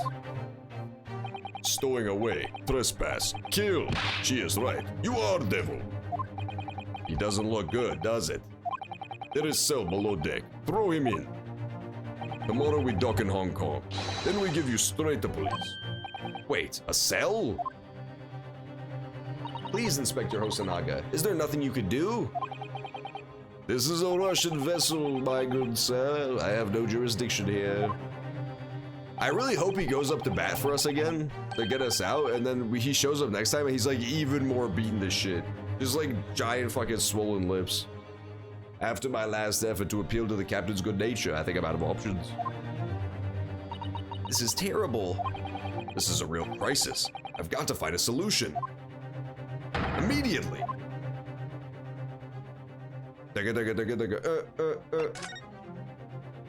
Why is she so fucking evil, bro? She is such a goddamn white devil, man. I'm saving. He does look like a Lego character. The fucking Russian guy. He looks very goddamn out of place. I kind of love him though. His name is Stroganoli. Dun dun dun. You're evil. Miss Pavlova, can I get out? Listen, I'm sorry that we snuck in here without your permission, but Get out, now! we just needed to investigate in here to help Ugh, it's no use. He's not gonna listen. I need to find someone who will. Strong bad will. This guy's sure to listen to me. He seems like a reasonable fella. Please, just give me just because he looks like a fucking orc from World of Warcraft doesn't mean he's not a reasonable man. Just give me a little more time. I do nothing for you, except show you way to ship's prison. Ah, thanks, but no thanks. But I'm innocent. I didn't kill anyone. And trespassing and stowing away. Well, you know, sometimes life can lead you down some unusual avenues, and well... Enough, you are guilty. Ship cell, only place fit for you. Come on, there has to be someone. Some savior. I can't think of anyone else, man. What about Dog Ball? What? I thought it was supposed to be Hosonaga. What the fuck? It's amazing. I legit was fucking around because I thought it was obviously Hosonaga. I didn't even fucking notice this idiot hanging from a coat hanger in the corner. What the? What are you doing up there? Mr. Sholmes! He's got the fight. He stole the goddamn tiara. Oh my god. Naturally, I was analyzing what a weight of 20,000 rubles feels like on one's head. Have I not told you that as a detective, it is my business to know what other people do not? Strike a pose! This isn't mere tomfoolery, my boy! Oh, no, no. Well, why were you hanging from that hook before then? Oh, the guy in the newspaper looked like a Lego. No, the guy in the newspaper does not look like a Lego. You're banned. You're at least timed out for 8,000 hours. I won't ban you, but I'll time you out for only 8,000 hours instead. Because clearly the sailor looks like a Lego. Isn't it obvious? To properly assess the weight of the 20,000 rubles, naturally. I wish to determine if it... Just fucking shadow boxing with the coat hangers. I wish to determine if it would bend that conceited-looking hook on the wall, so full of brag and bounce. Ugh, I never know whether to take this man seriously or not. Ah, you again, the great detective. Was one of the hooks bent in the other room? I didn't notice. Ah, Inspector, I confess I've been looking for you. I have something to report to you most urgently. Well, you might try looking for me somewhere other than a hook on the wall next time. What is the report? Speak.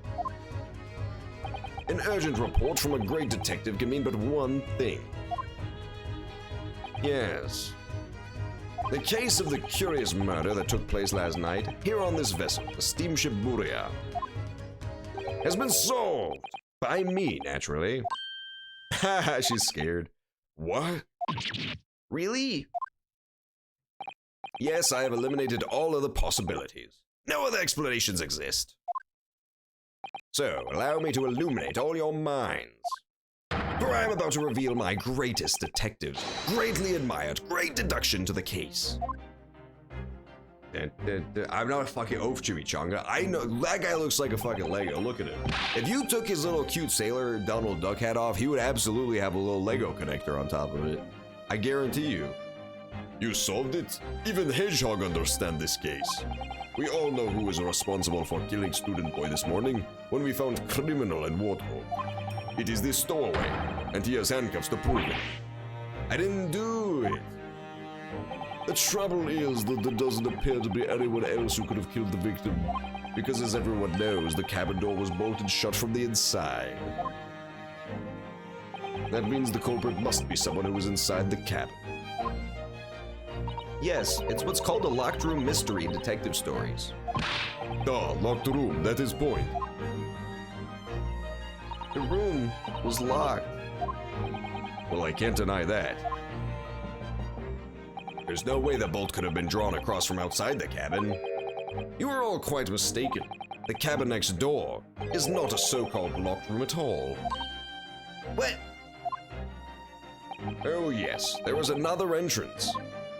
An entrance used last night by the culprit in order to gain access to the cabin despite the bolted door. What other entrance? We never discovered one. Why, it gapes open-mouthed at you even as we speak. The ventilator man. The ventilator? You think this is funny? I can't even put my arm through that hole. That's because your arms are as thick as the tree trunk. You're suggesting the culprit entered and left the victim's cabin through that tiny opening. It is not possible. Ah, but it is.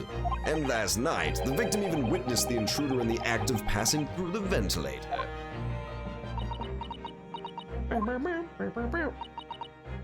Mr. Sholmes, do you mean? She does mean. Are you referring to the words Kazuma-sama wrote in his diary? 1:23 a.m. I can hear a faint whistling sound. 1:35 a.m. What looks like some sort of speckled band is dangling from the ventilator grill. Precisely, my dear madam. But what does it mean? What is this speckled band?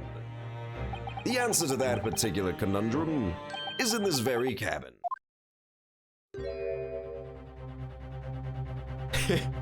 He's shadowboxing, baby. That's like a new animation that they busted out, and now he does it literally every time. Now anytime he's on the screen, he's shadowboxing. He's just hyping himself the fuck up. Mr. Sholmes, what are you doing? There is a distinct element of danger, but fear not. I am ready. What I am about to expose for you all to see will shock you to your cores. Behold! Yeah! Ooh. Oh. It's on his MF face, dude. The fucking snake is. Dun, dun, dun, dun, dun, dun. Allow me to introduce you all to the band, the Speckled Band. A snake? Indubitably. Okay, now I feel stupid, because if this guy says that it's the solution, it's clearly not the solution. If Hurlock Sholmes says that this is the murder weapon, then it's definitely not the murder weapon. Indubitably.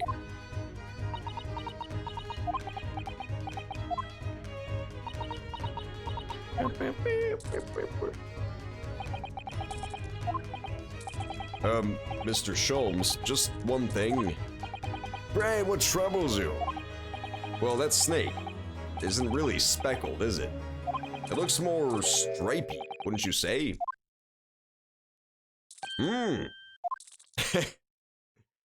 Yes, you're right. I think in this case, you'd have to call it the Striped Man, wouldn't you? I mean, let's be honest. Hey, let's see what he has to say first. I'll hold my thoughts until after he finishes his deduction. You both see and observe with distinction. However, do you not think that it is precisely the trap into which the culprit wants you to fall? Oh my goodness, really? It's a trap? How exactly? I think perhaps it is time I explain the intricacies of my train of thought. Are you ready, Miss Pavlova? I am sorry for the young man who died, but that is all. His death has nothing to do with me. His whole thing has nothing to do with me. There are two conclusions I have drawn from the facts. Number one, last night, your friend infiltrated the victim's cabin. And number two, that same friend was responsible for the victim losing his life. No. She's turned as white as a bowl of rice again. Sholmes must be right. He's hit the nail on the head. This young woman's friend killed Mr. Asogi. He can't talk no more, dude. The snake is completely taken over. What is it with this game and having animal headgear? That is the first case, there was the swan woman. And now this? Now Snakeman? Looks like he can't speak with a snake coiled around his head. I would advise as little movement as possible, Seaman. You wouldn't want the fangs of that long friend in your neck. So everyone, let us begin. Hurlock Sholmes is proud to present his logic and reasoning spectacular. A great deduction.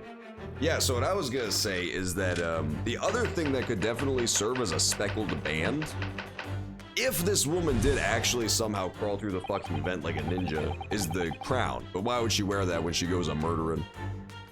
Miss Pavlova, moments ago you claimed the following. His death has nothing to do with me. The whole thing has nothing to do with me. But here's what I think now. I think her snake really did crawl in there, and she went to go get her snake, and then guess what? He saw her undisguised, because she thought he'd be knocked out from the knockout juice in the food, and so she had to kill him, because he knew too much. Nah, that doesn't make no sense though, because the snake ain't striped. Yet you cannot deceive yourself. Yes, when you recall those horrid events, your aching heart smarts with pain. And it is that very pain that evidences your inextricable link to the victim's death. So we ask, what was the nature of this intruder that stole into the victim's cabin on that portentous night? Why, naturally, it was the friend with which you boarded this vessel, was it not? Ah, as I suspected, another telltale glance. Without doubt, your friend is the writhing serpent we see before us. And yet, that fact leaves us in a quandary. The victim's written observations on the night in question tell of a speckled band. Whereas, regrettably, this specimen's markings do not fit that description in any way.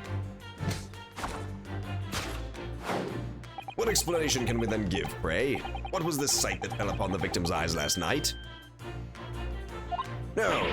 Oh, no, don't look at me. This has nothing to do with any of this. Oh, but it does. You have the answer to this quandary even now, hidden beneath your back. Yes, that which you are trying, but failing to conceal, can only be the snake's sloughed skin. Evidently, after the subtle and horrible crime, this most deadly friend of yours shed its original skin. I don't know what you're talking about. The snapping really gets me every single time. I fucking love the snaps. The snaps are way too good. Just, he's so sure. He's so wrong, but he's so confident about it. I respect it. Last night, through the ventilator visible in this cabin, your then speckled friend slithered next door. Using the bell cord on the other side as a bridge, the serpent silently descended into the victim's quarters. In the dim light, it appeared to the young gentleman who was about to lose his life as a speckled band. In summary, the nature of this friend of yours, which last night infiltrated the scene of the crime, is a rare breed of snake whose markings change each time it sloughs its skin. A snake so dreadful, we can only imagine it would be found in the deepest depths of India. Well, no, so here's the thing. Here's the thing that the game didn't want you to know. Here's the thing that the game never wanted you to know, but is so true. That big oaf guy is the revolutionary. That big oaf guy who guards the doorway is the revolutionary. He looks just like him. Look at this. See, there's the no, it doesn't look like him at all, never mind. I redact my statement. In my mind, he looked exactly like that, but it turns out he does not look literally anything like that. So I'm still guessing it's the captain. I'm still guessing the captain is this guy. I take it back. We come to the heart of the matter, the grim demise of the victim. How did this young man lose his life, and why? According to the data of which I have been apprised, it would appear there were no visible signs of injury.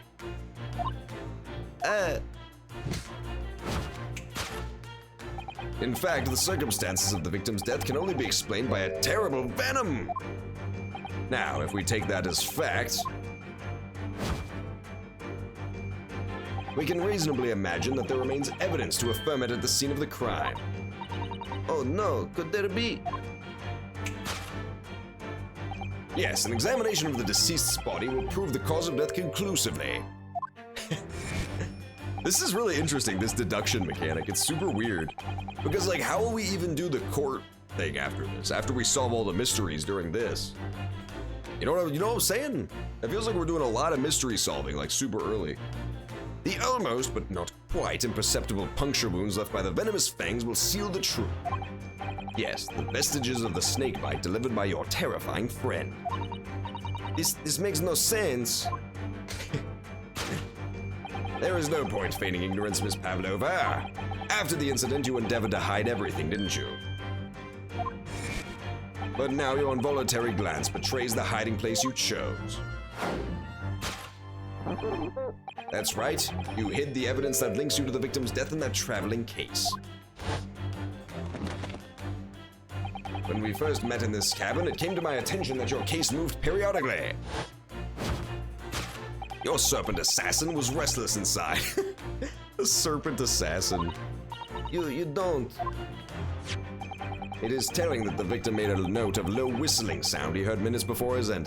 Come on, say that it's the snake charming thing, please.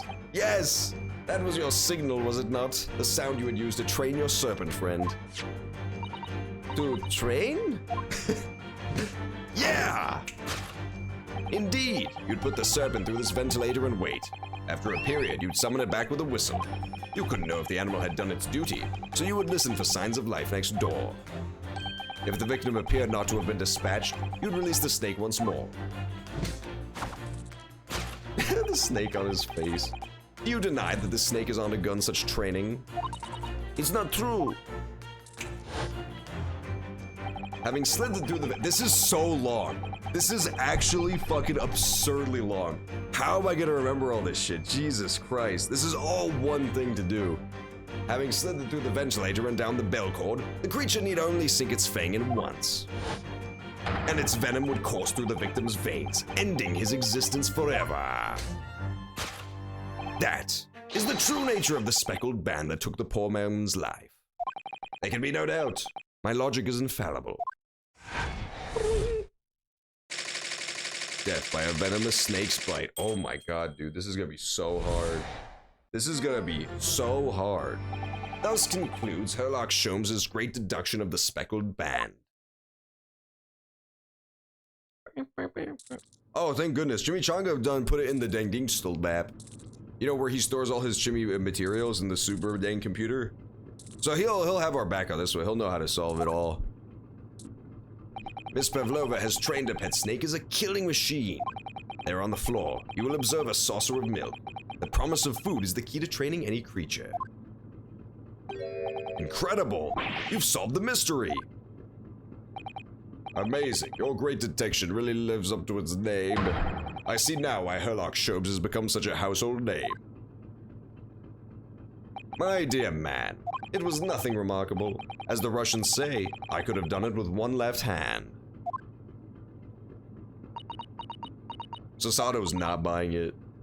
Could I venture an opinion, Mr. Sholmes? But of course. What's on your mind?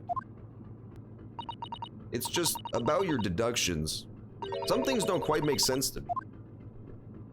I welcome questions as to my method, and I will answer both loudly and proudly. Oh, well, good. First of all, none of that shit made any sense.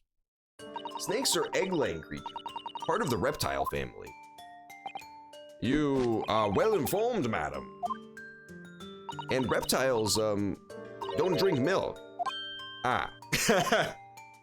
That's awesome. It's really only mammals that like to drink. That's the part you had a problem with? It's really only mammals that like to drink milk, you see. So, I'm not sure it would be possible to train a snake using milk as a reward. No matter. No doubt Miss Pavlova used some other treat to encourage her pet to do the bidding. Milk was merely an example. The logic holds. Well, there is something else. Snakes have no ears. Ah. This is great. Yes, so I'm not sure it would really be possible to signal a snake by whistling. But madam, what of the tales from Arabia? Have you not heard of the snakes that dance to the sounds of a flute? That's what I'm saying, man. That's what I'm saying. Da da da da da ba ba ba ba ba ba ba. Bitch, come out the basket. Come out the basket and do a little dance. That's what I'm talking about. I think perhaps the performers play their music in time with the snake's natural movements. Nah, that's bullshit. She's making it up.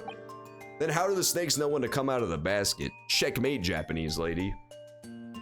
Oh, I see. No hands, no feet, no ears? These creatures are so inept as to be practically useless. Don't take it out on the snakes, Mr. Sholmes. There is one other thing. You have more! Snakes use the scales on their bellies to propel themselves. So, I'm not really sure that a snake could manage to climb up a flat bell cord like the ones in these cabins. Then it should try harder. That's awesome. Please, don't be angry with me, Mr. Sholmes. The point is, even if the snake had gone through the ventilator to the next door cabin, it couldn't have come back without help. What I'm trying to say is that there are a number of reasons why it's difficult to imagine the snake could have had a part in this.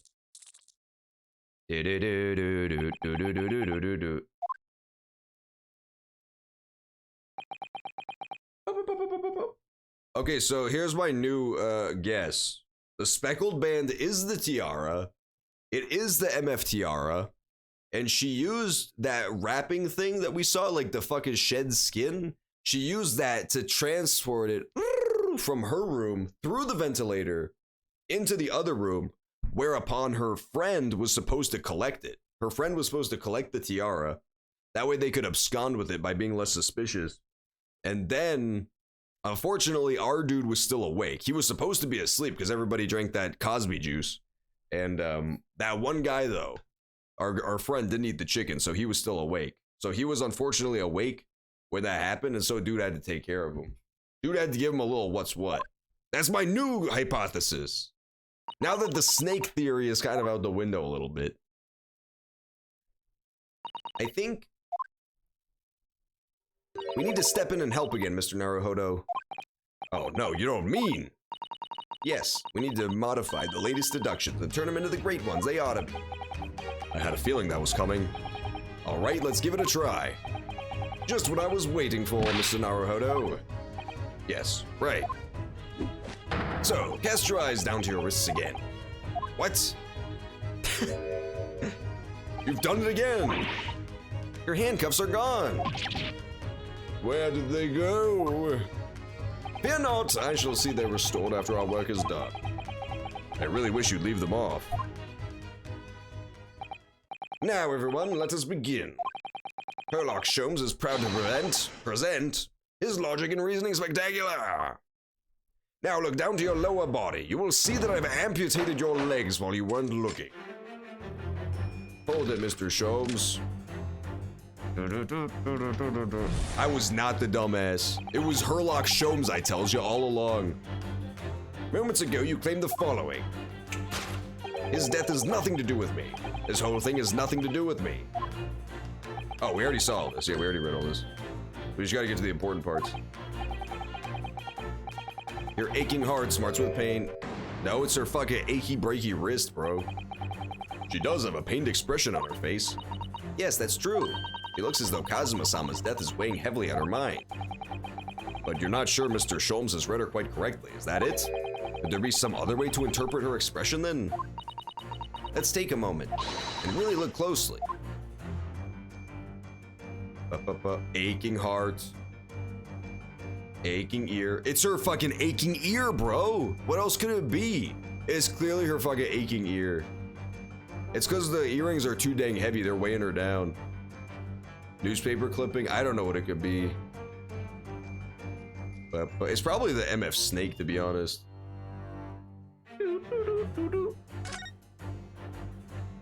Oh, Naruhodo-san, look. That looks like a very painful wound. It looks like a scratch made by some kind of small animal. And fairly recently, too. Well, whatever scratched doesn't appear to be around here.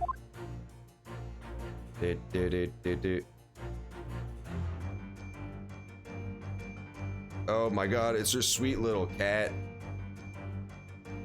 Click on it, motherfucker! It's her sweet little cat.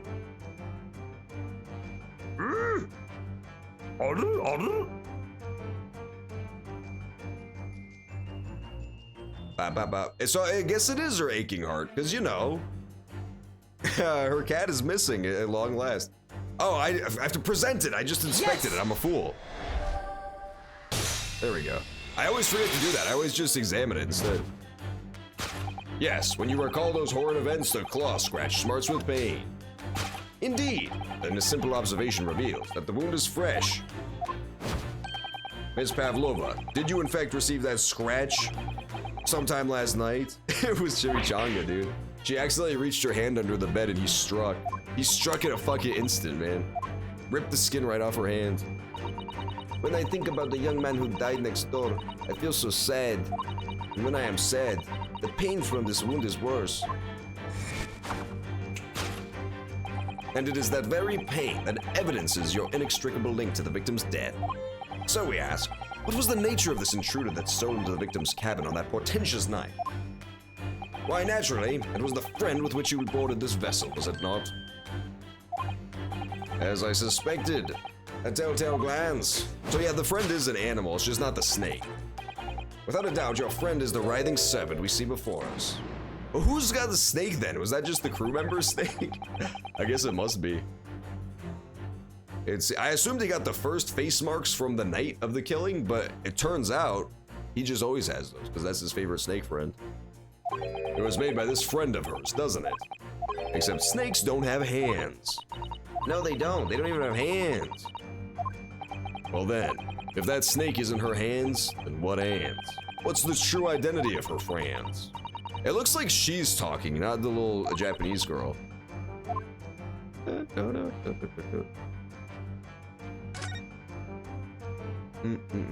Oh, look how fucking cute that cat is. Why can't that cat be the main character? Yeah, and there's the bell. There's the porcelain bell that got broken. So the cat did come through the thing. The cat did definitely come through the thing. The cat is a fucking deep, evil creature. It done snuck into his room through the ventilator shaft. And then she had to go collect her favorite cat friend. Uh-oh, he saw my secret identity. I'm gonna murder him with the toucan bastard. I don't know what a toucan bastard is, but she's definitely the murder weapon for sure. Look at the photograph in this frame. Something that Miss Pavlova brought with her when she ran away. She is exceptionally beautiful, isn't she? Yes, that's true, but personally, it's the little black creature she's holding that's caught my eye. The little black creature? Jesus. I keep examining instead of presenting. What a cute little kitten. It could vie with you, couldn't it, Naruhodo-san, for the blackest outfit? A black kitten. And from the look of this picture, at least, Miss Pavlova seems very attached to it. Yes! Ding, ding, ding. She was not suicidal, don't worry. She was homicidal, which is kind of like being suicidal, but for extroverts. Without doubt, your friend is the little kitten we see before us. Yes, the scratch on the back of your hand makes that all too clear. Oh no. Dun, dun, dun. The whereabouts of this black kitten isn't clear. But what is clear is that you brought the animal with you when you ran away, didn't you? Ooh. Darka is my best friend. Peter Darka. That's what I call Miles Morales. I couldn't leave her behind. Darka would appear to be a Russian blue. Oh, I love Russian blues. They're so fucking adorable. And yet, that fact leaves us in a quandary. The victim's written observations on the night in question have a spectacled man. He's trying to fucking eat Hurlock Shobes, that fucking snake. Whereas, regrettably, this specimen's markings do not fit that description in any way. Darka is a Russian blue. What explanation can we give then, pray? What was the sight that fell upon the victim's eyes last night? No, don't look at me. This has nothing to do with any of this. But it does. You have the answer to this quandary even now, hidden behind your back. Yes, that's what you are trying, but failing to conceal can only be the snake's soft skin. Did you see that? She took something out of her pocket and hid it behind her back. Yeah, it's a black kitten, dude. I got bad news. The black kitten is the killer. If she just left it in her pocket, no one would ever know. He's not really a killer. He's just a victim, really, of society. Oh yes, ploys like that are ever Mr. Sholmes' specialty. He's ever so cleverly forced her to reveal something. I thought deduction was a specialty. Or maybe making me believe that was a ploy too. Anyway, I find it hard to believe that's the skin of a snake. In which case, just what is Miss Pavlova hiding behind her back? It's the snake's soft skin. No. This thing, dude. Oh, I could do this. Up, up, up. I guess I gotta click on the snake's soft skin. Up, up, up. I think I just examine it though, instead of presenting. Yeah, that way we get a better look at it. Well, it is speckled and it is a band, but what is it? It seems to be soft and fluffy, a long piece of cloth of some sort. And it looks like a handle at one end. I think it may be a cat's toy. This is sort of common in the West, apparently. How is that a toy for cats? Cats like to chase the band around and paw at it. Kittens in particular love that sort of play. You only need to wave it in front of them and they pounce to catch it. That sounds positively adorable. Okay, gotcha. So that's how it got in the room. Yes! Yes! Yeah, that's how it got in the room, was it go after his toy. Yes, the thing you are trying but failing to conceal is, a cat's toy. Precisely, in the true nature of the now infamous speckled band. And it was this toy that you dangled through the ventilator. You waved it around, I presume. Naturally, the victim could not fail to notice it. But why? For what reason? My dear boy, there can be only one answer to that. After her feline friend disappeared through the ventilator in the neighboring cabin, Miss Pavlova attempted to use the speckled cat's toy to incite the creature to return. In summary, the nature of this friend of Miss Pavlova's, which last night infiltrated the scene of the crime. That's why he didn't see it too, because it was a black cat. Is a blithesome Russian blue breed by the cat name of Darker. Yeah. There was a black cat sleeping on your doorstep, but you just stared at it? You should have given him some food. You should have given the black cat, aka Darka, aka Dark Killa, you should have given him some food. Like, I don't know, a sardine. A truly troublesome feline young Darka is proving to be. She must be caged at once. You will forgive us for borrowing the photograph of your pet, Miss Pavlova.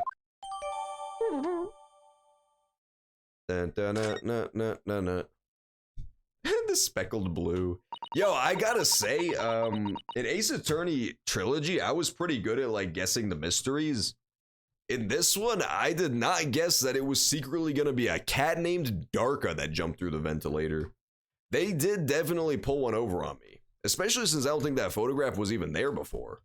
When we first visited the room, I think it was just a little teapot, short and stout, sitting there. It was after I gave her food last night. That's when it happened. She scratched the back of my hand and then ran up the bell cord. Before I could do anything, she had disappeared through the ventilator. But isn't the whole point of the bell cord that if you ring the bell cord, then a servant comes and looks? That's how that guy's gonna get involved for sure. The big oaf. Darka, she is so naughty. A beloved kitten. So!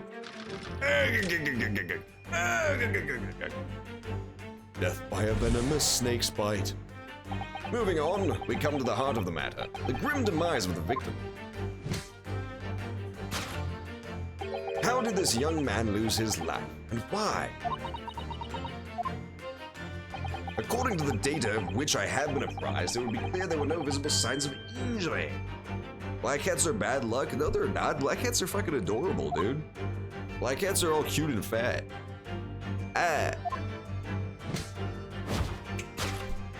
In fact, the circumstances of the victim's death can only be explained by a terrible venom.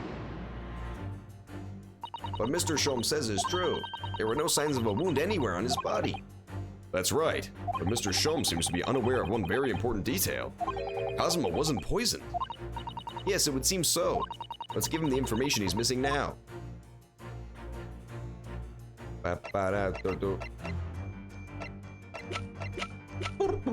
It's definitely the picture of Darka that I need to show him. Yes! Yes!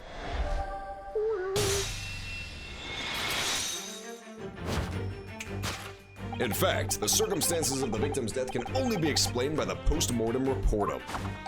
Ah, yes, I knew it was one or the other. That's awesome. His neck was... I fucking love Hurlock Sholm so much. He is the best character they've introduced in ages. Indeed, the breaking of the cervical vertebrae is fatal. Only that Goliath would be strong enough to survive that. Seaman Stroganoff isn't some immortal freak, you know. The jury is out. Anyway, we have it on good authority that the victim's neck was broken. Now, if we take that as fact, we can reasonably imagine that there remains evidence to affirm it at the scene of the crime. Oh no, could there be? Yes, an examination of the deceased's body will prove the cause of death conclusively. Cosmo died because his neck was broken. In other words, he was probably struck by something, or someone. Yes, that's a distinct possibility. As of yet, no weapon has been found, though. Presumably, Darka didn't silently creep up behind him and deal him a fatal blow. I suppose it's possible that he had a fall and hit the ground awkwardly. It could have been a terrible act of misfortune that he broke his neck completely by accident. Oh yes, a bad fall could explain it. It's rather hard to believe of Kazuma-sama, though. He wasn't a clumsy man. We need to fix this deduction somehow. Is there anything from the scene that could explain what happened? Chabadab-dee-ba-dab.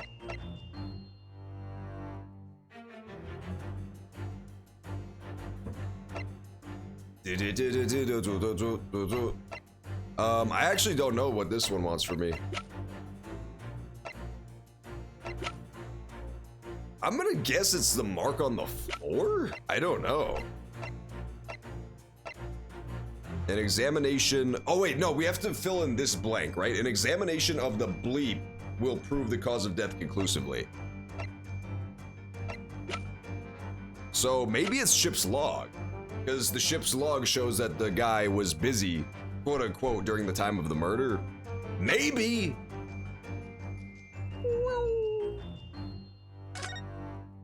Da da da da da da da da.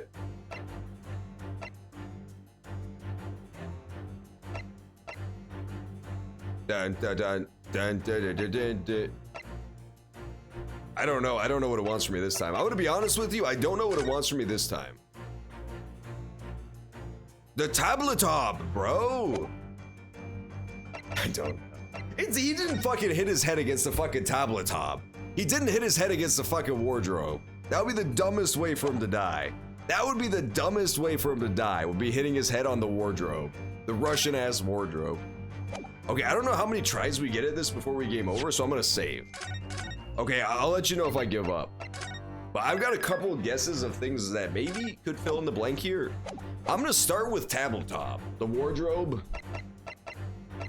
Because she did really strongly hint that it was a fall that killed him. So, we can start with tabletop. And then if it's not tabletop, we will try ship's log. And if it's not ship's log, we will try mark on floor. And then if it's not any of those, then I give up. Oh, wait. No, we already used this though. It's not gonna be post-mortem report again. Yeah, no. It's not gonna be post-mortem report twice in a row. I'm gonna try this, yes! Bad boy. Oh, it didn't work. That was not it. My little pins! Don't take my little pins from me! The truth is, you do not have a turn for observation or deduction. Did that hurt? Oh, he fucking roasted him. Yes, a lot. Kazuma died because of a broken neck. Either he was struck by something, or he fell badly and it happened by accident. There was something we found in his cabin that puzzled us. Do you remember? A strange mark. Oh, okay, so it does just want me to show the mark. Cool. How does that prove the cause of death? That doesn't prove the cause of death. It specifically also says conclusively.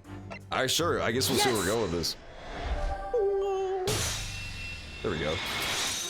It was the mark. Yes, an examination of the mark on the floor will prove the cause of death conclusively.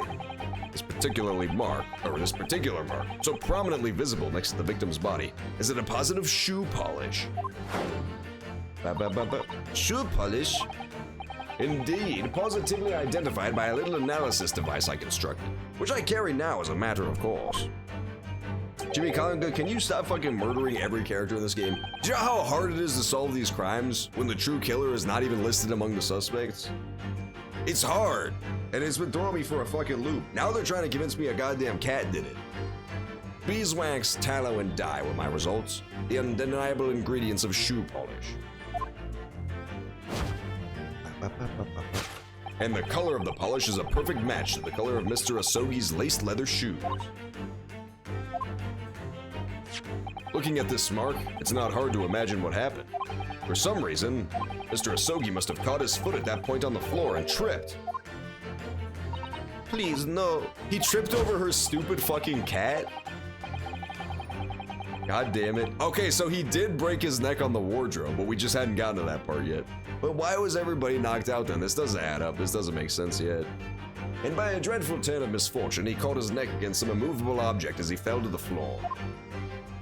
Suffering a fatal blow to the spine, the victim's vertebrae shattered, and in that instant, he lost his life. No. I don't know. I don't know anything about this. Is that really true, Miss Pavlova? What about the evidence left at the scene where Mr. Asogi lost his life? Yes, the facts are as clear as day to me. You did all you could to conceal the incriminating evidence. But now your involuntary glance betrays the hiding place you chose. That's right. You hid the evidence that links you to the victim's death in that traveling case. I don't believe it. Kazuma-sama merely tripped over and now he's no more? It can't be true. I really hope it's true because it would be incredibly fucking stupid, but it would actually be awesome. If it seemed like he was embroiled in this huge controversy because of the first case, but he actually just tripped and busted his shit. I know it's hard to believe, but the mark on the floor does seem to suggest that's what happened. And if this part of Mr. Sholmes' deduction is right, Miss Pavlova is trying to hide some evidence that would prove it. Here in this cabin, somewhere in the direction that she just cast her eyes. Where, I wonder? Let's have a good look around. The answer must be here somewhere.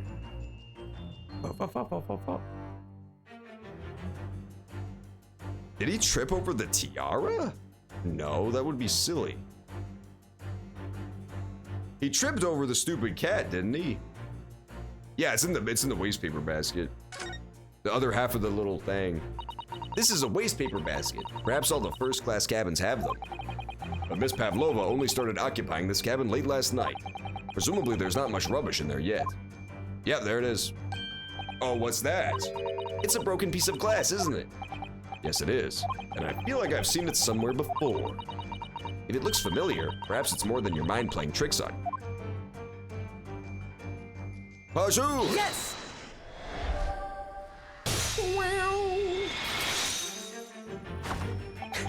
This girl really just said, I'm gonna throw away the piece of evidence that links me to this crime.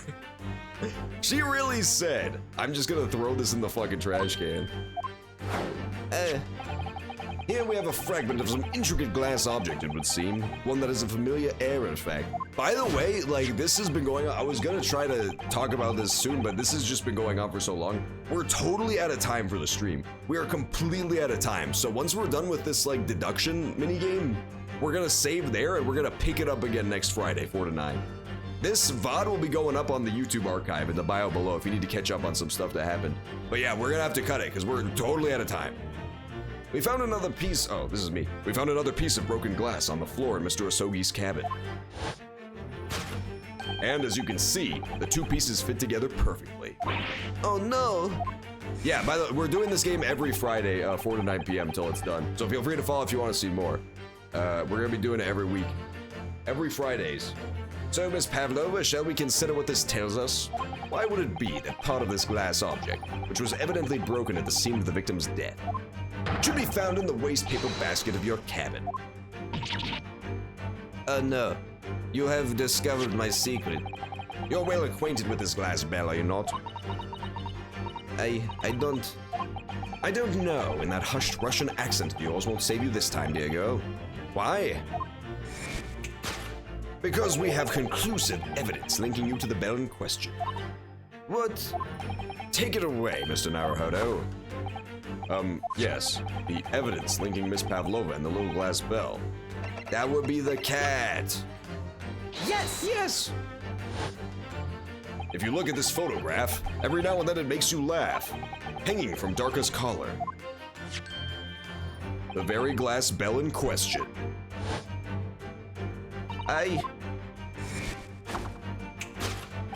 The truth has caught up with you, Miss Pavlova. The young man who lost his life last night did so after a truly inauspicious fall. You know what's kind of funny though, is I think that this actually is supposed to be a Pavlov reference as well. Her name I think is like a double pun. Because the whole thing with Pavlov's dogs, if I remember, it was little bells.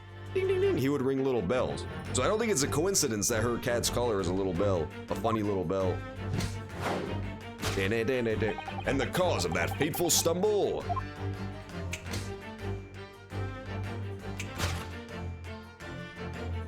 Your absent feline friend, Darka. Yeah, so now all that's left to do for this case is like clean up the auxiliary stuff, right? Like, why is everybody drugged? Why did they try to frame the scene of the accident? Like, there's just that to get rid of. But it's the guy, it's the big Russian man. He was helping her out, clearly. He helped her dress up the scene pretty nice. I couldn't tell anyone. I'm sorry. I'm not gonna cut it off just yet. We'll get to a little bit better stopping point, but we're gonna try to end in like the next 2 minutes. So we'll see. If it goes to a big cliffhanger, then we'll just end it here. Death by tripping over a cat. That can't be how he died. He's such an important character. I guess he's not, but he seemed like it at first.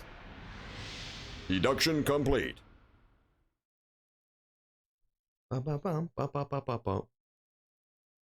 Perfect. What do you gotta say for yourself now, Rashito? Why don't you tell us now, Miss Pavlova? Tell us exactly what happened last night. Chimichanga's playing music. Alright, we're gonna cut it here because this is like a cliffhanger. We will cut it here so that she could do the recap at the start of the next session. That way we can come back to it with like completely fresh mind, you know, like we'll be able to jump right back in and she'll tell us exactly what happened. It'll be essentially like a beginning of the stream recap. I will not even save, we'll just load back that last save and go from there next time we play. But yeah, as always, hope you guys enjoyed the stream. I am doing this every Friday till it's done, 4 to 9 p.m. Central Time. I stream Thursday through Sunday, 4 to 9 p.m. Central. Unfortunately, this weekend, we're not gonna be able to have any streams because I got painters coming. So yeah, I will catch you guys again next Thursday for more streams. But generally, the schedule is Thursday through Sunday. Yeah, so I will catch you guys next Friday for more of Ace Attorney action. I'm honestly really digging this one a lot. I did not like it at first. Like, the first trial I thought was kind of iffy, but like, once they introduced the dumb Hurlock Sholmes mystery solving element, it got a lot more fun. It got like pretty fun to me, so yeah, I'm super into it now. Consider me fully invested. But yeah, I will catch you guys next week for the thrilling conclusion to this case. Again, the VODs are going up on the YouTube archive. You can find a link to that below, so if you missed part 1 or you need to catch up on this one, that's where you want to head. But yeah, I'll catch you guys then. Peace out, everybody. Have a good night.